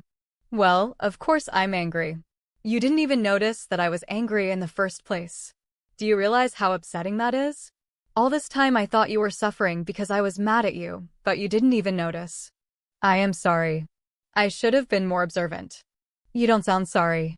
She ran her fingertips around the knife and held her palm above the blade, testing the strength of the vibrations of violence. In all honesty, Vikirnoff, I really don't want to do this. I know. And I understand. No one wants to relive the torture and murder of their parents or grandmother.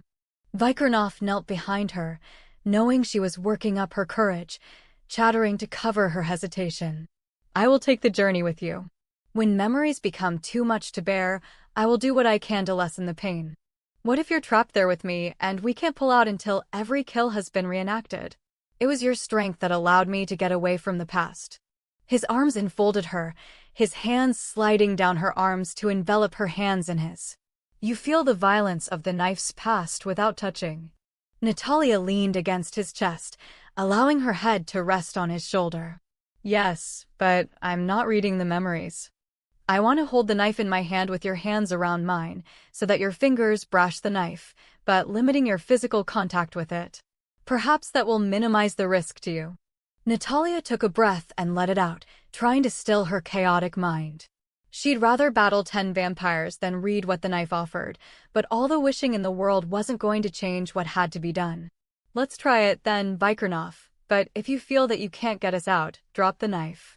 I will. His breath was warm and comforting on the back of her head as she bent forward again, allowing her to feel his presence without distracting her. She laid her hand over his and nodded to let him know she was ready. Vikirnoff reached for the knife. She felt her own heart beating, strong and steady, beginning to accelerate. Her muscles began to knot painfully. I am with you. She felt him, strong and solid behind her, his arms around her, there for her.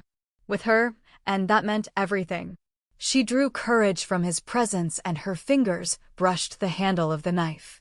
Instantly she felt the curving of time, the wrenching pull that dragged her into the past and deeper into the violent memories the knife contained. The concentrated fear of so many victims rushed toward her, surrounded her and invaded her mind and soul. Immediately she focused on the feel of Vikirnoff's hand, the shape and size of it, the warmth of his skin. The mounting terror lessened enough for her to slide past, reaching for the reenactment she needed. There seemed to be so many souls wailing with grief and crying for justice. She knew whatever the knife needed to show her had to have occurred farther in the past before her father's death. He had to have hidden the book and spilled blood on the knife. My father wouldn't have sacrificed someone to leave behind the information. The reenactment would be much fainter than the ones with more violence. That would explain how I missed it the first time. Slow down. You are moving so fast I cannot catch even glimpses of what has occurred. I feel the level of violence and know it is not what I want, and I don't want to know what else Xavier has done or whom he killed. Her voice trailed off, and she halted abruptly to find herself in the crystal cave. She looked around her carefully. What is it? Razvan. I feel him. His presence is strong in this time period. Vikirnoff inhaled sharply, wanting to tighten his arms protectively around Natalya and order her out of there. How long ago was this? I can't tell. Recently, I think. I haven't felt the presence of my father yet. Vikirnoff's instincts shrieked at him. This is unnecessary. You do not need to witness any violence Razvan commits.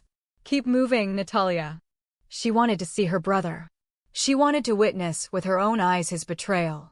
It seemed the only way to make herself believe that he had gone over to the side of the vampires, to Xavier, was to see the extent of his betrayal.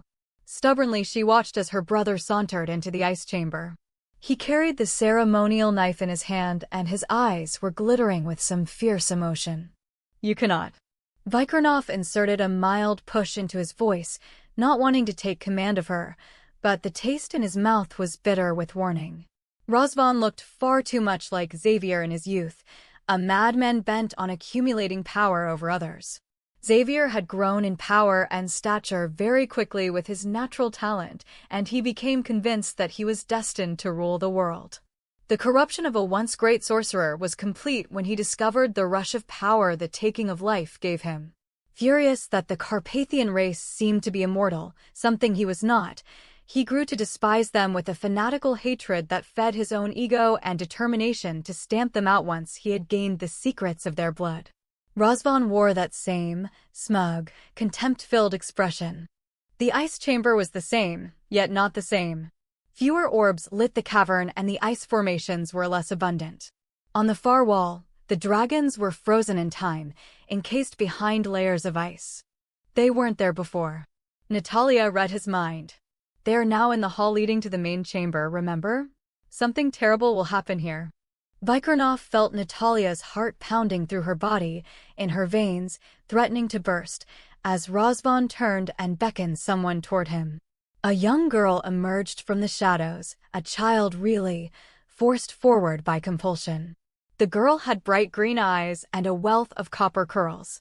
She shook her head as Razvan caught her arm, jerking her closer to him. Don't. Natalya tried to pry her fingers from the knife, but something much stronger than her will held her there, mesmerized. He wants her blood. He's taking her blood. She winced as the ceremonial knife slashed across the little wrist and Razvan pressed the open vein to his mouth. He's seeking immortality just the way Xavier did. That poor child. Vikirnoff felt sick, wanting to close his eyes against the abomination that Razvan had become. The child looked very much like Natalya must have looked as a child, yet Razvan had no feeling for her. Her use to him was that of a blood bank. He wanted to stay young. He had children for the sole purpose of finding the ones with the necessary gene to carry the bloodline he needed. How old would she be now if she had managed to stay alive? Natalya whispered it in her mind, desperately needing the connection with Vikirnoff. This time period cannot be long ago.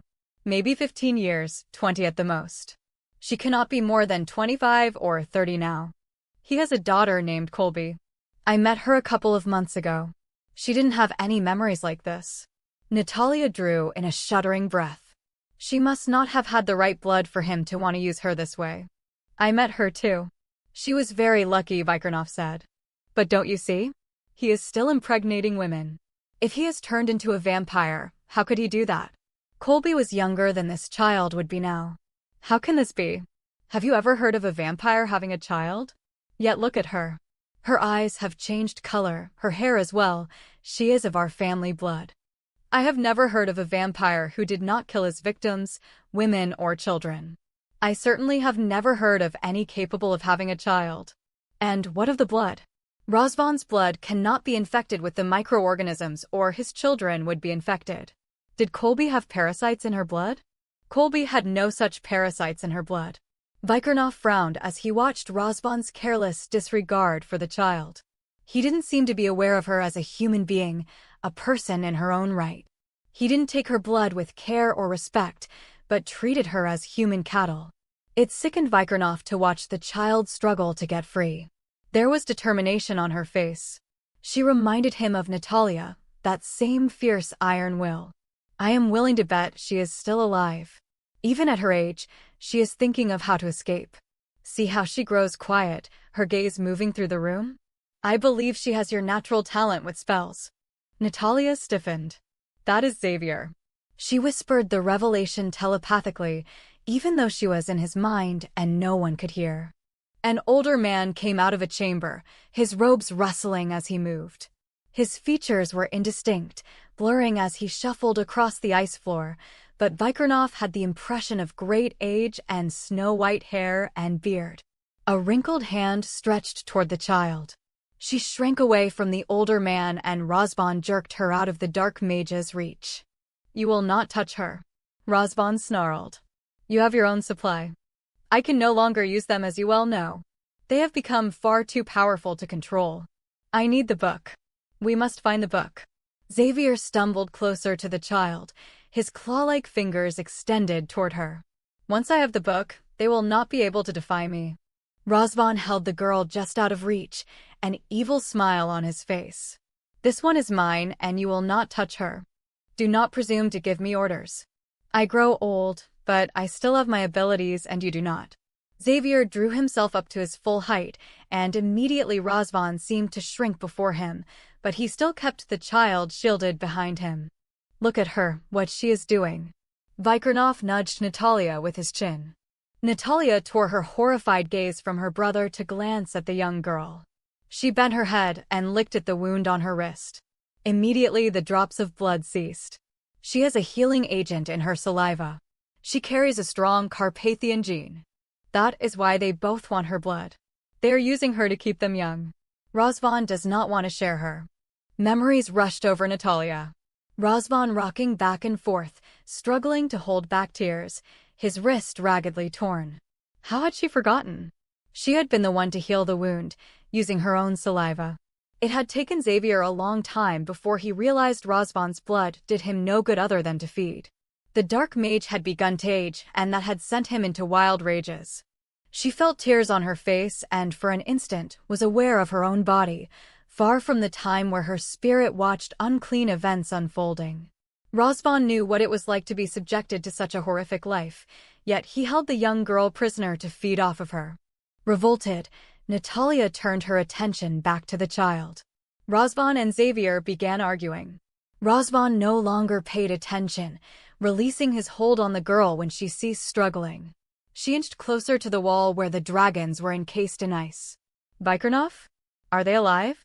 Are the dragons talking to her? Can you tell? The child's head was tilted toward the dragons as if listening. Vikirnoff found he was holding his breath. The wall around the dragons began to bulge, the ice fragmenting in great chunks. Stop them. Xavier leapt back away from the splintering ice as he yelled the warning. A bright red dragon burst through the ice. Great claws stretched toward Razvan as a second blue-colored dragon bent its wing to the young girl. The child didn't hesitate, but jumped agilely onto the wing and climbed to its back as the dragon took to the air, rising sharply toward the surface, while the first dragon held Xavier and Razvan at bay. It was easy to see both dragons were weak and pale, very sick. Their movements, after the initial attack, lacked power. Razvan lifted the knife and, sliding quickly between the claws, plunged the blade deep into the chest of the red dragon. It screamed in pain, as did the one carrying the child. Valiantly, the flying blue dragon deposited the little girl far above the chamber where she had a chance to escape, before turning back to join her wounded comrade. Xavier stepped forward and held up one hand, his voice commanding. The red dragon ceased thrashing to lie still, panting loudly, precious blood draining onto the ice. The blue dragon settled beside it, nuzzling the injured dragon with its long neck and tongue in an effort to save it. We must go. There was urgency in Vikirnoff's voice. We have little time. Part of him was still scanning in real time, and he felt the tear in the night sky even from deep within the cave as evil passed directly over their shelter. The events unfolding before Natalya had happened years ago. The bodies of the dragons were now encased in the great hall behind several feet of thick ice. Natalya already knew the price they paid for saving the little girl. As for the child, she could only hope the girl had successfully made her escape and was hidden somewhere in the world, safe from Razvan and Xavier. Unfortunately, there was no way to change history. She could only watch it unfolding before her and hope the dragons had bought the child enough time to escape. Natalya had no choice but to move backward to find the time when her father had hidden the book. She allowed the vision to end and actively began to search for a sign of her father. There was so much blood, so many deaths she began to feel nauseated. The small vignette Vikirnoff had witnessed between Razvan and Xavier led him to believe that the two men, although in league with one another, were in a power struggle. Razvan couldn't hope to defeat Xavier with mage skills unless he had Natalya. It was suddenly very clear to Vikirnoff. Natalya had the natural talent, and she was highly intelligent. Instead of developing his own talents, Razvan had relied on Natalya throughout their childhood and early adulthood. Xavier had bought into the deception, thinking he had the twin with the natural skills. Where does Razvan's skill lie? Natalya's twin may have been lazy in some regard, but he had to possess the same keen intelligence as his sister. There was a small silence. Vikirnoff felt her hesitation. In the planning of battles, something inside Vikirnoff shifted. Of course it had to be Razvan. Xavier and his grandson had joined forces with the vampires, had actually managed to unite an apparently large group of them in spite of their perpetual self-interest. The Malinov brothers were a huge boon to them. The brothers had already conspired to destroy the prince, and finding Xavier with his talents and hatred of the Carpathians to match their own must have seemed providence to them. Xavier would have kept Razvan around only if he was useful. And he had to be extremely useful. If Razvan held talents as a planner of battles, as extraordinary as his twin was in other areas, then the Carpathian people could very well be in trouble. The vampires had been harassing the prince and his hunters, continually weakening them with small battles, while sacrificing only pawns. I feel the pull of my father. There is much more violence associated with this than I expected. Vikirnoff heard the wariness in her voice, and his heart went out to her. I am with you, Natalya. You are no longer alone. What was done happened years ago, and there is no changing the past. Try to view whatever happens from a distance if at all possible. How could she view the torture and murder of her parents from a distance? He desperately wanted to spare her what was to come, and he felt helpless to prevent her pain. Natalya allowed his nearness to help comfort her as she reached for the events of the past. Her father came into view, striding through carnivorous plants, shrubs and trees while the ground trembled beneath his feet. The surrounding water, the color of dried blood, marked the area as a bog. She frowned, trying to recognize landmarks. He carried a package wrapped in oilskins and was obviously wary, continuously looking over his shoulder and scanning the area around him. He isn't carrying the ceremonial knife. For some reason that alarmed her more than the darkened skies and flicker of lightning at the edges of the overhead clouds. She found herself straining to see through the foliage around her father. It was so dark, the heavy clouds blocked any moonlight. Yes, he has it in his belt, Natalya. He also carried a small bag that looked as if some live creature wiggled inside of it. Distaste was strong in Vikirnoff's mouth. Natalya let her breath out slowly. Her father moved with such confidence, she almost missed the fact that there was a pattern to his steps. The bogs held sinkholes, the surface treacherous to those who didn't know their way through. I have to start again. Vikirnoff remained silent, as careful as Natalya to mark the way through the bog. If they were to recover the book, they would need to know their way through the sponge-like marsh. His own heart tried to regulate the pounding of his life-mates. Together they etched out the pattern of steps used to gain the middle of the most wild and overgrown part of the bog. Her father knelt carefully and pushed the book deep into the stained waters, watching it sink slowly beneath the surface. All the while his lips moved as he murmured something softly and his hands wove a graceful pattern in the air. Could you see his safeguards, Natalya? Vikirnoff had caught some of the spell, but it was unfamiliar to him. Yes, the weave is complicated, but given time, I can unravel the spell. His unspoken safeguard adds to the strength and complexity.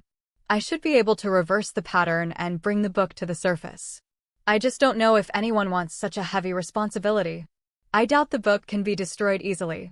If you found it, others will be able to find it as well. We can destroy the knife. Natalya watched as her father got to his feet and began the arduous journey through the large peat bog back to solid ground. He walked as if a great weight had been lifted from his shoulders. As he neared the very edges where the sphagnum moss grew the thickest, she saw movement in the surrounding bushes. The leaves swayed and dark shadows glided from one shrub to another. Her father continued his journey, moving into the meadows, turning toward the nearest village. He came to a halt and pulled a squirming rabbit from the bag. She knew he had brought the animal as a sacrifice, and she couldn't look at Vikirnoff. She felt his disgust. She could see the dark shapes in the bushes directly behind her father. The urge to call out, to warn him, was overwhelming. The dark shape leapt on him, wresting the ceremonial knife from his hand and slashing it across her father's calves. It wasn't Xavier, but several of his minions, sent to bring her father back to the ice caves. He went down hard, the tendons cut so it was impossible to walk. Without preamble, the largest one lifted him and, ignoring his cries of pain, began to carry him back toward the mountain. "Drop it now," Vikirnoff ordered, giving a hard push as he did so. His hands were already loosening around the handle. She did not need to see what her father had been subjected to as Xavier tried to get the whereabouts of the book from him. It was only good fortune that the dark mage's henchmen had not seen Natalya's father coming from the bog itself, but rather circling the outskirts of it. Natalya found her fingers obeying even when her mind tried to cling to the sight of her father. The knife slipped from her hand and Vikirnoff allowed the weapon to drop to the floor. "Destroy it," she said. "I don't care how you do it, just please get rid of it." He wrapped her up in his arms, rocking her gently back and forth. "I will be happy to rid the world of it, Natalya, but we cannot take chances with the book. Xavier must have questioned his servants closely, and he knows the area where they found your father. He must suspect the book is hidden somewhere in that region." "Not necessarily. He may not know when my father actually hid the book. It may have been weeks earlier. He may have thought my father gave the book to your prince." She laid her head back against his shoulder, grateful for the solid feel of him. Vikirnoff had somehow gone from enemy to her solid foundation. It had happened without her even being aware of it. Was it the binding words she railed so hard against? Or was it always sharing his mind and knowing his thoughts so intimately? Her hand slipped into his. "Without you, I would feel so alone." His heart gave that funny little lurch that bothered him so much. Natalya was a fighter, a woman of tremendous courage, and Razvan's betrayal was breaking not only her heart, but her spirit. Vikirnoff found it was the last thing he wanted. He had grown fond of his tigress and her astonishing smart mouth. He didn't want her broken and bruised or so vulnerable even when she was turning to him for comfort. He caught her chin and drew her head around so he could find her mouth with his, kissing her long and making a thorough job of it. When her eyes had gone opaque with desire and she was matching his hunger, he pulled away abruptly. "I'm so pleased you finally see that I was right all along." She blinked, drawing a little away from him, wariness creeping into her expression. "Right? About what?" "The ritual binding words, of course. It was a good thing I said them and tied us together. With your stubbornness, we probably would still be dancing around one another." "My stubbornness?" Her green eyes glittered at him. "I think you invented the word." She pushed a hand through her tawny hair, sweeping it off her face to glare at him. "In fact, if you look up the word stubborn in the dictionary, your picture is right there as the definition." Vikirnoff thought she was the most beautiful woman he'd ever seen. He wrapped the ceremonial knife in a white cloth and tucked it inside his shirt, out of her sight. "You still have not wanted to admit it was the best thing I could have done for both of us." She scrambled to her feet, sliding weapons into the loops on her pants. "And it will be a cold day in hell before I ever do. I don't think bringing that up is in your best interest, but thank you for trying to distract me." She blew him a kiss. "I don't really rise that easily to bait." "Sure you do. You cheated. You were lurking in my mind. I wanted to see what you really thought about just leaving the book where it is. I have reservations about turning it over to your prince." She thrust the pair of Amos sticks into the loops on her belt. "I'm not certain it would be entirely safe with him, because Razvan is plotting to kill him." She winced but nodded as she strapped on her twin holsters. "Razvan's very good at what he does, and quite frankly, with the vampires, Xavier and Razvan against him, I don't think your prince is up to it." Vikirnoff watched as she slid extra clips into several compartments of her pants. He was very aware she was pleased with his creation, nearly matching her original design, but improving slightly so she could move easier and reach whatever she needed quickly. "Mikhail will not be defeated by any of them." "How do you know that?" "You don't even know him. I searched your mind for memories of him, but he was not fully grown when you left these lands. How do you know his strength? Why do you even trust him? That book is more dangerous than you can know, and no Carpathian prince will easily destroy it, nor can he hope to wield its power. Once the book is in his hands, they will send everything and everyone they have after him. You'll be condemning him to death. Mikhail Dobrinsky will not be defeated by those who seek his death. He is extremely powerful, Natalya. It is in his blood, bred into his very genes, his bone and spirit and veins. He can be wounded, yes, but when push comes to shove, he can unleash a power greater than Xavier imagines. Mikhail will find a way to destroy the book, and in the meantime, he will protect it. She turned to face him, staying partly in the shadows to hide her expression. What if I don't want to turn the book over to him, Vikirnoff? You never asked me how I felt about it. You assumed I'd be willing, but I am not someone to follow so easily. Vikirnoff studied every nuance of her tone, for the first time uncertain if she was challenging him to make a point, or if she really meant it. Her mind was closed to him, and, although he could breach the barrier she had erected, it seemed an insult when she dearly wanted her privacy. Of course, they had to turn the book over to the prince. What else would they do with it? He paced away from her, knowing she would read his agitation, but he didn't care. What would you want to do with the book? He made every effort to keep his tone flat, without any inflection whatsoever. Natalya shrugged. I haven't decided yet, but I'm not about to be railroaded into something I'm not certain is the right thing to do. The book is enormously powerful. It contains thousands of spells, magic so complicated and so dangerous that I don't think any but a mage should ever possess it. Vikirnoff stiffened. You would use this book? His gut churned with protest and his lungs began to burn for air. Her eyes took on a faint amber glow. Bands of light streaked across her face and hair as she shifted closer to the candlelight, reaching for the long sword in its scabbard against the wall of the cavern. At once she was far more difficult to see, blending into the shadows. If I chose to use the book, it would be my business, Vikirnoff. You cannot dictate to me that I must retrieve this book and then turn it over to someone I don't know, I don't trust, and I don't respect. Vikirnoff remained silent, forcing back his first response. She knew very little about his people, and it was true. He had arbitrarily decided for her what she should do with the book once she had recovered it. And he was pushing her to recover it. Natalya was not a woman to be forced into anything. Right now she felt cornered, and she was fighting back. Have I earned your respect? Her amber eyes glittered, taking on the eerie glow of the night creature. Yes, of course. One has nothing to do with the other. You aren't Mikhail Dobrinsky. You aren't asking me to give you the book for safeguarding, you're telling me to give it to him. Would you give me the book? Yes. She didn't hesitate. But not to give away. Only to safeguard. Vikirnoff let his breath out. She disarmed him so easily. The tension began to ease from his body. Do you want to keep this thing? I think of it as evil.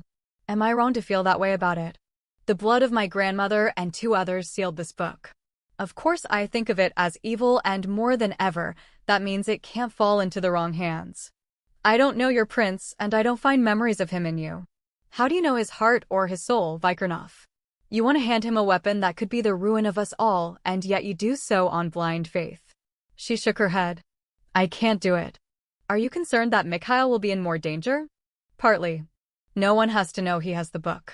He will not try to wield the power, only to study Xavier's plan to rid the Earth of our species. Xavier must have spent centuries developing a spell to use against my people. I'm certain he did. The point is this. You asked me to locate the book and I did. Now you want me to recover the book and hand it over to someone I don't know. Does that make sense to you? If you trust me, then there is no problem. We do not want to keep this thing. Isn't it better to leave it where it is for the time being, and if it becomes apparent Xavier is getting close to discovering its whereabouts, then retrieve it? Natalya stepped out of the shadows. Don't ask me to do this, Vikirnoff. I can't go against what I feel is right, not even for you. You believe it is better to leave the book there? Why do you think vampires are looking for psychic women who have the ability to touch objects and read the past? Why do you think so many have gathered here? A war between vampires and Carpathians? I believe they are searching for the book. Xavier knows your father was found near the peat bogs. He has to be searching there. The safeguards will hold. Will they? Who taught your father the safeguards? Who taught you? Even Razvan knows the safeguards you use. They will not hold, and I think you know that. Then I'll guard the book. I'll hide it somewhere else, halfway around the world, somewhere he'll never think to look. Natalya. She threw her head back, exposing her throat, but her fists were knotted at her sides. Her name. Just that, nothing else, a wealth of expression in his voice. I'll find the damn book, Vic, but I'm not handing it over to the prince until I'm certain it will be safe. That is good enough for me, Inak Enyam, I cannot ask for more. He held out his hand. Let us go find it. 17. The peat bogs were unexpectedly as beautiful as they were eerie. Natalya paced carefully around the nearest edges, just along the pine forest, where the water drained from above and seeped up from below to form the enormous marsh. Sphagnum moss grew in abundance, the feathery stems and leaves stretched out invitingly over the surface, beckoning her to come closer. Orchids and a dozen other plants flowered in or around the dark water. The ground, even close to the edges, was spongy, and each step she took shook the nearby trees. Some of these plants are huge. They are carnivorous. They eat insects, Vikirnoff said. Still, Natalya glanced up at the mountain rising sharply above them. Parts of it were totally obscured by the thick mist. Pine trees grew in abundance, and some low branches partially dipped into the wide bog, so that needles floated on the surface along with the thick vegetation. She pressed her palm over the birthmark that warned her when vampires were near. I don't think we're being watched. Do you feel any danger? Not from vampires, but lately I haven't been able to feel them close by. I think it has something to do with the parasites in their blood. I have no idea how they mask their presence, but it seems to be effective. He was still uneasy. The forest pressed too close and the smell of the peat bog was overwhelming. Can you unravel the safeguards from here, Natalya? There was more fighting room. He preferred the solid ground to the spongy, waterlogged terrain. No. I'll have to be in the exact spot my father was. He'll have set it up that way as part of the protection. If they come, you'll have to keep them off of me while I retrieve the book. Once they know we're looking here, they'll drain the bog before giving up. The marsh was huge with sinkholes everywhere. In the moonlight, the stagnant water appeared deep and treacherous, despite the many plants blooming on the surface. You be very careful, Natalya. It was an unnecessary thing to say, but her hesitation, coupled with the heavy oppressive weight settling between his shoulder blades, increased his feelings of unease. Natalya tossed him a quick, saucy grin. Careful is my middle name. Vikirnoff scowled at her.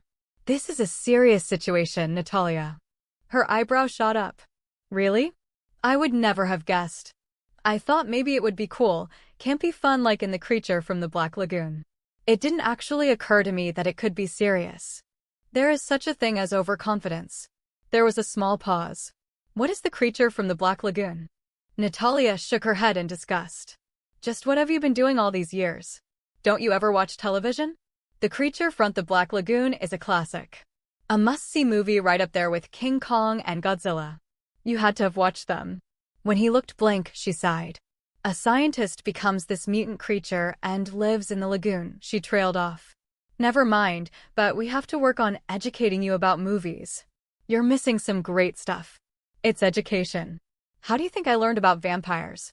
Vikirnoff shook his head. I do not even want to know. Movies, of course. I've decided I'm going into the film business. I can make great vampire films. She took her first step onto the thin layer of earth that stretched over the waters of the bog. These mountains make a perfect setting, with the way the wind can't reach certain areas and blasts others, and how the fog lies in so thick, not to mention all the bogs and ice caves. I think it's been done, he answered. His voice was husky, and she glanced at him sharply. Vikirnoff's heart beat in his throat as he watched her following in her father's precise footsteps, a pattern they had both memorized. It didn't matter that she was so careful and light on her feet, almost gliding as she placed her feet on the tufts of grass. He was afraid for her. Fear took on an entirely new meaning when it was for a loved one. Love. He tasted the word, tried it out tentatively. How did one equate the terrible, overwhelming emotion that had somehow crept up on him with that small word? Did he feel this way because she was his life mate? Or because of who she was? What she was? He couldn't image wanting a woman without her penchant for late-night movies. And as exasperating as it could be, when she didn't have a sassy, smart comment to make, it worried him. Was it love to wake up thinking of her before anything else? For centuries hunger had been his every waking thought, and yet now, even that had taken a back seat. Natalya paused, staring down at the two small blocks of grass, side by side, both looking as if they were solid. Look at this, Vic. Does this look the same? I don't remember two patches so close to one another. He swore under his breath as he took to the air and hovered just above her. There had not been two patches so close together. Over time, the bog had changed, plants growing, multiplying, and dying off naturally. Natalya was risking stepping into a sinkhole by following the pattern her father had provided. We could try finding the last step, and I could carry you to that spot. Natalya shook her head, glancing at him sharply. The pattern is part of the safeguard. Vikirnoff was ashamed of himself. He had known the steps were important, just as she did, but as she got deeper into the bog, his uneasiness grew stronger. He was well aware of the weather patterns in the Carpathian Mountains, of the places where there was a lack of wind and the fog hung for weeks on end. He knew there was fire and ice beneath the mountains and that many oddities were really natural and not made by either Carpathian or vampire, yet the stillness in the valley was oppressive to him and the stagnant water. So naturally the color of old blood had become sinister. I do not feel easy about this, Natalya. Her eyebrow shot up. You aren't helping. I'm trying to remember if he stepped forward with his left foot or with his right. His left. The answer came out of his memory, minute details recorded automatically without thought. He switched leads. She flashed a grin at him as she wiped beads of sweat from her face. You might be useful after all. She pointed toward the edge of the bog. Wait over there. I don't want you hovering over me, making me nervous. She waited until he complied before leading with her left foot.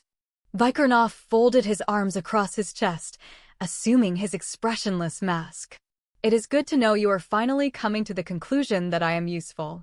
His fists clenched so tight his knuckles turned white and his muscles began to ache from the terrible tension that continued to rise in his gut. In the forest behind them the trees started to sway gently, almost imperceptible at first, but Vikirnoff's acute hearing picked up the rustle of the pine needles and he swung around alertly. There was a little moonlight shining through the woods and the branches were illuminated in a ghostly silver. The needles appeared more like skinny fingers with sharp nails reaching out toward the bog. The ripple of unease grew stronger. Vikirnoff turned so he could watch both the forest and Natalya as she proceeded through the swamp. She stepped forward a second time with her left foot, swayed precariously so that his heart jumped into his throat. Natalya regained her balance and took several more steps, each with more confidence, so he was surprised when she halted again abruptly. What is it? I don't know. Her hand slid to her sword, touching the sheath for the comfort of knowing it was close. Did you hear something? The wind. But it wasn't the wind. There was barely a wind. Voices sounded in the distance, wailing and crying, the rise and fall faint, but discernible. You wish it was the wind. It's going to be something nasty, Natalya predicted. The sound has increased with every step I've taken. And look at the surface of the water. Vikirnoff stepped closer to the edge of the bog. The ground shook and several plants vibrated with the motion. He halted instantly, his gaze riveted to the surface rather than the plants. The water was stagnant and should have been still, but it moved in peculiar patterns, not fast or abruptly, but rather so slowly that it was almost imperceptible, yet when he peered closer, faces seemed to stare back at him. Are there bodies in the bog? Ugh. Natalya drew back, staring down at the surface, her fingers grasping her sword hilt. That's gross. I didn't even think of that. I don't think there are bodies in the swamp, but now I'm worried something dead is going to reach up and grab my ankle and yank me in. The moment she uttered the words there was a small silence. She reached down to rub at the finger marks on her ankle. Do you think he's here? Vikirnoff knew she meant Razvan. Let's get out of here, Natalya. You do not have to do this. He took another step toward her and sank to his ankles. Don't, she said it sharply, shaking her head adamantly. I have to do this. We both agreed. If I don't now, I'll never come back. I need you to give me confidence. He swore under his breath, resisting the urge to take to the air and snatch her back from the center of the bog. You do not ask very much of me, do you? You know, when you started in about the entire lifemate thing, I didn't protest too much, because you were kind of cute. Natalya pulled her gaze away from a shimmering face with its mouth open in a scream. She took several more careful steps, sure of the pattern, and stopped only feet away from where her father had hidden the book. At the time, I didn't realize how incredibly bossy you are, or how grumpy you can be. Kind of cute? You didn't protest too much. Vikirnoff echoed. In all your late-night movies, did you ever come across a character named Pinocchio? Natalya burst out laughing. Of all the movies, you had to have seen that one. That's so you. He grinned at her. Actually, I did not see it. I read the book, but I knew it was made into a movie and the character was someone you could relate to. It's a good thing you're over there and I'm over here. I'd push you into one of the sinkholes and just leave you to contemplate your sins. Natalya gave a little sniff.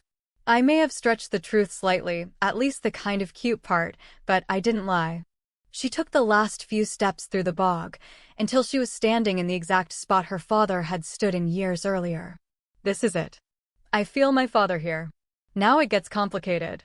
All around the small island of grass where she stood, the faces forming in the surface of the water gathered, mouths gaping open, sightless eyes wide. Some of the faces were larger than others, rising up like small waves and trembling as if made of gelatin. See, this is the kind of thing to put in movies, Natalya said. Only no one would believe it. It's plain freaky. What do they want? They are the guardians of the book. I imagine if I make a wrong move, they're going to let me know very fast. She took a breath and let it out, slowing her pounding heart and stilling the strange roaring in her ears. If they grab me, I have high expectations that you'll dive into the water and do something to get me back. He shrugged, feigning nonchalance. It has taken me a while to train you in the ways of submissive life mates. I would not want that time to be wasted. She flicked a quick glance at him. Just his presence, calm and confident, his wide shoulders and strong, beloved masculine face calmed her churning stomach. So let's get it done, and when it's over, you're going to strike the word submissive from your vocabulary right along with your little slip of a girl. At this rate, I will not be allowed to speak. And your point would be? I am not making any promises. She smiled. It was barely there, a brief curve of her mouth and then gone again, but his heart contracted. Somehow I knew you'd say that. The warmth faded from her eyes to be replaced by fear. Seriously, Vikirnoff, if anything happens to me, remember that whatever is in this book is worth dying for. Xavier killed to seal the book, and he's killed again and again to get it back. You have to find a way to destroy it. Don't let anyone try to use it. I will be damned angry if anything happens to you, and you have never seen me truly angry before. Get it done and let us leave this place. She rolled her eyes. I love it when you get all bossy on me. It's silly and never works, but it's kind of cute. Natalya turned away from him, grateful she'd had the last word. She was already feeling the pull of the book. It called to her a treasure lost, a book filled with centuries of work, recipes for good, for healing, for working miracles. Xavier, a brilliant man lost to the corruption of power and greed, had distorted the work of so many. When had Xavier been derailed? Had it been a gradual decline? It must have been. The Carpathians had once been friends with him, trusted him. Rhiannon had studied under him. Had that been the start of the tragedy? Had he craved her immortality? Her beauty? Had he grown old while she stayed young? Natalya shook her head to rid herself of all thoughts. She needed to concentrate, to think only of the complicated pattern her father had woven into the air when he set the safeguards. She had to reverse his spell, using his words, but backwards, paying particular attention to every syllable he had enunciated. She felt Vikirnoff with her, merging firmly, his mind and memory open to her, and that added to her confidence. She was a natural talent, and she had worked hard to hone her skills. Although she feared Xavier, she was very aware that she had outmaneuvered him several times, and that her talent as a mage was nearly on par with his in spite of her comparative youth. Do not think you can go up against him. Vikirnoff snapped the order, uncaring that she might get angry. If I thought for one moment that you would do something so stupid, I would not only forbid such a thing, but I would prevent you from such a folly. Rhiannon believed she could match him with her talent, and you know what happened to her. I am not nearly as egotistical as you seem to think I am.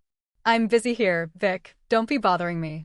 It occurred to her even as she turned away from him that Vikirnoff was as reluctant for her to put her hands on the book as she was to touch it. She brushed his mind with warmth, with reassurance.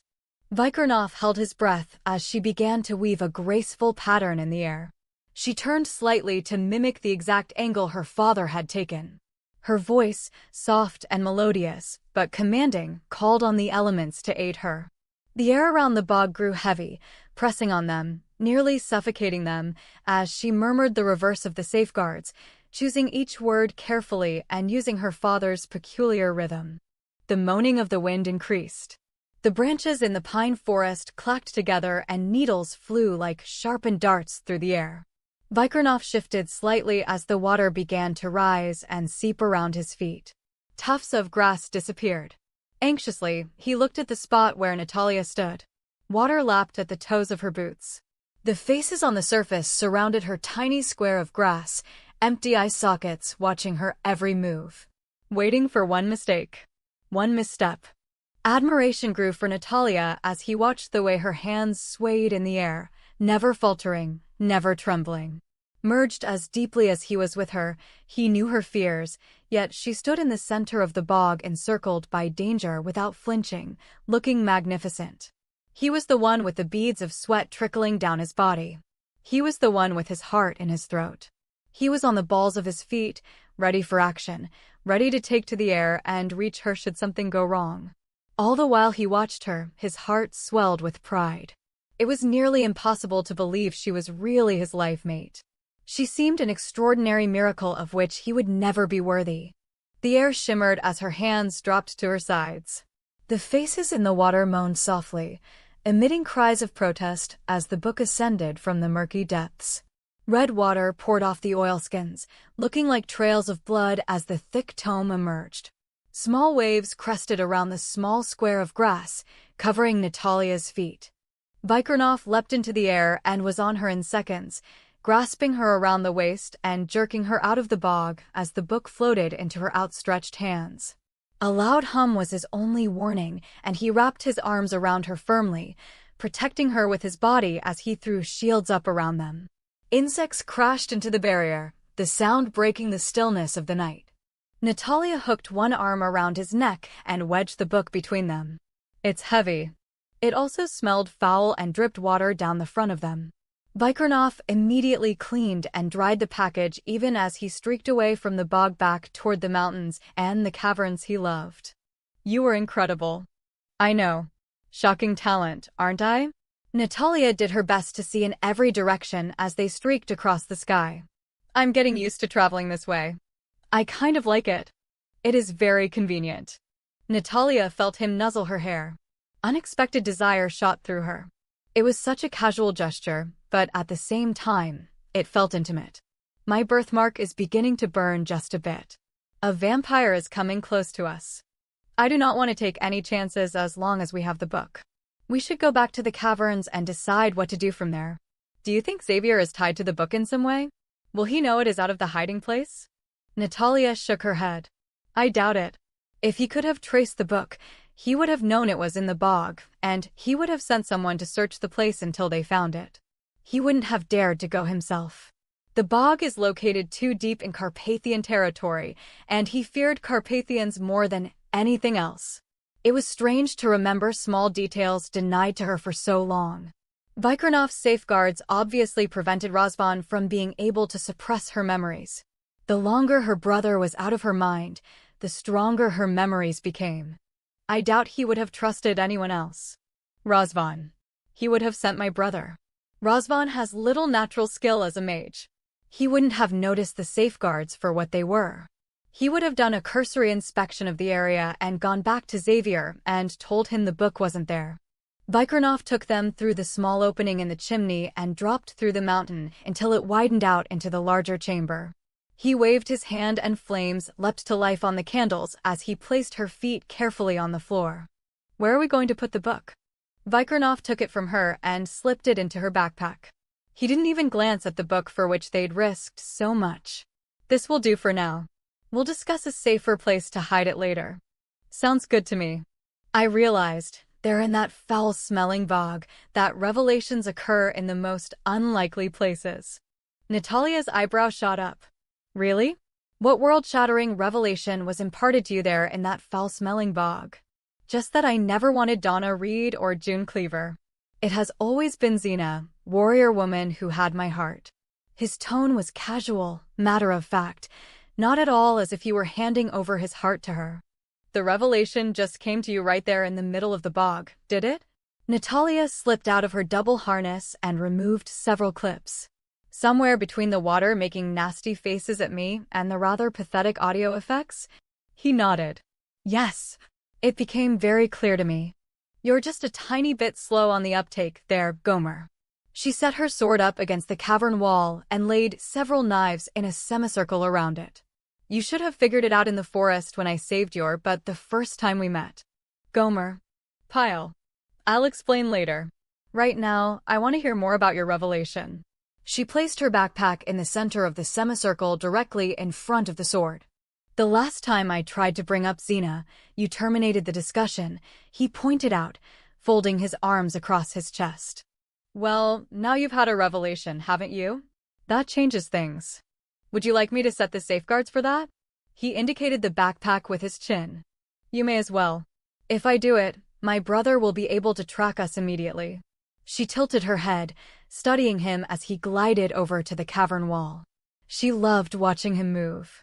You could take your shirt off while you're working. I wouldn't want you to get hot or anything. His eyes went dark with heat as he shrugged out of the shirt and tossed it aside. She watched the play of muscles across his back as he raised his arms to weave the safeguards. You're breathtaking, you know that? I guess I can forgive you for being an absolute dope sometimes. Vikirnoff laughed, the sound startling both of them.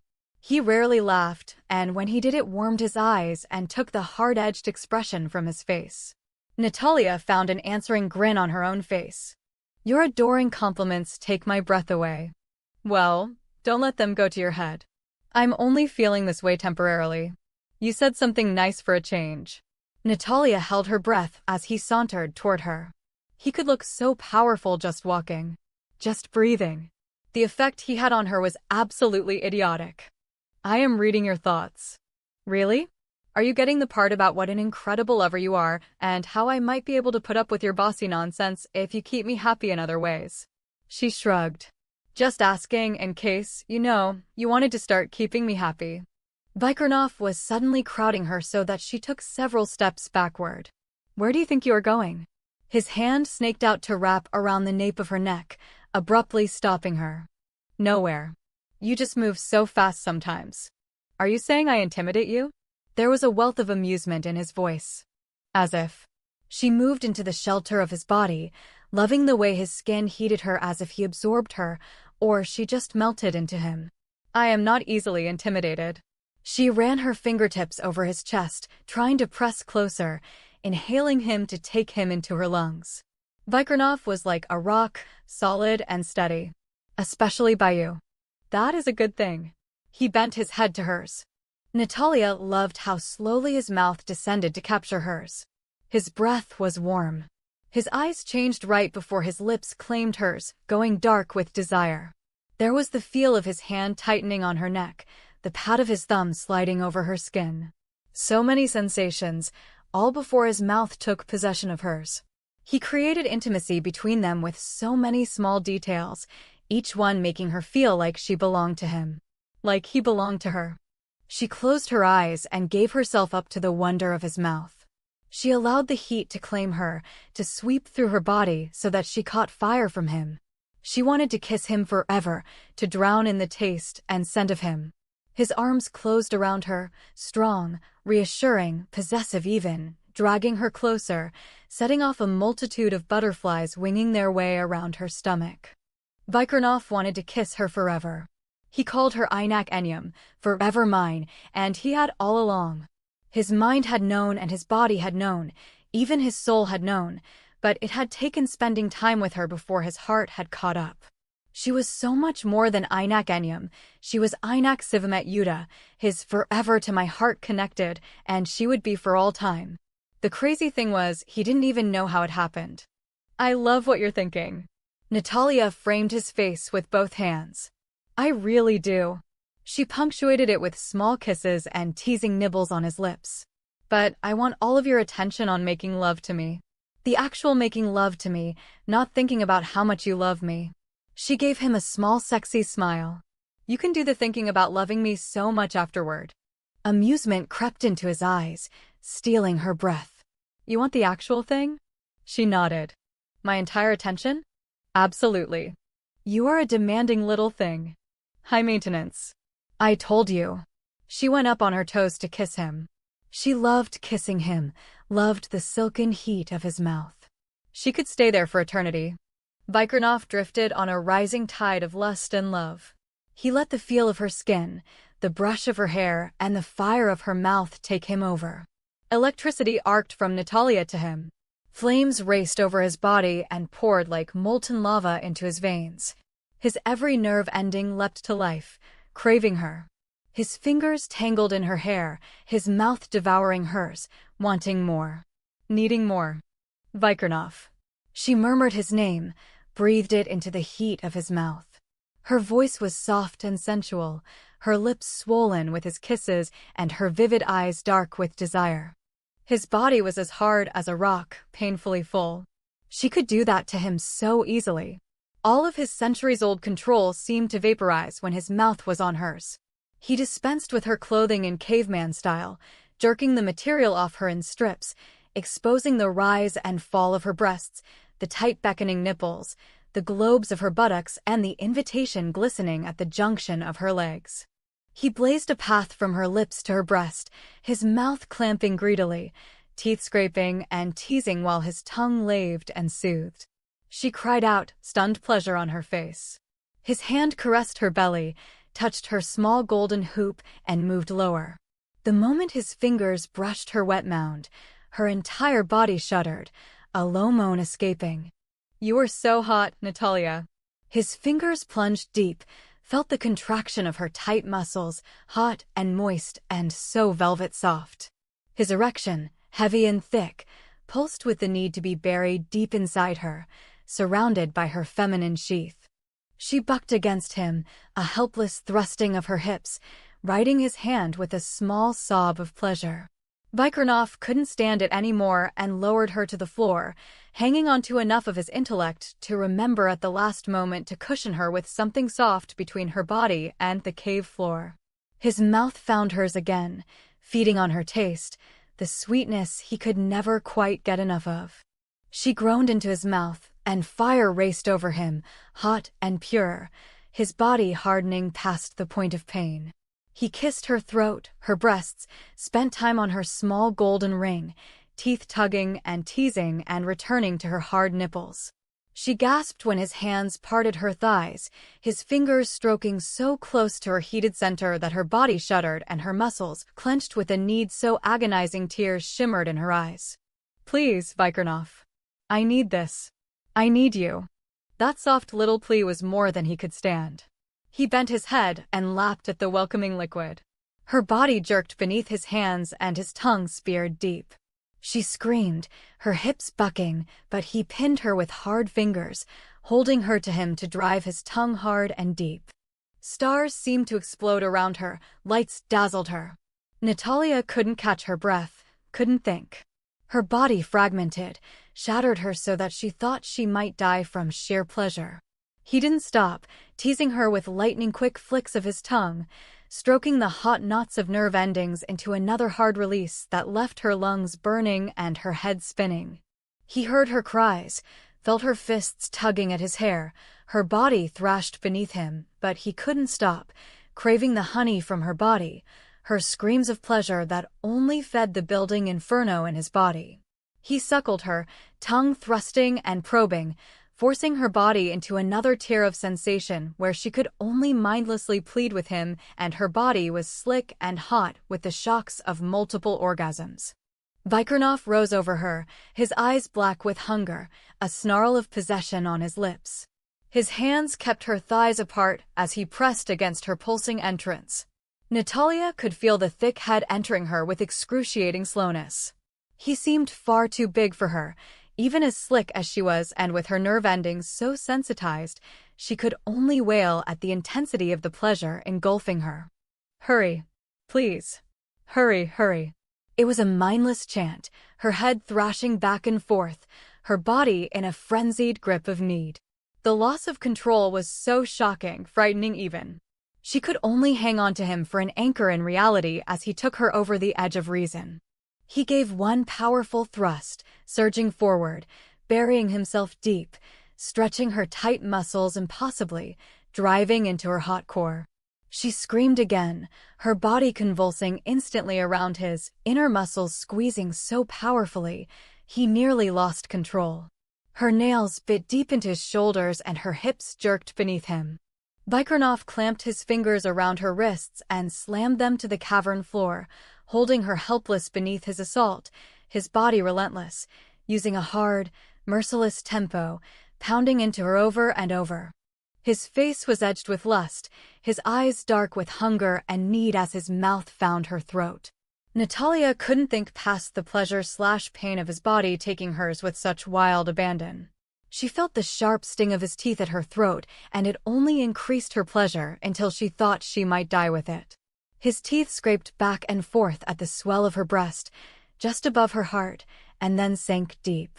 Her body imploded, splintered and shook with the force of her orgasm. His fingers tightened in hers, holding her beneath him, his body building and building with the force of his need.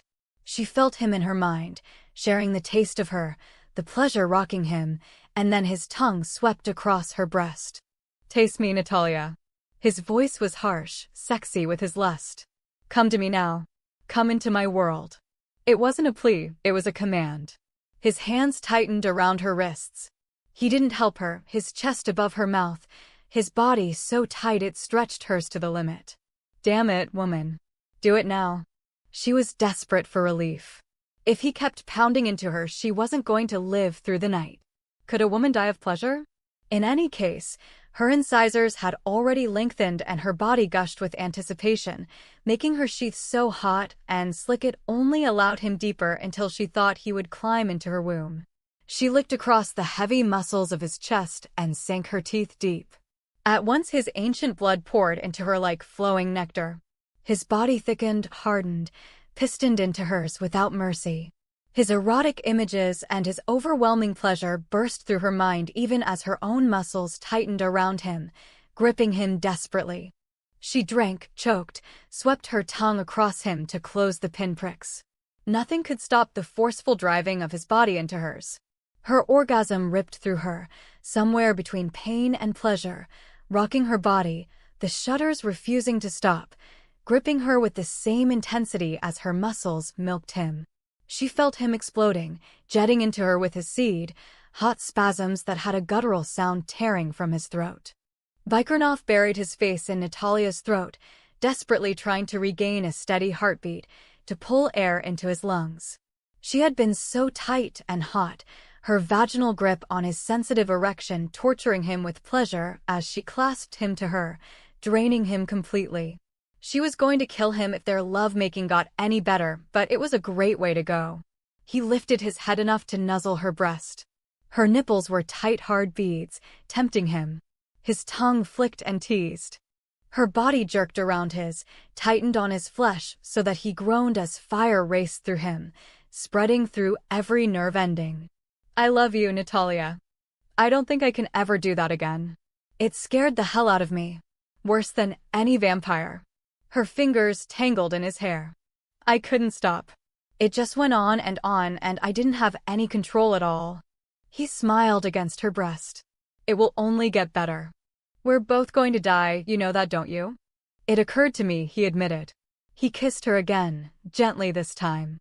You know you will be going through the conversion soon. I have heard it can be painful. He lifted his head to look into her eyes.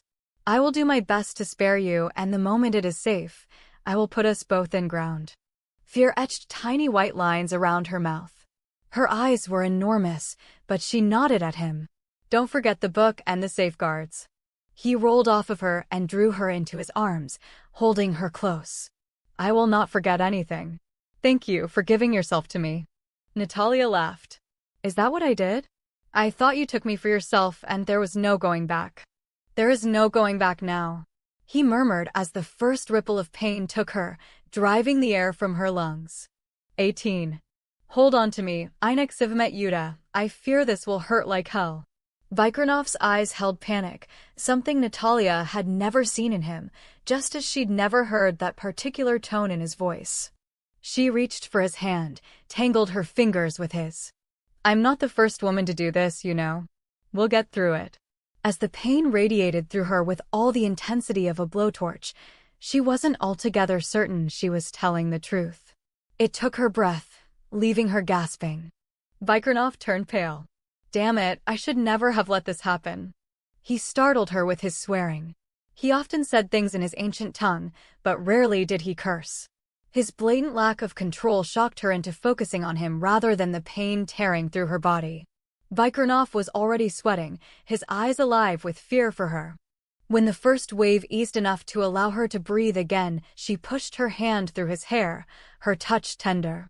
You're such a baby. It never occurred to me you'd be a baby. A baby? He wanted to kill someone with his bare hands. He didn't feel like a baby.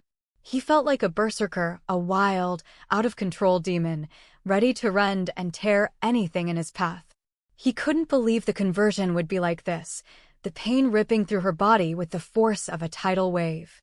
Against such agony, his tremendous power was utterly useless. He spat out a series of words in his ancient language, his voice low and mean. I so don't want to know what any of that means, Natalya said, trying to smile. The smile died swiftly as the pain began swelling again, gripping her so hard her body convulsed. Fire, hot and ferocious, tore through her body. She bit back a scream, desperate to hide the extent of the pain from him. Small beads of blood formed on Natalya's brow. Vikirnoff swept back the tangled mess of her damp, tawny hair. Small stripes banded over her body, shades of orange, white, and black, faint streaks tinged with blood.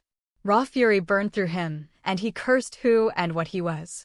The way she tried to be so damned protective of him shredded his heart. He came up on his knees, soaked his shirt in the coolest pool in the cavern, and wiped the sweat from her face as gently as he could.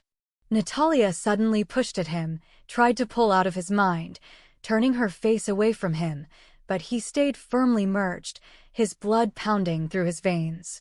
This was emotion at its worst. He rode the wave out with her, striving to find a way to help her, searching for calm. For centuries, his world had been unemotional, and now, when he needed it most, he couldn't find the balance that was so necessary to aid her. She went white, so pale her skin was nearly gray. The bluish tinge to her lips had his heart pounding in alarm, but his hands were gentle as he wiped her face and throat. She caught his arm. Stay with me. I am not going anywhere. You can't possibly become vampire, can you, Vikirnoff? He knew her fears were because of her twin brother. She had lost him, the last person in her life to really love her. Now she feared losing Vikirnoff. He brought her hand to his mouth, kissed her knuckles, opened her clenched fist, and pressed a second kiss to the center of her palm. Thanks to you, no. Not ever. She attempted a smile, trying to tease him, wanting to reassure him. Then you owe me big time. Big time. And I intend to collect. It was starting again, the torch in her stomach, burning through her lungs and heart and every organ. She tried to breathe through the pain, was desperate for air, for a way to stop the agony just for a moment so she could regroup. Tears burned in her eyes and streaks of blood ran down her face. I'm sorry, she whispered, her fingers tightening around his. I'm going to be sick. That is good. He swallowed the bile in his own throat, feeling desperate. He wanted to wrap his body around hers, find a way to protect her, to take away every second of the pain. That is a good thing. It will help you rid your body of toxins. She tried to crawl away, wanting to get into the shadows, but she was too sick, her body shuddering with pain, collapsing before she could reach the darker edges of the cavern. Vikirnoff tried to touch her, to help her, but she shook her head, pushing his hands away, unable to bear being touched with her skin so sensitive. He waved his hands at the candles flickering closest to her, and the lights went out, leaving her with a semblance of privacy as she was sick over and over. "This sucks," she announced, rolling over to lie still, conserving her strength for the next round. "I know you can make that go away," she pointed to the mess she'd made, "and I really detest throwing up, so remove it please." She took the water bottle he handed her and rinsed her mouth, grateful he was thoughtful. Vikirnoff complied, making certain all evidence that she had been ill was removed. "I want to try to do this together, Natalya. Do not hold yourself away from me or try to protect me. You are my life, and I need to do whatever I can to help you through this. Let my heartbeat lead yours. Let my breath be yours." He couldn't be a bystander while she suffered so much. He had to find a way to help her. Natalya reached out her hand for his. It was almost comical to see him so shaken. Her big bad Carpathian. He was actually trembling.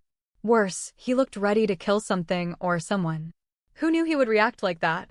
"What are you going to do if I ever have a baby?" His face paled visibly and his eyes darkened even more. "I cannot think about it now. Not for a long time. Centuries maybe. Perhaps never if it is anything like this." The next wave began building and she shifted her gaze to his face, her expression desperate. He brushed back her hair, noting the stripes once again stood out against her skin and hair in bands of orange and black and white. She alternated between the stripes and her pale, almost gray complexion. "Hang on, love, breathe with me." A long, slow breath and ride above the pain. Her gaze clung to his, her grip on him so tight he thought she might crush his bones, but she followed his breathing, long, slow breaths, moving air in and out of their lungs, staying above the worst of the pain. Her body shook and the pinpoints of blood seeping through pores alarmed them both, but she was able to get through the wave without convulsing. "I don't want to lose my tigress." She lifted her head when he put his arm around her neck to hold her up so she could rinse her mouth again. "It wants my tigress and she is fighting it. I don't want to give her up. She's a part of me, just like breathing." There was anxiety in her voice, a plea in her eyes. "The conversion is reshaping organs and tissues. Essentially, you are reborn as a Carpathian. I can still see the stripes. It is your nature to be a tigress, not part of your species. I do not believe you will lose who you are." He brushed the damp strands of tawny hair from her face. "You will always be Natalya, and the tigress is part of your soul. I feel her locked with me.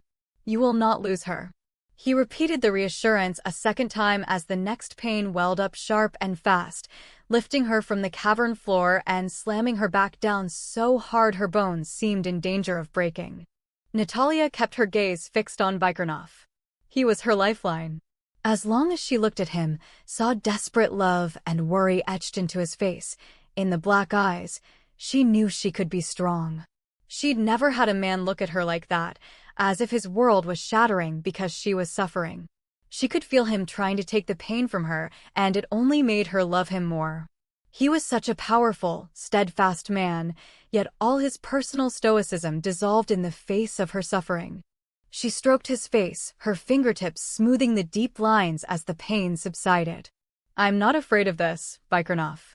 I'm really not." He swore again. She hadn't heard him say so many swear words in all the time they'd been together. "I am. I knew it was bad, but not like this." He pressed his forehead against hers, smearing blood across both of their brows. "It has to be over soon." "It will be." She was calm now, resigned to the waves of pain, able to hang on because she could get through anything for a short period of time, and he was there with her, looking ravaged and drained, so distraught she wanted to soothe him. Vikirnoff thought he might lose his mind. Time dragged, each second agonizingly slow, an excruciating endless anguish that had him praying when he hadn't prayed in centuries. He had never felt so helpless or useless in his life. His Natalya, so courageous, undergoing such torment for him. For his way of life. When finally he thought it would be safe to send to her sleep, she smiled at him. Smiled. Vikirnoff wanted to weep. The way she looked at him, with such love in her eyes, humbled him. He couldn't believe she could see him that way, not after such an ordeal. There was love in her eyes, a warmth that seeped into the coldness of his bones and brought him back to life. You really are a baby, you know. There was utter weariness in her voice.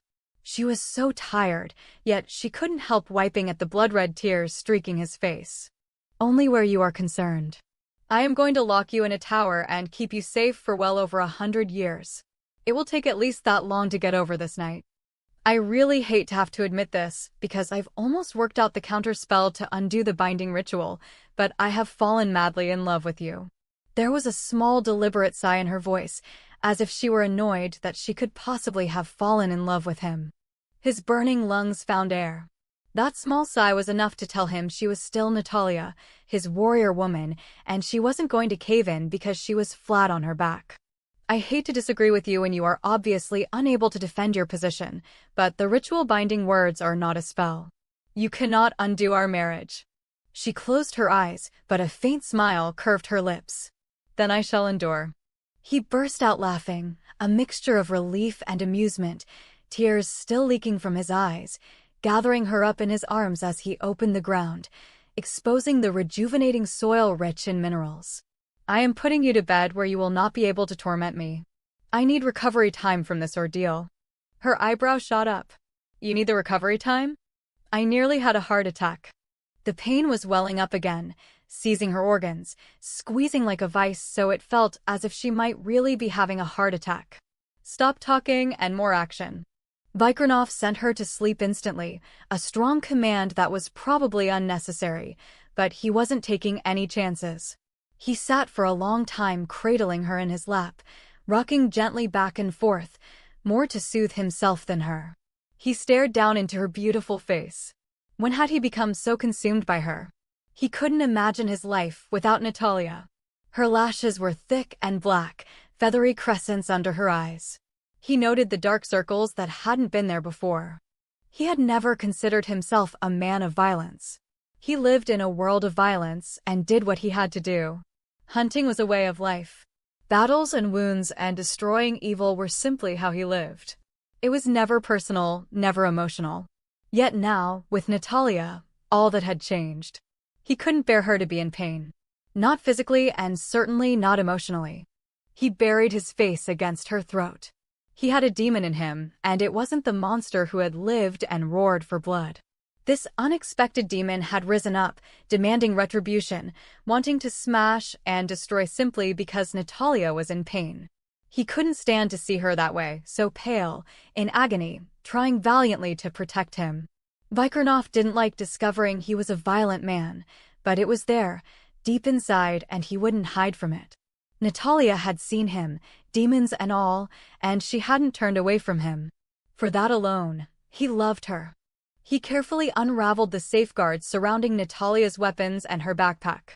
The book would have to be with them at all times until he could convince Natalya to turn it over to the prince. He could understand why she wanted to safeguard the tome herself. She knew next to nothing about the Carpathians, a dying species, with too few women and even fewer children. And that meant she didn't know the prince or his capabilities. Mikhail was one of the most powerful Carpathians alive, and if anyone could keep the book safe, or find a way to destroy it, it would be Mikhail. The backpack floated into his hand, and he settled down into the rich soil. He would need to rise first and feed enough for both of them before taking her to the great healing caverns where Mikhail and Falcon would give Gabrielle the third blood exchange to convert her. In spite of the tremendous odds against it, Gabrielle was still alive, and Vikirnoff was still guarding her spirit. He needed to be there when she underwent the conversion. The idea was unsettling, especially after he had just gone through it with Natalya. Vikirnoff stretched out in the welcoming soil, feeling it cushion and embrace him. He settled Natalya's limp body beside him, while he curled up around her, the backpack under both of their palms where it would be safe, and she would see upon awakening that he had kept his word. The safeguards were some of the strongest he'd ever woven, wanting to ensure Natalya's safety. He swept his hand across her bare skin. Sleep well, sleep deep. He brushed a kiss over her lips and lay still beside her, calling to the soil to cover them. Vikirnoff woke hours later at the precise moment the sun set. All Carpathians were aware of the rising and setting of the sun, yet it was so ingrained in them they gave it very little thought. He scanned the caverns above and below them, and then finally the open areas surrounding the caves before opening the earth. As he gathered Natalya in his arms, he thought for the first time in centuries about the sun and how important a part it had played in the life of his life mate. He carried her body to the pool where he could wash all evidence of the conversion from her body along with remnants of the rich soil. He didn't want her to wake afraid, or worse, sorry that she had chosen the Carpathian way of life. He loved the night, embraced it as his world, but someone who had walked in the sun might have trouble adjusting. He nuzzled Natalya's throat, whispering to her to awaken. He caught her first breath in his mouth, took it into his lungs, and held it there, feeling her heart flutter against his hand. She sighed, a soft sound of love that made his heart leap. The pads of her fingers trailed over his chest, a wisp of movement so light it felt like the flutter of wings, yet it seemed she burned her brand forever into his skin. Her fresh scent rose up to torment him, to tease his senses and harden his body. Natalya's long lashes lifted and her brilliant green gaze stared into his, darkening with hunger, with desire. "Hello." Her voice was soft, incredibly sexy, and every muscle in his body tightened and hardened. "Hello." She couldn't fail to notice the evidence of his desire, thick and pulsing with energy and heat. "I'm alive." Her fingertips smoothed over his face. A slow smile curved her mouth. "Hang on 1 minute, and let me make certain everything is working properly." Vikirnoff frowned as she rolled over and jumped to her feet, stretching lazily. He propped himself up on one elbow, a faint smile on his face as she shifted shape. The tigress bounded around the cavern, joy in the playful leaps, before she rubbed her fur along his body. He sank his fingers into the thick pelt and caressed her face as she lay beside him. Natalya shifted back again, laughing up at him. "She's still there. I knew she would be." Natalya sat up, a fluid movement of grace and elegance, shifting to straddle his lap. Her body was already hot. He could feel her wet and slick pressed into his thigh. His hands caught her hips, trying to position her where he could join them, but she resisted, shaking her head. "I want luxury this evening. I think I deserve it." He swallowed hard. Luxury might be the death of him. "You deserve anything you want. I want to touch you." She lowered her head so her lips could skim his chest, featherlight, just enough to drive him mad. "Like this. I love touching you." She wanted to make love to him. A long, slow, passionate time where every touch showed him her love. Where her new senses could heighten what she already felt when he touched her. She needed this time with him to feel loved in every way. His hands cupped her buttocks, lifted, massaged, and rubbed, pressing her closer to him, his body so eager for hers his heart was nearly exploding out of his chest. She lifted her head, her gaze slumberous and sensual, her mouth finding his, teeth tugging gently at his lower lip, her tongue teasing his with tiny stroking caresses. He felt each one vibrate through his body, coming together in his groin. The ache grew into a distinct pain, his erection heavy and stiff and throbbing for relief. Her mouth left his, and she alternated tiny kisses and bites across his throat and down his chest. Her hands pushed at the wall of his chest until he leaned back, resting against the side of the pool. Water lapped at his thighs and legs, splashed droplets over him. Natalya didn't seem to notice, intent on tracing every muscle with her tongue and teeth. She was tortuously slow as she moved down his chest to his belly with slow licks and tiny kisses. The fire racing through his veins found its way to the building volcano in his groin. "I am not going to live through this." "Well, you'll just have to, because I want to feel the way I love you and the way you love me back."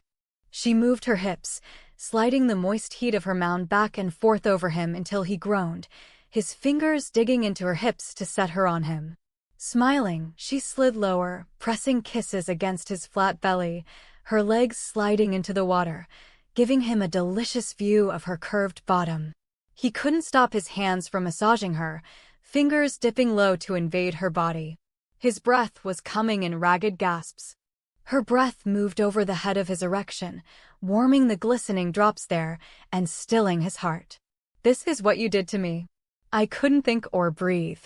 I could only feel Vikirnoff. I want you to feel how much I love you." Before he could answer, her mouth closed around him, tight and hot, her tongue doing some incredible dance while her fist grasped him with sure fingers. Lightning raced up his body, sizzled in his veins.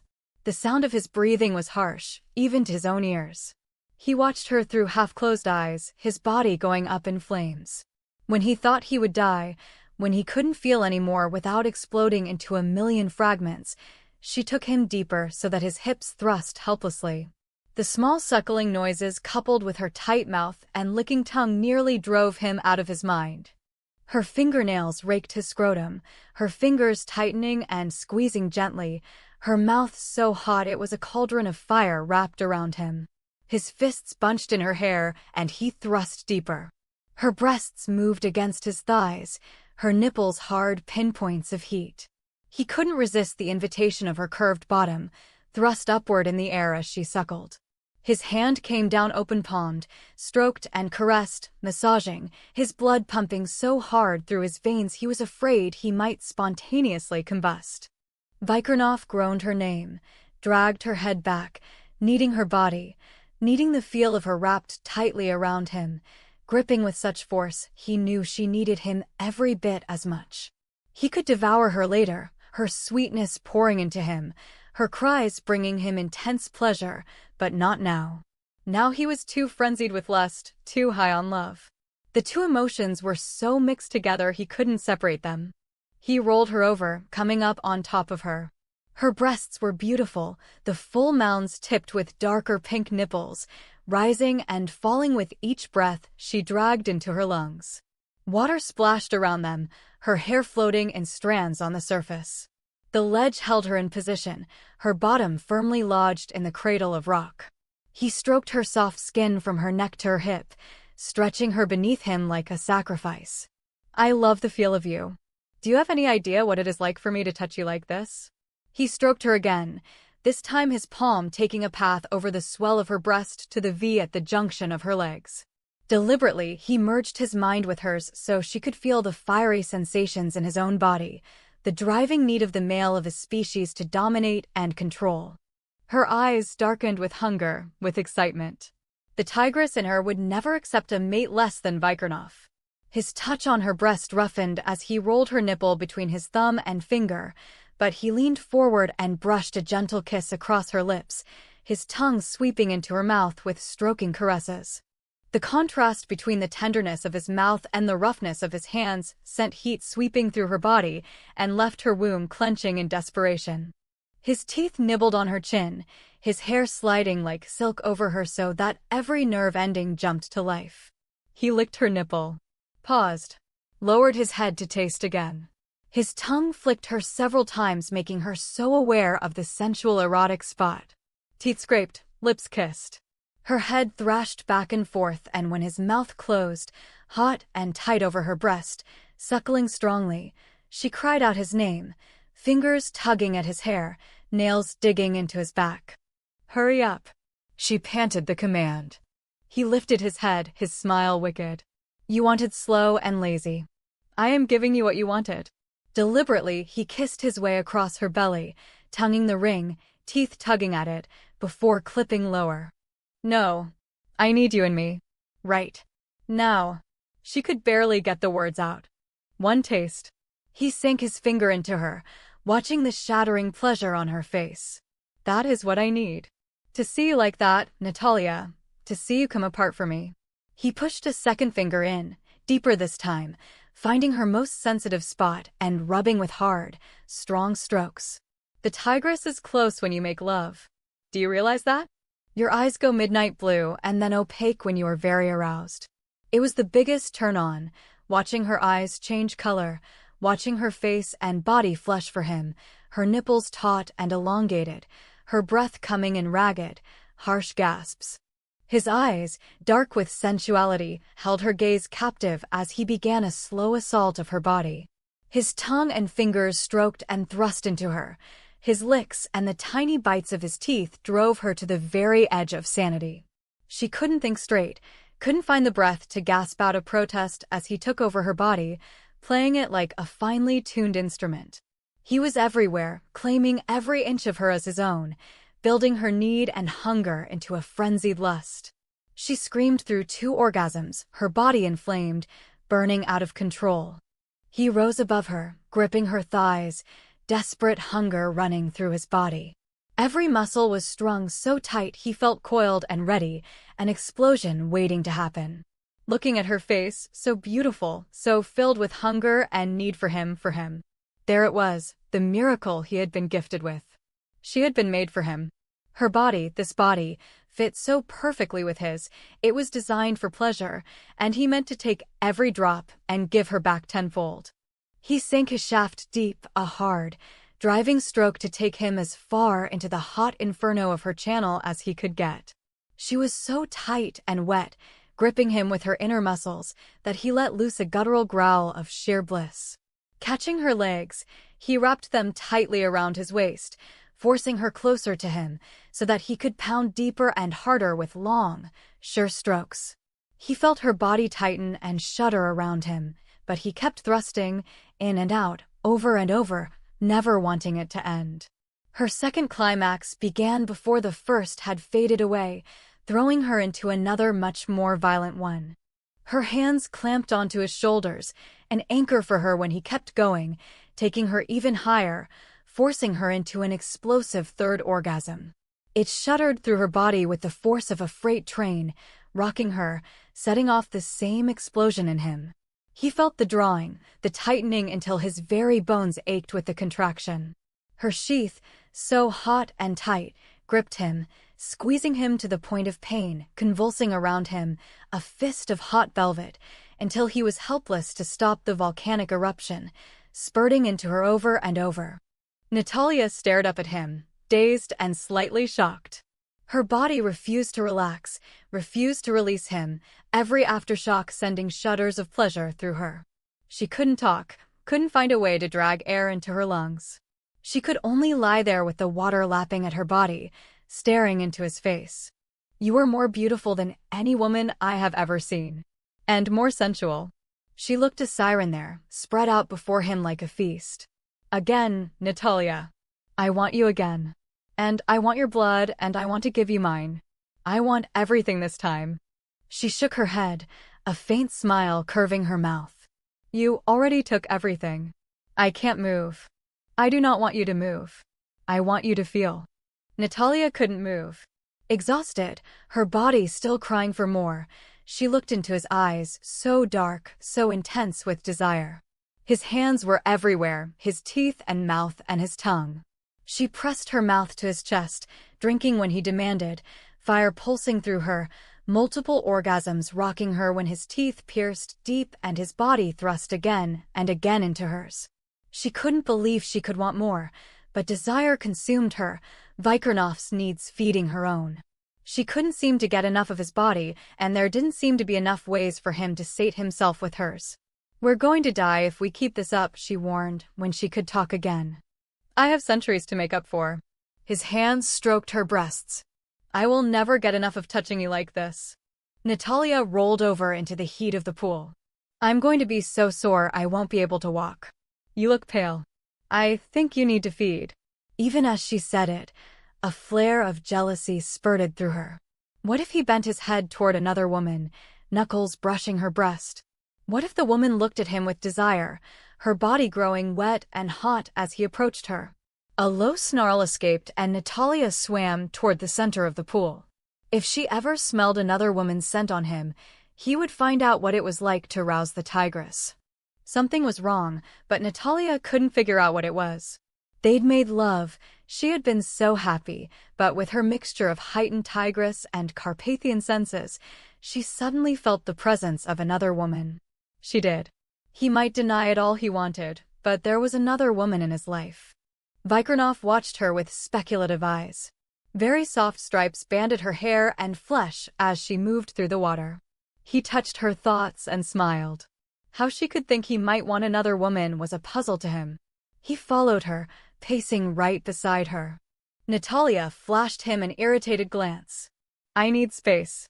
She sent up a column of water with a single bat of her hand. Or paw. In the flickering candlelight, Even with his amazing night vision, he couldn't tell whether she had partially shifted. Her blue cat's eyes had gone stormy, opaque, shimmering with translucent colors and a warning. His body tightened all over again. Natalya's warrior woman brought out the dominating male in him. He couldn't help it, or the intense desire sweeping through him. "You need me." Her eyes glowed with heat. "Back off, Vic, before you get into trouble." "I feel her so close to you." He reached out and caught her to him, standing up so the water pooled around his hips. "There is no other woman, and there will never be another woman." The words hissed between clenched teeth. "I feel her." Tears shimmered in her eyes, and she tried to push him away with the flat of her hands. He caught her wrists, seeing her very real distress. "This makes no sense," his voice trailed off. "Gabrielle." He whispered the name. "You feel Gabrielle Inaxivimet Yuda. You feel Gabrielle calling to me." His thumb slid over her bare arm in a caress. "You cannot hold Gabrielle against me when you asked me to save her. You knew what it entailed." She shook her head. "I didn't. I asked before I thought. I didn't know how it would make me feel to know she is there with you. Her spirit is light. She is uncertain whether she wishes to remain when her life will be changed for all time. I am the holder of her spirit, and I can give her freedom. Release her into the other realm. Is that what you wish?" The tigress fought for supremacy, struggled to rule when jealousy aided her. "You are my heart and my soul. You are my woman. It is your body I wish to possess. Your body I fantasize about, and your blood I wish to taste. I do not want you to feel afraid that I will betray you, especially after all you have given for me." Natalya covered her face with her hands. "Stop. Don't tempt me. What a horrible person I am to even consider such a thing. Don't you dare allow her to slip away. I have every confidence in myself as a woman." That might be more bravado than she wanted to admit. Vikirnoff's appetites had not only surprised, but slightly shocked her. He had a way of making her so out of control, so filled with desire she would do anything for him, and that not only was terrifying, but fascinating to her. "If you did betray me with another woman, I doubt I could hold the tigress in check. Lifemates cannot lie to one another. We are too often in each other's mind for a deception to be effective. I neither want nor need another woman." He drew her closer, pressing his body against hers. "They call us to the healing cave. Mikhail will convert Gabrielle and bring her into our world. Once it is safe, she will be put into the ground for several days to give the soil a chance to heal her.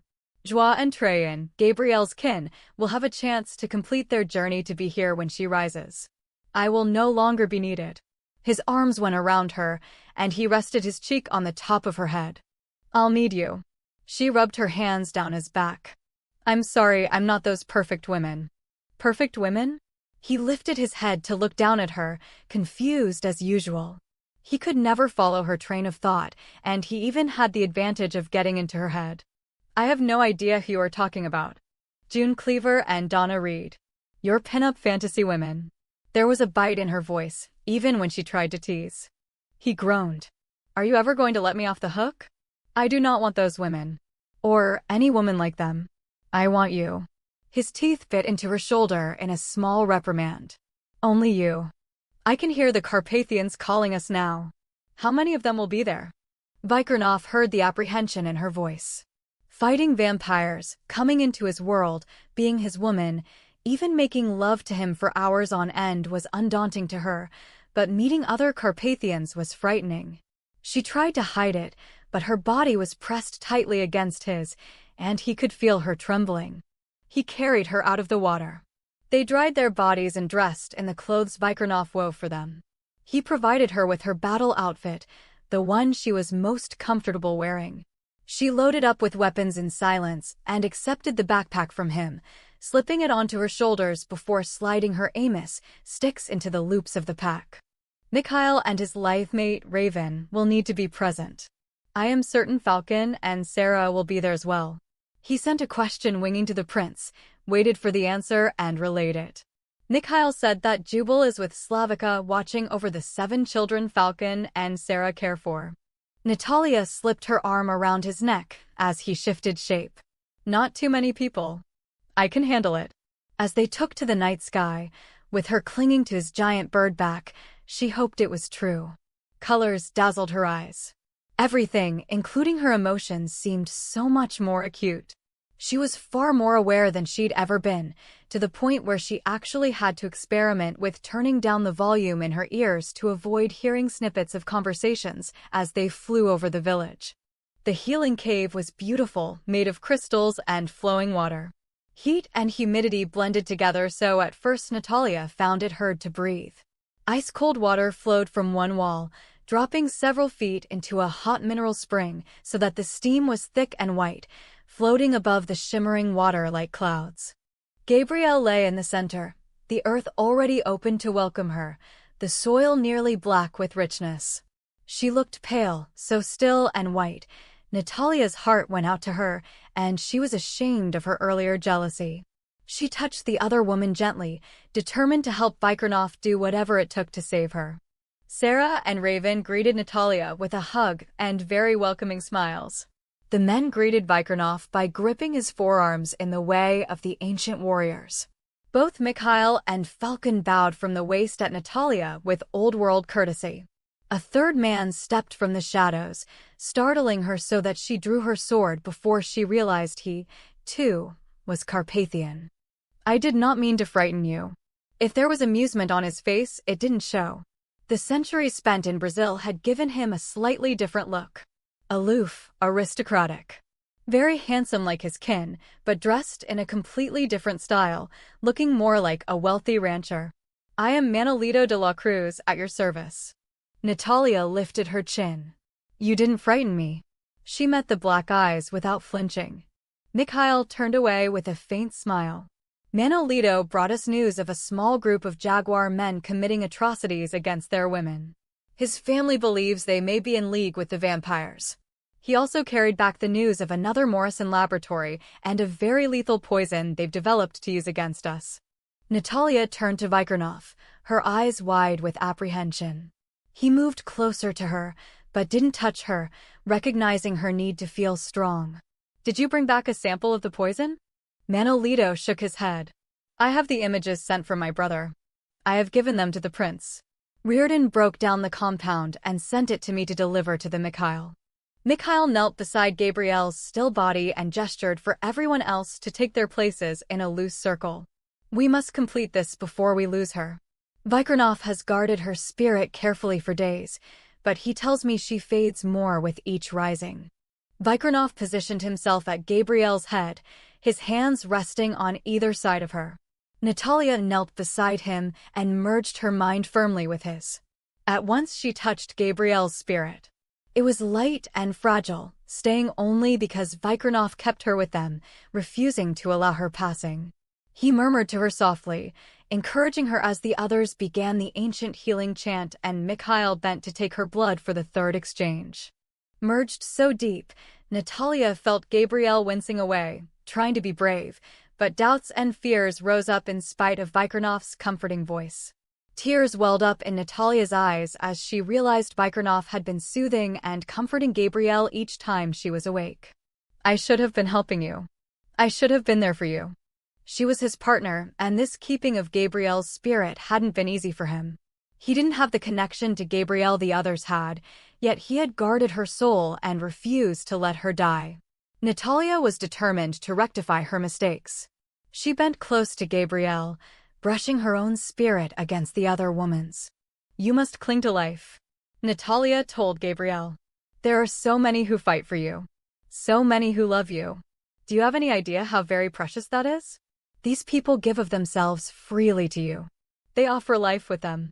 Do you want to leave only out of fear? Fear can be overcome." The answer was a small fluttering in Natalya's mind. In her heart and soul. Gary. A single name. A single cry of anguish. He would want you to choose life. With life there is always a way. Take my hand. Take the blood your prince offers you and choose life. I have heard the conversion is painful and I cannot bear more pain. It seems to have become my life. I don't have Gary or my sister here with me. I'm so afraid. I will be with you. Vikirnoff will be with you, Natalya said. As will I, Raven murmured it softly, connecting through the prince. I am here, Sarah added, connecting through Feehan. We have all suffered the conversion and come through to the other side. We will be with you every moment." Gabrielle opened her mouth and accepted the life-giving offering of the prince. 19. The Dobrinsky home was beautiful, with high ceilings, a stone fireplace, and wood floors. Most of the rooms had floor-to-ceiling bookshelves. Natalya was surprised the house had a huge, well-stocked kitchen. Raven grinned at her. "We always maintain the illusion of being human." Vikirnoff was close, so close Natalya could feel his breath on the nape of her neck. They had fed together, finding a farmer and his grown son before joining the others at the Dobrinsky home. Vikirnoff had snarled over her, luring the son to her, and ever since he'd been hovering. Natalya threw a quick, repressing glance over her shoulder at him, but he didn't seem to notice the hint. Raven laughed. "They're all like that. I think it comes of being ancient. They were born so long ago they can't quite make it out of the caves." "What do you know of this poison Manolito has told us about?" Mikhail asked Natalya. "Have you seen it before?" There was instant silence. The men had been talking together in the corner, but suddenly they were all focused on her. She stood her ground, her fingers running back and forth over the hilt of her knife. Mikhail wrapped his arm around Raven and pulled her back into the shelter of his body, nuzzling her hair as he did so.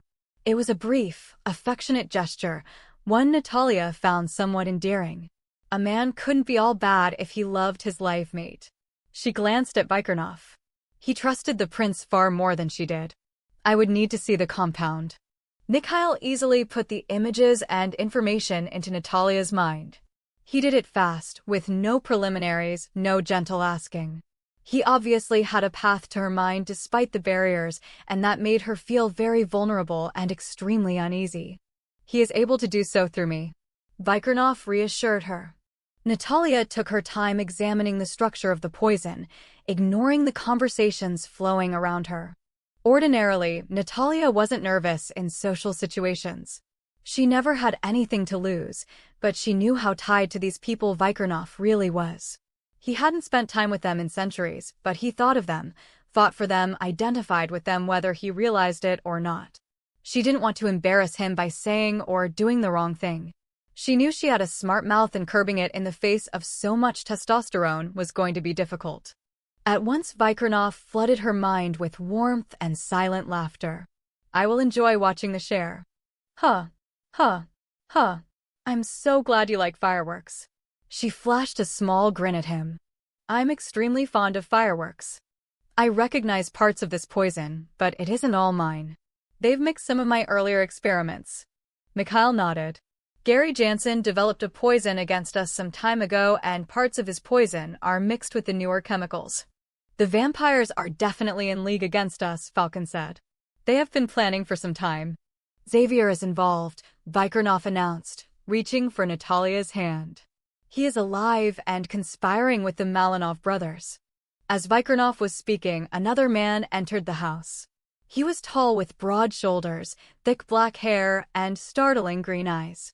"That Xavier lives does not surprise me in the least."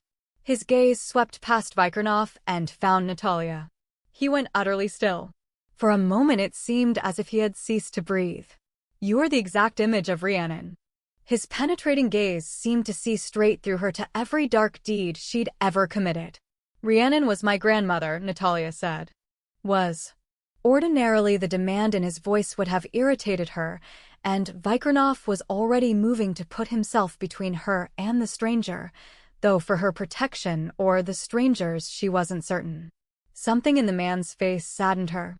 The man, whoever he was, bore an uncanny resemblance to her father. "Xavier killed Rhiannon long ago," she explained. "She is dead." Though no expression crossed the man's face, she was certain the news struck him hard. "You're certain?" "I'm capable of accessing the memories and objects, particularly if violence is associated with the object. Xavier used his favorite ceremonial knife to kill her. I saw it happen through the knife, and Vikirnoff witnessed it as well." The man closed his eyes as if in pain. "I'm sorry," she added. "Did you know her?" "Forgive me, little sister. I should have introduced myself. I am Rhiannon's brother, Dominic. I have long sought my beloved sister in the hopes of finding her alive. It is good she lives through you." Dominic clasped Vikirnoff's arms. aka Kant. I had hoped one day to see you again. You were wounded. Dominic shrugged. I had a run-in with Maxim Malinov, and we had ourselves quite a little battle. He was the dragon in the sky the other day, wasn't he? Natalya asked Vikirnoff, excited. What did he call you?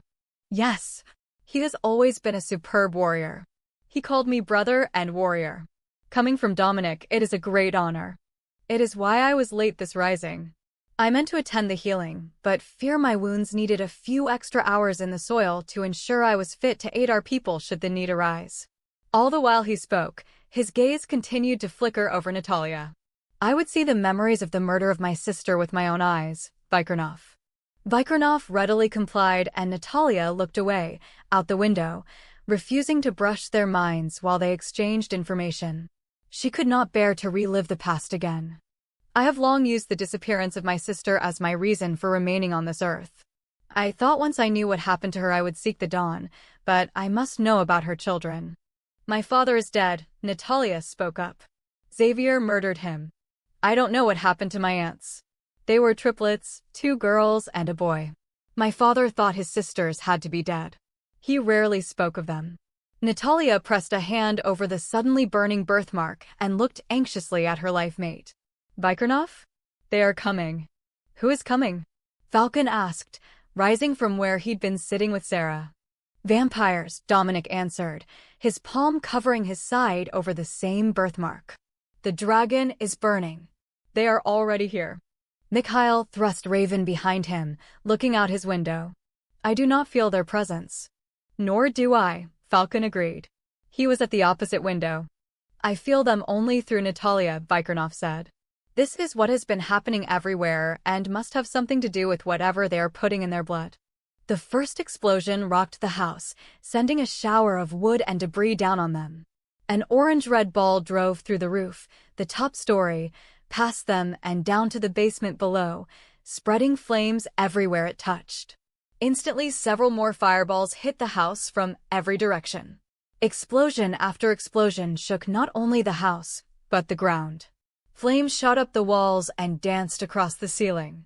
Faces appeared in the rolling waves of fire, laughing and taunting. The ceiling collapsed in large, burning chunks. Vikirnoff drove Natalya to the floor, covering her body with his own as he threw up a hasty shield, trapping oxygen inside. Mikhail and Raven and Falcon and Sarah huddled together, while Manolito and Dominic raised similar barriers. The breath slammed out of Natalya's lungs, leaving her gasping and fighting the weight of Vikirnoff's larger frame. She pushed at him, trying desperately to get at her weapons. Mikhail is creating a vacuum, sucking all the air from around us to put out the fire. Be still. Vikirnoff gripped her shoulders, holding her down with the casual strength of his species. Freaking idiot. Next time warn me. I might have slit your throat thinking you were the enemy, Natalya snapped. Her heart was pounding. The world was in flames around her. The fire roared so loud it hurt her ears, and the faces writhing in the conflagration stretched their lips wide with wild shrieks of laughter. The tigress didn't want to be held down. Every survival instinct was roused, desperate to fight for freedom. Natalya focused on lying still beneath Vikirnoff to keep from running. There was a whooshing sound that rocked the house as Mikhail removed the oxygen, and immediately the flames vanished, leaving a blackened shell with most of the roof gone. The eerie silence clawed at Natalya's nerves. Before they could move, the orange-red fireballs began pounding what was left of the structure again, and the flames leapt to life. Several bombs rained down on them from directly overhead, tearing gaps in the floor, exposing the chambers beneath in the basement. We have to get out of the house. Get to the underground chamber and go through the ground to safety. Natalya recognized Mikhail's voice. He was calm, but there was an underlying urgency. At once their shelter disappeared and Vikirnoff's weight lifted from her body. She sprang to her feet and raced toward the nearest hole in the floor. Walls of flames raged around them, the heat so intense she could barely breathe. No, we cannot go that way. Vikirnoff gripped Natalya's arm before she could jump, dragging her back against him, pressing her face into his chest to help alleviate her burning lungs. That way is closed to us, Mikhail. They await us with traps in the ground. You're certain? Mikhail asked. Vikirnoff nodded. Trust me. Natalya touched Vikirnoff's mind and realized he was using her connection to Razvan. He had turned the tables on her brother, reaching out on her telepathic path to her twin, unraveling the familiar safeguards and searching his mind for information. I should have thought of that. And maybe she had. Maybe she just couldn't accept what Razvan had become. I'm sorry. Vikirnoff hissed something at her between clenched teeth, the images he was receiving from Razvan evidently infuriating him. We'll have to shift. I will hold the image of mist uppermost in your mind, and we will shift together as soon as it is safe to move. Natalya nodded. She was furious at being trapped like a rat in a cage. It took 2 heartbeats to realize it was Vikirnoff's fury she was feeling more than her own. Get down. When I extinguish the flames after all of you escape quickly, and remember, they will know we are coming. Mikhail accepted that they had no choice but to use the common path of communication in the midst of the roaring flames and black smoke. Natalya went to the floor, not waiting for Vikirnoff to drag her down. This time smoke mixed with oxygen within the hastily erected shield, but the air was still breathable. Vikirnoff settled on top of her, and the tigress growled in protest, but remained still. She was more prepared this time for the ground trembling and the force of the air being removed from the building. Again there was the same eerie silence. The Carpathians threw off the shields and began to shimmer into mist. Vikirnoff's fingers curled tightly around hers as he pushed the image of vapor into her mind. Stop. The order came from Vikirnoff again as he delved even deeper into Razvan's brain, reading the battle plan. They have devised a method to keep us from restructuring. Xavier and Razvan have constructed a net to entrap us. If we shift, we will be caught in that form, unable to change. It is what they expect of us. Are there any flaws in it? Mikhail didn't waste time with argument or bother to hide the conversations from the vampires. They wouldn't know yet where the Carpathians were getting their information. Let us all see what they have done. It is much more than that, Natalya confirmed. If we try to use much of our magic, it will backfire on us. I think we have only the weather left to us. He could not prevent that. Dominic backed her up. She is right. Do not try to shift or use magic of any kind other than the lightning or the wind and rain. They think to force us to use the old ways to fight. And they hear us. Feel their triumph? Natalya reached for Vikirnoff on their private telepathic path. Razvan and Xavier cannot spread the shield too thin. If we get to the forest, we will be able to shift. Find a way to get that message to them all. Will do. Natalya's heart nearly exploded in her chest. It was pounding so hard. The urge to run was nearly overwhelming. She glanced at the other 2 women and saw the same desperation on their faces. Sarah's hands covered her stomach protectively and Natalya's heart lurched. She met the other woman's gaze and Sarah nodded slightly at the question in Natalya's eyes. Vikirnoff. We have to get out of here right now. Already the fireballs were slamming into the house, this time coming through the sides of the structure. We have to fight our way out. Mikhail sounded calm. Keep the women in the center. Natalya drew her guns. Not this woman. Vikirnoff bent low, his fingers biting deep into Natalya's wrist as the smoke swirled heavy around them. Stay close to me. Right beside me. Sarah is expecting a baby. Keep an eye on her. Natalya refused to allow him to treat her as less than the warrior she was. If he couldn't handle who she was, he needed to know it now, and so did she. We need to get out now. The entire house creaked and strained as it crumbled. The men burst through the doors and windows in a synchronized escape, the women right behind them. Natalya fell back to cover Sarah as the vampires leapt on the hunters, ripping and shredding, masked with animal forms and teeth and claws. They were everywhere. So many of them Natalya's heart froze at the sight, an army of what had to be clones, tearing at the hunters aggressively.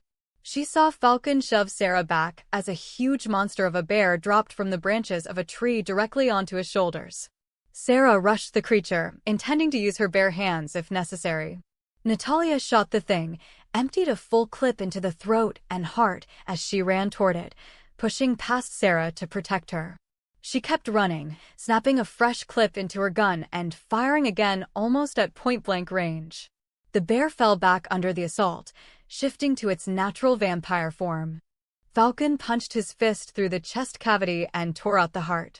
Lightning streaked from the sky to destroy the heart and incinerate the body.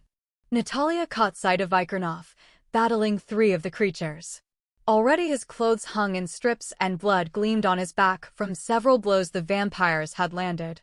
One already lay on the ground, and she could see a 5th one creeping up behind him. Her heart in her throat, she leapt between the vampire and Vikirnoff. She shot the huge creature again and again, but it kept advancing until it was on top of her. She felt hot, foul breath on her face, saw the hatred in the red-rimmed eyes. Shoving the gun against the chest, she fired in rapid succession straight into the heart. The vampire jerked with each explosion, but the claws only dug into her arms deeper. Natalya dropped the gun and palmed a knife, slamming it with all of her force into the monster's throat. "Get off of me!" She pushed him away from her, kicking out with repugnance, scoring a hit to the chest, knocking it farther back. Vikirnoff thrust Natalya out of his way, his eyes wild with fury. Lightning arced in the sky, zigzagged overhead and punched into the earth, sizzling through the vampire's body, taking the heart as it did so. "Do not dare put yourself in danger like that again for me." He was shaking with rage and his fury spilled over into his voice. He would not lose her, not like this. The other women were accepting the meager protection of their life mates, but not his Natalya. She had to be front and center in the battle. "Protect Sarah if you must, but do not try to protect me." "Damn you, Natalya. You cannot ask me to allow you to put your life in danger to save mine. I will not have it." "Damn you right back. I'm not going to let some wannabe badass kill you because your ego is too big for words. I won't have that." Vikirnoff snarled, baring white teeth at her, but he had no chance to say anything else, meeting the rush of another small army of vampires.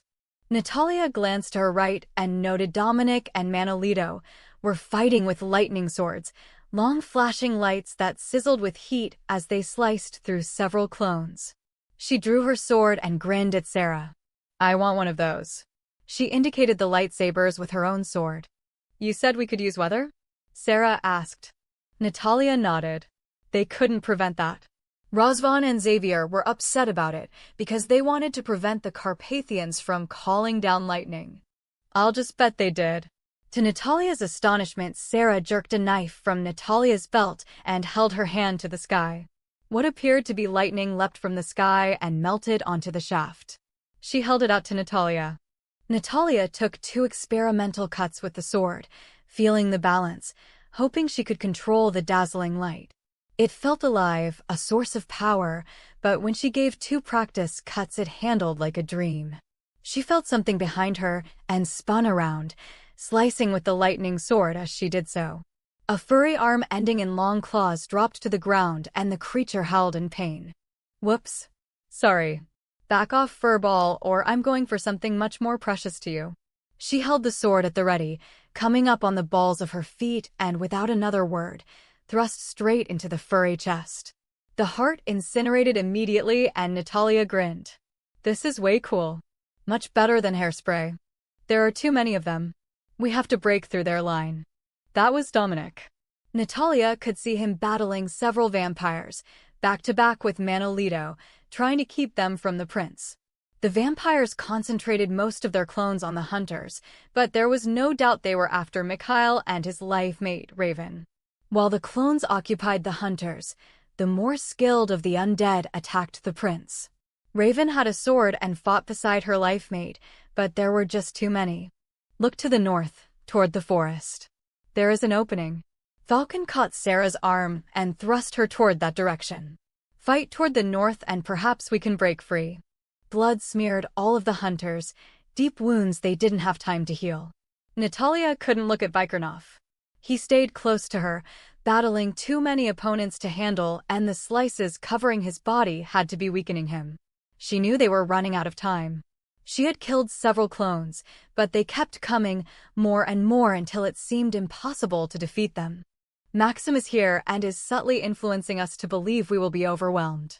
Vikirnoff kept striding forward, slicing through the clones and burning as many as he could. It seemed an impossible task. The forest, Natalya. Keep moving that way. I'm trying. The one facing her was in human form, and he was no clone. He answered her lightning sword with one of his own, and he looked both proficient and confident.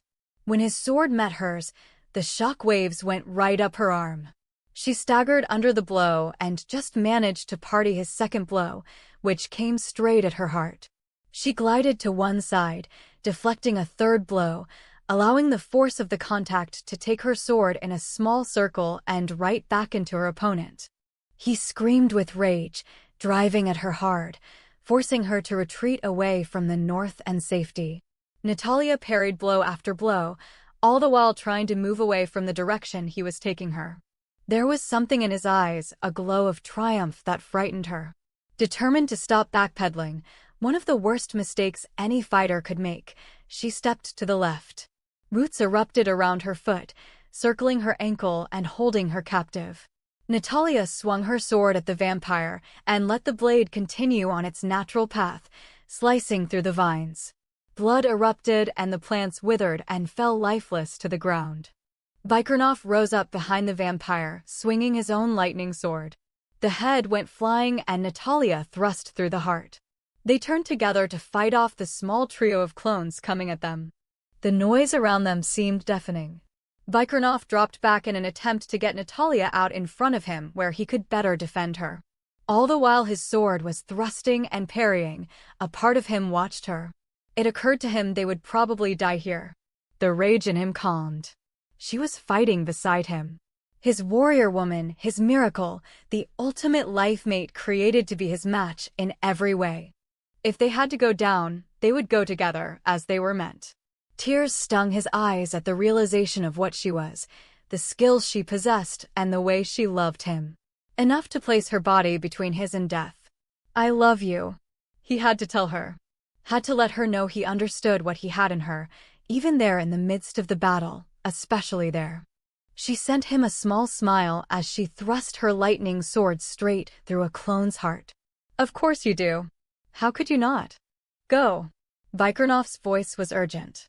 Natalya turned and ran, trying to make for the forest and the tight knot of Carpathians fighting their way towards the one small hole in the enemy lines. Sudden awareness wrenched at her mind and pulled her back around. She was yards from Vikirnoff, but she could see him clearly and he was surrounded. Worse, far worse, the ground around him had erupted into several heaps much like termite mounds. Insects boiled out of the mounds, and right behind them, Razvan stepped into the open. Everything in her stilled. The battle seemed far away. There was her brother. Her twin. She hadn't seen him in a century, but the moment she laid eyes on him, the years dropped away to leave her that young child again. He turned, green eyes glittering, going midnight blue, and met her gaze over the heads of two vampires. Tears filled her eyes. She didn't know if she was weeping in sorrow or happiness. Vikirnoff's blade sank into one of the undead, but another directly behind him struck hard, driving him to his knees. The sight of him on the ground galvanized Natalya into action. She raced forward and sprang into the air, kicking at the head of the nearest clone as she went over him and swinging her sword at another, cutting him nearly in two. She landed on the run, still a great distance from her goal. Vikirnoff somersaulted, coming up to his feet, his sword flashing as he parried several attacks, scored a direct hit on a heart, incinerating it and slicing the last vampire across the throat. He stood facing Razvan. His lungs burned for air. He became aware of every wound, every cut, the precious blood seeping from his body. He had no idea how many clones he had destroyed, but as fast as they went through them, Maxim created others to take their places. These were all pawns to be sacrificed while Maxim remained safe, waiting for the hunter's strength to be worn down. Natalya's brother waited, too. Vikirnoff knew who he was immediately.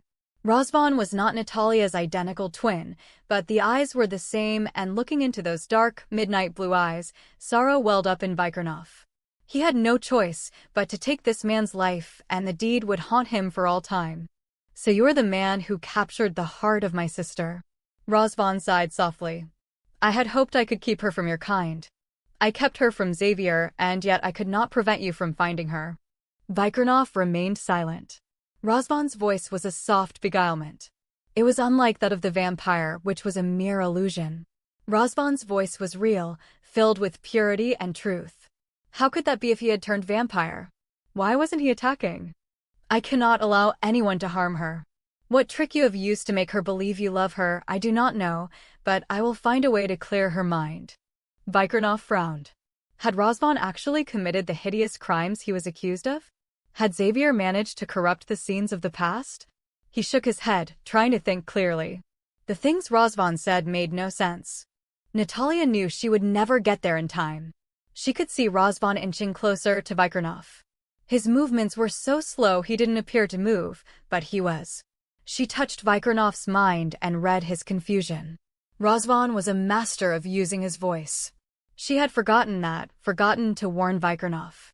Worst of all, she had put the reason for hesitation in Vikirnoff's mind and Razvan was capitalizing on it. Razvan inched closer to Vikirnoff, drawing a curved dagger from his sheath and palming it, the blade against his wrist where Vikirnoff couldn't see it, but she could. Despair overtook her. Terror for Vikirnoff choked her. Kill him, Vikirnoff. She issued the order even as she threw her sword.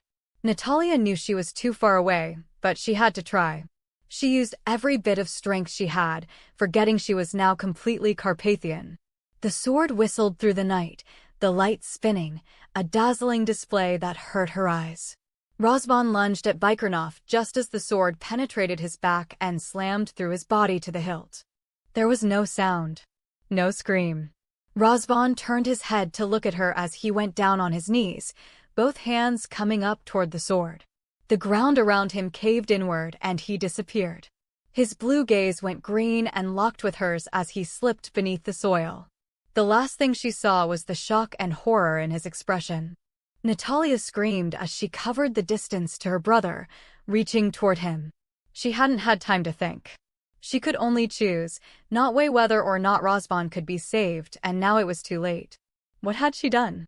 Why had she been so accurate when she'd thrown the sword? The earth was already filling in over him. She dropped to her knees and began to dig with her bare hands, great sobs choking her. What have I done? What have I done? Natalya's shattered cry nearly tore Vikirnoff apart. He ran toward her, catching her up, his arm a band around her waist, jerking her off the ground. Natalya, stop it. Leave him. We have to go. Do you hear me? We have to go now. The clones surged toward them and Vikirnoff shook her. His gut twisted with pain. Natalya. He refused to let her go, even when she looked at him without recognition, when she looked so bruised and tormented and fought him like a madwoman. Look at me, damn it. He shook her again. Look at me. She swallowed hard, her gaze focusing on him. Quickly she looked over to the clones converging on them. I'm all right now. Really. She swiped at her eyes and drew her other gun, firing several rounds into the clones, temporarily driving them back. Vikirnoff shoved her in front of him, pushing her toward the Carpathians fighting their way to punch through enemy lines. Manolito had turned back to aid them, running in front of Natalya, and for once she didn't object to the protection.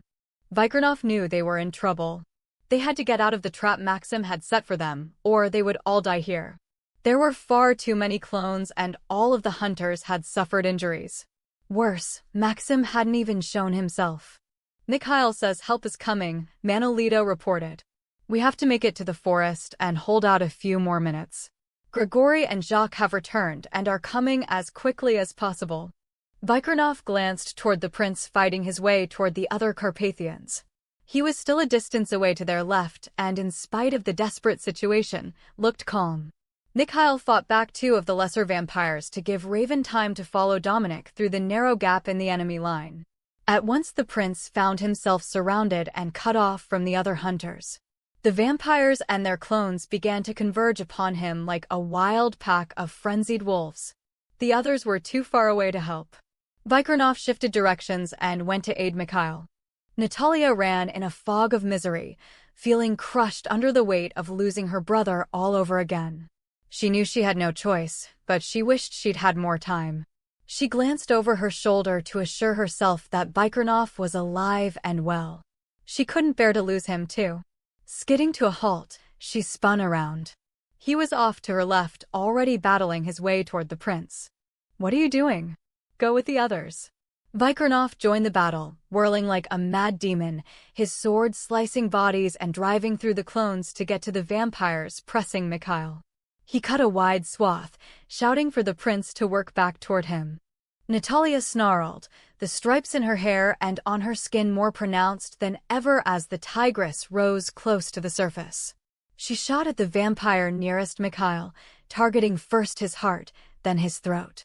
If she could get him down, even for a few minutes, with Vikirnoff taking out the others, Mikhail could fight his way free to join the other Carpathians.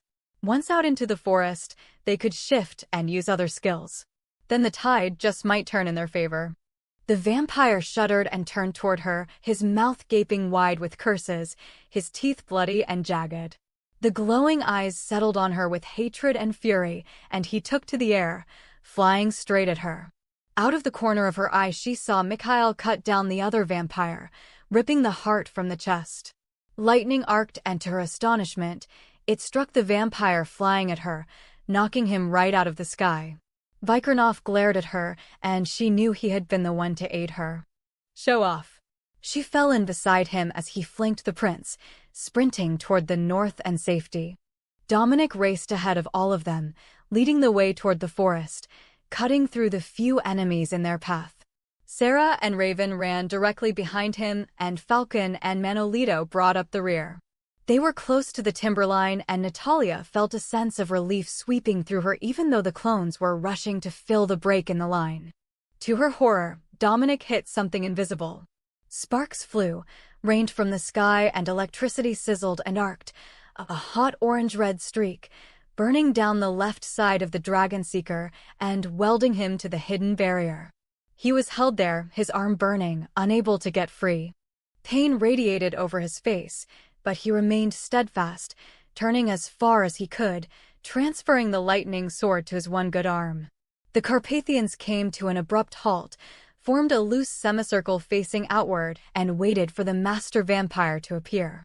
Natalya stepped up close to Dominic where his arm continued to burn, caught in the hidden shield. The edges of the weave were more evident close to his arm. She studied it carefully, the various strands broken from catching the Dragon Seeker in its mesh. "I think I can bring this down." Natalya made the announcement in a low voice. "If you buy me some time, I can bring it down."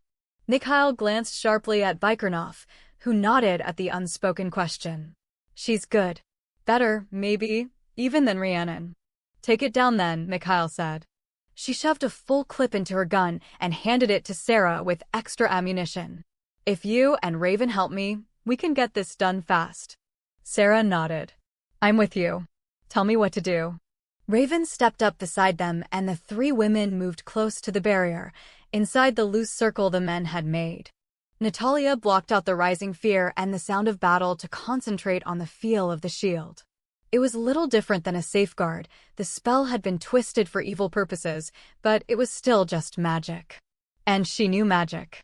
She held her palms up to feel the strength of the weave. Maxim. She had felt him in her mind and knew his touch. This was his work.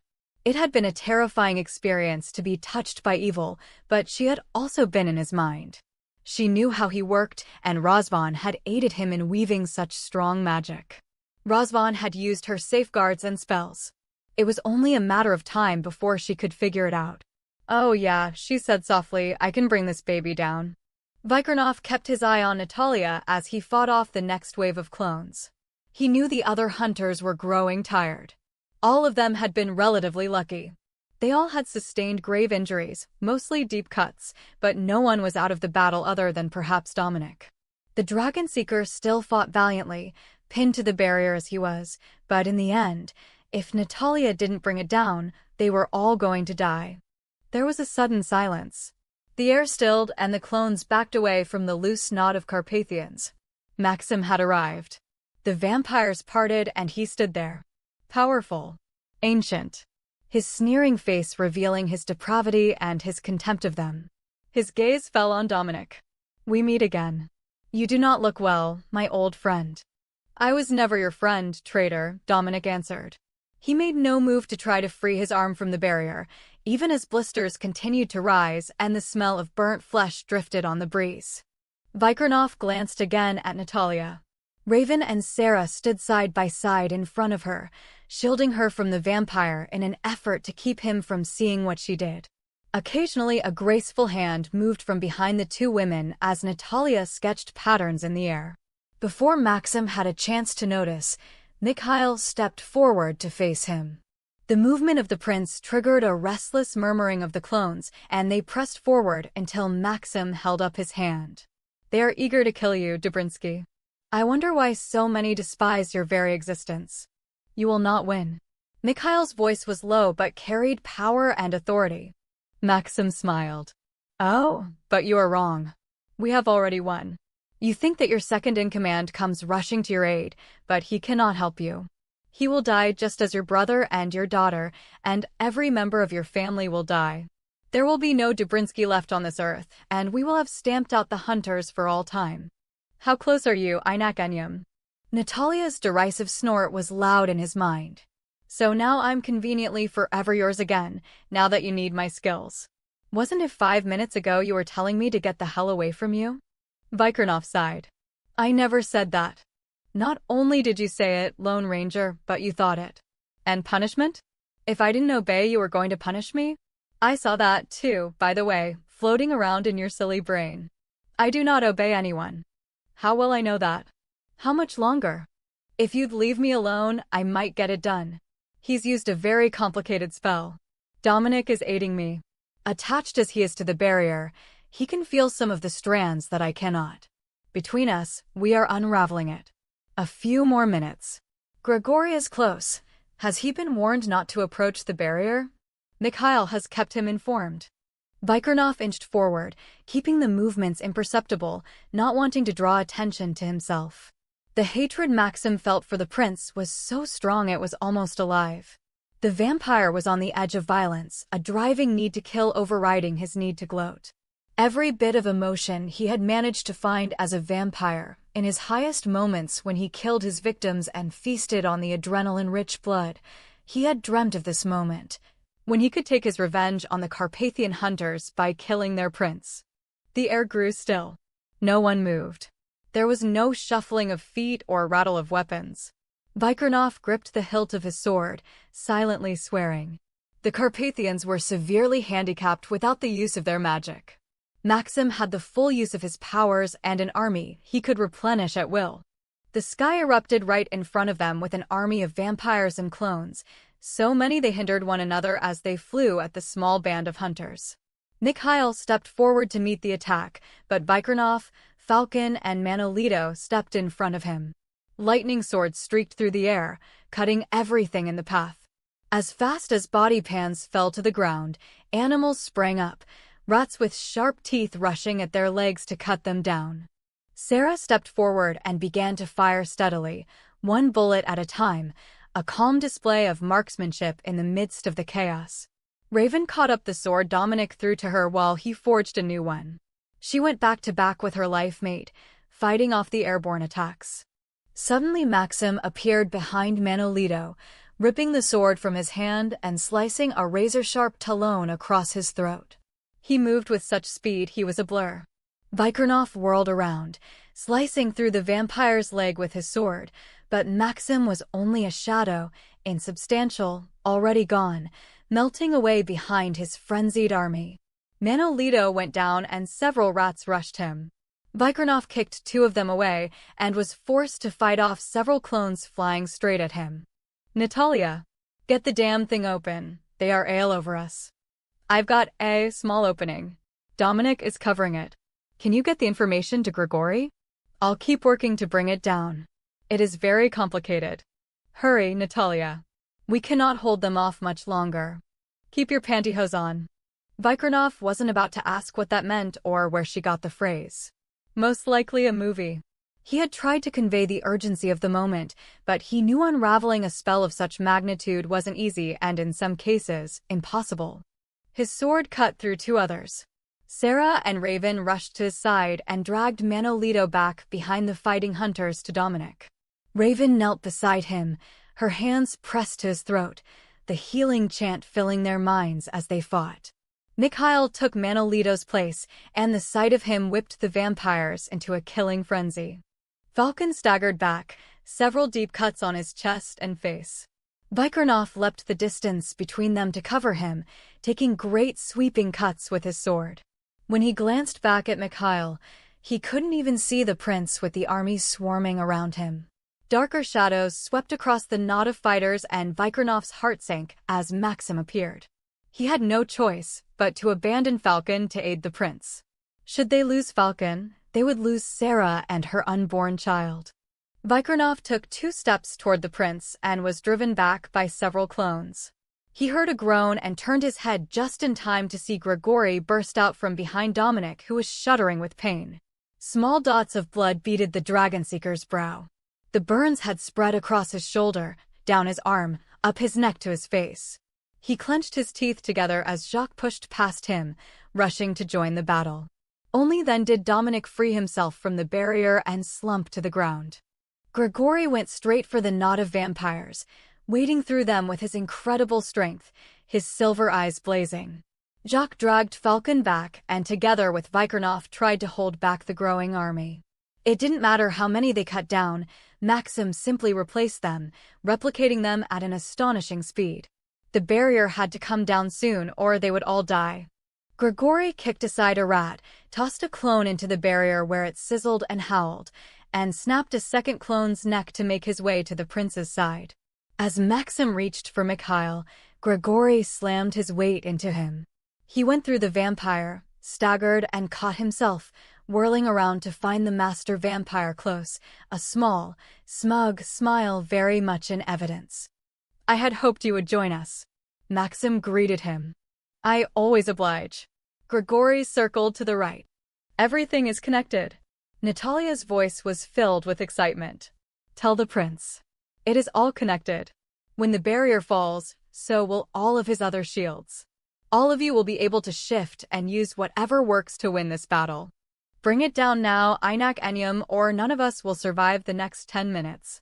Maxim stepped even closer, matching Grigory's steps as if dancing with him. All the while that small ugly smile of contempt played over his thin lips. As Grigory slammed his fist deep, Maxim twisted slightly, taking the punch, trapping the hunter's hand in his body, his ribs squeezing sharply, acting like a guillotine. Grigory's face blanched and he dragged his arm back without his hand. A fountain of blood poured out. All of the Carpathians could hear Grigory's lifemate's scream of agony reverberating through their minds.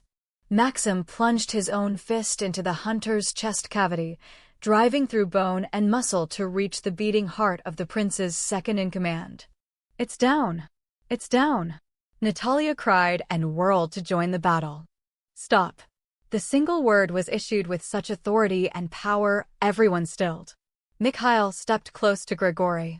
"Release him, Maxim. I am going to tear out his heart." The fingers dug deeper, ripping at arteries. "You have far too high an opinion of the Deritrasnov family as your second-in-command, Mikhail. You would have been better to look to the Malinov family." Grigory, instead of making a second attempt to get at the master vampire's heart, reached back toward Mikhail. His torn body shuddered. The only thing keeping him standing was the fist burrowing around his heart. He made no sound, but he reached for his prince with his bloody stump of an arm. Mikhail stepped forward and gripped Grigory's wrist, cauterizing the wound as he leaned close and sank his teeth deep into his jugular. There was a stunned silence, broken only by Maxim's scream of rage as he dug frantically, trying to remove the hunter's heart. Mikhail's other hand caught Maxim's forearm and pulled as he swept his tongue across Grigory's neck to close the pinpricks. When Mikhail lifted his head, he looked different. His skin glowed a warm golden color. He forced Maxim's arm out of Grigory's chest, and the hunter fell to the ground, clutching his mangled body. Mikhail stepped away from the other Carpathians, his arms outstretched, his eyes closed, his mind reaching, drawing, expanding. Streaks of light flashed from Mikhail to Grigory, to Falcon, Dominic, and Jacques. The bands of light connected Raven, Sarah, and Natalya, leapt to Vikirnoff and Manolito. The power swelled until the earth vibrated with it. Natalya felt the connection of all Carpathians, near and far, ancient and new, vampire or hunter. Every skill, every talent, every bit of knowledge poured from their minds into a single person. She blinked rapidly in astonishment as Mikhail's feet left the ground. Blinding light shot from his fingertips, from his mouth and eyes, streaking across the army of clones, shattering them so that they fell empty and lifeless all around the master vampire. The lesser vampires began to burn, skin smoking and melting, faces distorting. They ran in circles, howling in fear. Maxim tried to shift, sliding back to his shadow spirit, a form he often used to move quickly and without being seen, but Mikhail's light was too strong. There in the dark of night, there were no longer any shadows to slip into. The light struck his face, his skin and small holes began to form, little pinholes enlarging slowly all over his body. He roared his hatred. He thrashed, spewing insects and acid, fighting to get away from the light. Mikhail only rose higher, shedding more light, until even the eyes of the hunters burned and they had to shield their eyes. Maxim's skin began to split and peel. Long strips fell to the ground and sizzled under the heat of the unbearable light. His long pointed nails curled and turned black. Noxious smoke poured from his body and rose upward, absorbed by the light, and Maxim shrieked louder, raising his arms in an effort to take back his fading spirit. The vampire's chest split apart and worms poured out of his body, the blackened, wizened heart spilling into the radiant light. Maxim stretched his arm toward the organ. The heart tumbled back toward the vampire, but it was already beginning to smolder. The organ burst into flame, and the vampire could only watch in horror. His hair, skin, even his teeth began to smoke. Grigory stirred and, with an effort, dragged himself over to Mikhail. The hunter staggered to his feet and reached his one good hand toward his prince. Mikhail caught it. The light arced between, surrounded them, and for one long moment shone through them. When Grigory pulled Mikhail back to the ground, Grigory's hand had already regenerated. Mikhail walked over to Maxim and stared into the red eyes. My opinion of the Deritrasnov family will always remain the same. Maxim slid to the ground in a puddle of melted flesh, the eyes staring up at Mikhail and Grigory. Black smoke drifted up from the pupils. Tiny flames burst through the smoke to incinerate the last of the vampire. There was a long silence. A wind rose and cleared away the stench of blood and battle. Natalya let out her breath slowly and reached for Vikirnoff's hand. "Okay," she said. "He can have the book." 20.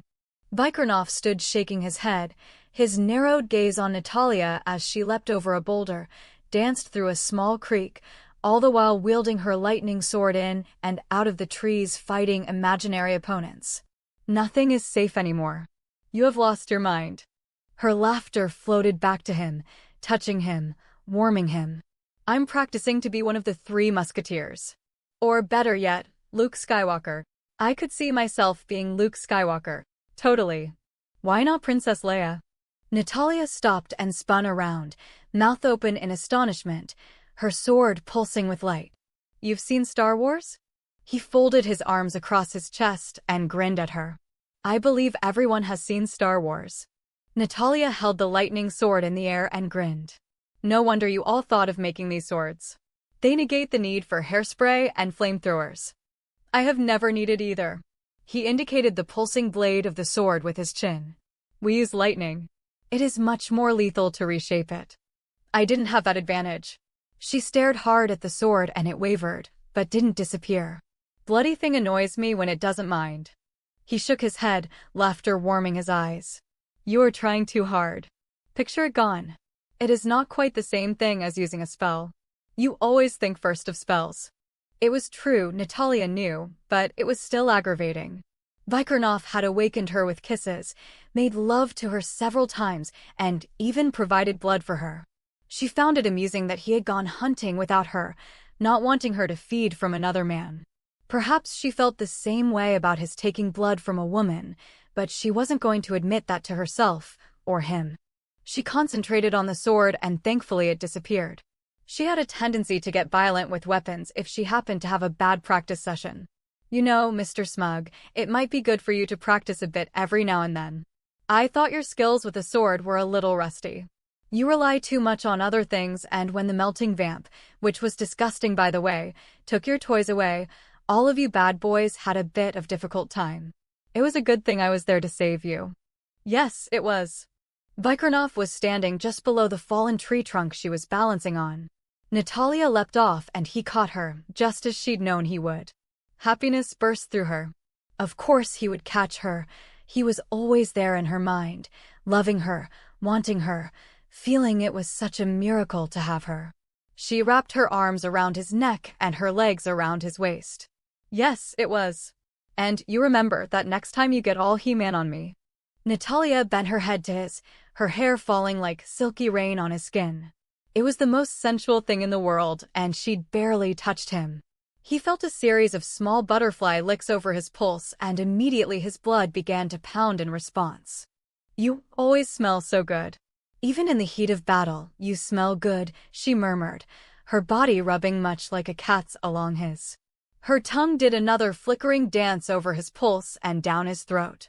Once her teeth scraped, featherlight, but her touch seemed to burn right through his shirt to brand his skin. Sometimes, Natalya, I do not think I can survive without touching you.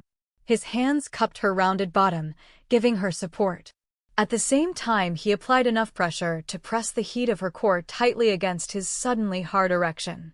I never imagined being this happy, she confided, resting her head on his shoulder, her teeth tugging at his ear. Even when I thought we might not make it through that battle, I looked at you fighting and you were breathtaking. I was proud that you were mine. Her tongue did a little foray over his pulse again and his erection thickened, jumped in response, his blood catching fire. I do love you for yourself, Natalya, never doubt that. I may have a difficult time accepting you in a dangerous situation, but who you are is exactly what I want. Her soft laughter teased his senses, gave him another heady rush. A strange roaring started in his ears. Vikirnoff sank down onto the fallen log, urging her to straddle him. She cuddled close, fitting snugly in his lap, just the way he loved. I'm what you need. If it wasn't for me, Vic, you'd be a bossy, snarling grump. Her teeth tugged at his bottom lip. Don't get me wrong, it's a little thrilling to have you get all masterful and try to be the dictator. Her tongue fluttered along the seam of his lips, sent a flame burning through his body. Her touch was so light, barely felt, yet it shook him, tightening every muscle until the blood rushed to his groin to center there. But more than that, he felt the shift in his heart that left his eyes burning with unshed tears. She tasted his skin, her tongue a delicate velvet rasp traversing along his collarbone. He had never thought that might be an erotic spot, but his entire body was strung as tight as bow. You have too many clothes on, Natalya. His husky declaration was somewhere between a plea and a command. He discarded his own clothes when the material of his trousers became too painful to bear over his bulging erection. If he got any larger, he was afraid he might split his skin open. Do I? She nibbled her way down his chest, sounding slightly distracted. If I take off my clothes, I won't get to play anymore. You'll get all serious on me. His fingers bit into her waist. I am getting very serious here. Feel how serious I am. He grounded his body against hers, feeling the answering heat of her right through her clothes. The friction made him groan with need. I love it when you're wild and crazy and can't take me fast enough, Natalya admitted, her fingernails scraping along his chest with a small bite. But this is so perfect. Lazy and slow. Eating you up. I love this muscle right here. Her tongue teased and flicked as she kissed her way over his chest. I would not mind eating you up, he said.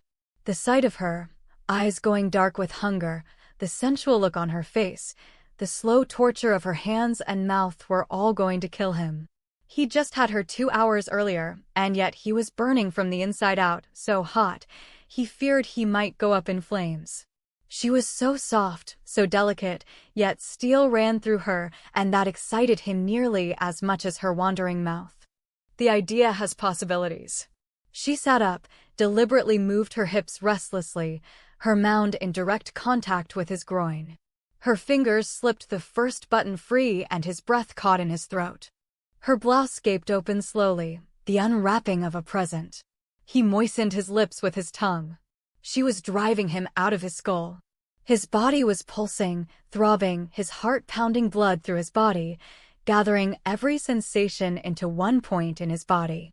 The blouse fell away to reveal her breasts rising and falling with each breath she drew into her lungs. "I ache for you." She tunneled her fingers through his hair and drew his head to her breast, arching back when he latched on with a growl of pleasure, suckling strongly, his tongue and teeth tormenting her. He opened his eyes to look into hers. The dark hunger in his gaze robbed her of breath and spread heat through her body. "Get rid of the pants the Carpathian way," he commanded. There was such a husky need in his voice, everything feminine rose up to respond. She closed her eyes and wished herself out of the confines of her jeans. She wanted nothing but bare skin between them. His mouth was so hot she thought she might not survive the pleasure. "I'm not very good at this," she said with a sigh when nothing happened. "How long did it take the others to get this?" "You are great at this." "Perfect. I distracted you." He sounded unreasonably pleased. "That must be it. I'm usually a very fast learner." Vikirnoff threw his head back and laughed. She sounded so peeved right in the middle of their lovemaking that he couldn't help it. "You are so competitive." "I am not. I just ought to be able to do this, that's all." Her eyes glittered green-blue at him. "It can't be that hard. I picture it, right? That's all I need to do." Visualizing is not the same as thinking it. If you are thinking, "Make it go away," it will not happen. You have to visualize the pants gone. He massaged her bottom. "I can remove them for you." Her gaze narrowed and temper flitted across her face. "Don't you dare." "I'll do it. I just gained a little weight and the stupid things are extra tight." His eyebrows shot up. "That's the problem? Weight gain." His hand shaped the soft curves. "Could be. Maybe a few pounds." She shoved at his chest. "You're really asking for trouble now." His palm slid around to her belly. "I love this little hoop, but when you have our child growing in you, and you really gain weight, are you going to leave this in for me to play with?" Natalya sobered completely at the thought of children. She swallowed hard, her gaze suddenly avoiding his. "You know that Xavier is always going to be a shadow in our lives. As long as he is alive, he will always be a threat to us and to any children we have." "I have no doubt that is true." His hand slid a caress through her hair, more comfort than sexual. "You don't seem very disturbed by it. Xavier is his own worst enemy. He has been trying to stamp out our species for centuries, yet he lives in isolation in fear. I do not see the point of living such a life. We are free to live out lives the way we are intended. We have the ability to be happy and he does not. I do not fear Xavier. He fears us." Her teeth bit at her lower lip. Vikirnoff frowned. "What is it, Inaksivmet Yuda? Tell me. I will not take it from your mind if you do not wish to share it with me." The tenderness in his voice was nearly her undoing. She swallowed the lump threatening to choke her and rubbed at her burning eyes. "Razvan, do you think he's really dead?" "I've always been so accurate, and I thought I'd killed him, but when I replay the battle over in my head, I'm not so certain. You saw Maxim, and even Grigory regenerated his hand, or Mikhail did it for him, but the point is, there were so many unbelievable things. What if I didn't kill Razvan? What if he's still alive? The threat to us would be so much more. He'll never forgive what I did." Vikirnoff drew her closer to him, stroking caresses down her hair, his heart beating in time with hers. "If Razvan is dead, Natalya, he will not only forgive you, but he will thank you. If he still lives, it is not really Razvan. His soul is long gone and only the shell of his body remains." I've gone over it 1,000,000 times in my mind. Anxiety mixed with sorrow filled her eyes. "I swear my every intention was to kill him.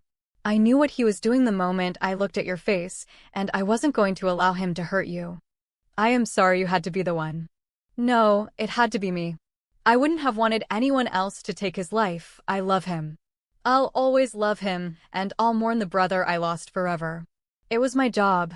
Had I been the one to turn on the people I love, to become that evil a creature, I would hope my brother would love me enough to destroy me. Vikirnoff framed her face between his hands and kissed her gently, tenderly. That is the way a true dragon seeker would think. Rhiannon would be so proud of you. I know Dominic must be. Have you heard how Dominic and Manolito are? Both are in the ground healing. It will take some time for Dominic. Manolito's wounds were very serious, but Dominic remained on the barrier burning while he aided you in unraveling the safeguards. The burns were very severe. Grigori feared there would be scars, and Carpathians rarely scar. How awful. I could feel his pain occasionally, but he shielded me for the most part. I couldn't help him at all, even though I knew he was suffering. Carpathian males protect our women, Natalya. It is who we are. She rubbed his arm lightly, back and forth. I know I'm difficult. We will work out the kinks. All relationships have them. She pulled back enough to look into his eyes. We won't be working anything out if you mean I'll be tucked away in a corner when trouble comes. I can only wish. He kissed her nose. I was proud of you during Gabrielle's conversion. You really helped her get through it. Hopefully, when her sister arrives and she awakens, she will be happy. I think she will. Her main concern seemed to be for Gary and what the Carpathian males will expect of her now. If she loves Gary, I can't imagine anyone objecting to her being with him. Vikirnoff remained silent, his hands sliding up and down her bare skin just to feel how soft she was. Natalya shivered under his touch, leaning closer so that the tips of her breasts pushed against his chest. I don't suppose your Mikhail can find a way to destroy the book? Even if he cannot, it will be safe in his care. He has no wish to open it, let alone use it, so I believe, until he figures out a way to get rid of it, we will not have to worry. I'm glad I don't have the responsibility of it. He was amazing. Have you ever seen that before? Vikirnoff shook his head. There were rumors, legends of the Dubrinsky and Dara-Trazanov alliance, that there was some weapon that could be unleashed, but I am uncertain just what happened. I am just grateful that it did happen. Me too. And did I say thank you for getting rid of that knife? I couldn't stand to know it was still in the world and might find its way back to Xavier. He caught her hips and lifted her off of him, setting her to one side. Natalya gave a small cry of joy. Hey, I'm getting the jeans off. Yes, you are. He flicked his hand toward her, and the offending material vanished. We will practice removing your clothes hour after hour, but for now I cannot wait any longer. He moved up behind her, bending her forward, bracing her palms on the log. His hand slid between her legs, stroking and caressing, fingers dipping deep. Her entire body shuddered and she pushed back against him. So impatient, she teased. But then, so am I. He thrust into her a long deep stroke, welding them together, hearing her soft cry of pleasure and feeling fire streak through his body. It would take several lifetimes to ever sate him. It would take even more before he could fully believe the miracle he had been given. You are Einak Sivamet Yuda, forever to my heart connected, as you are to mine.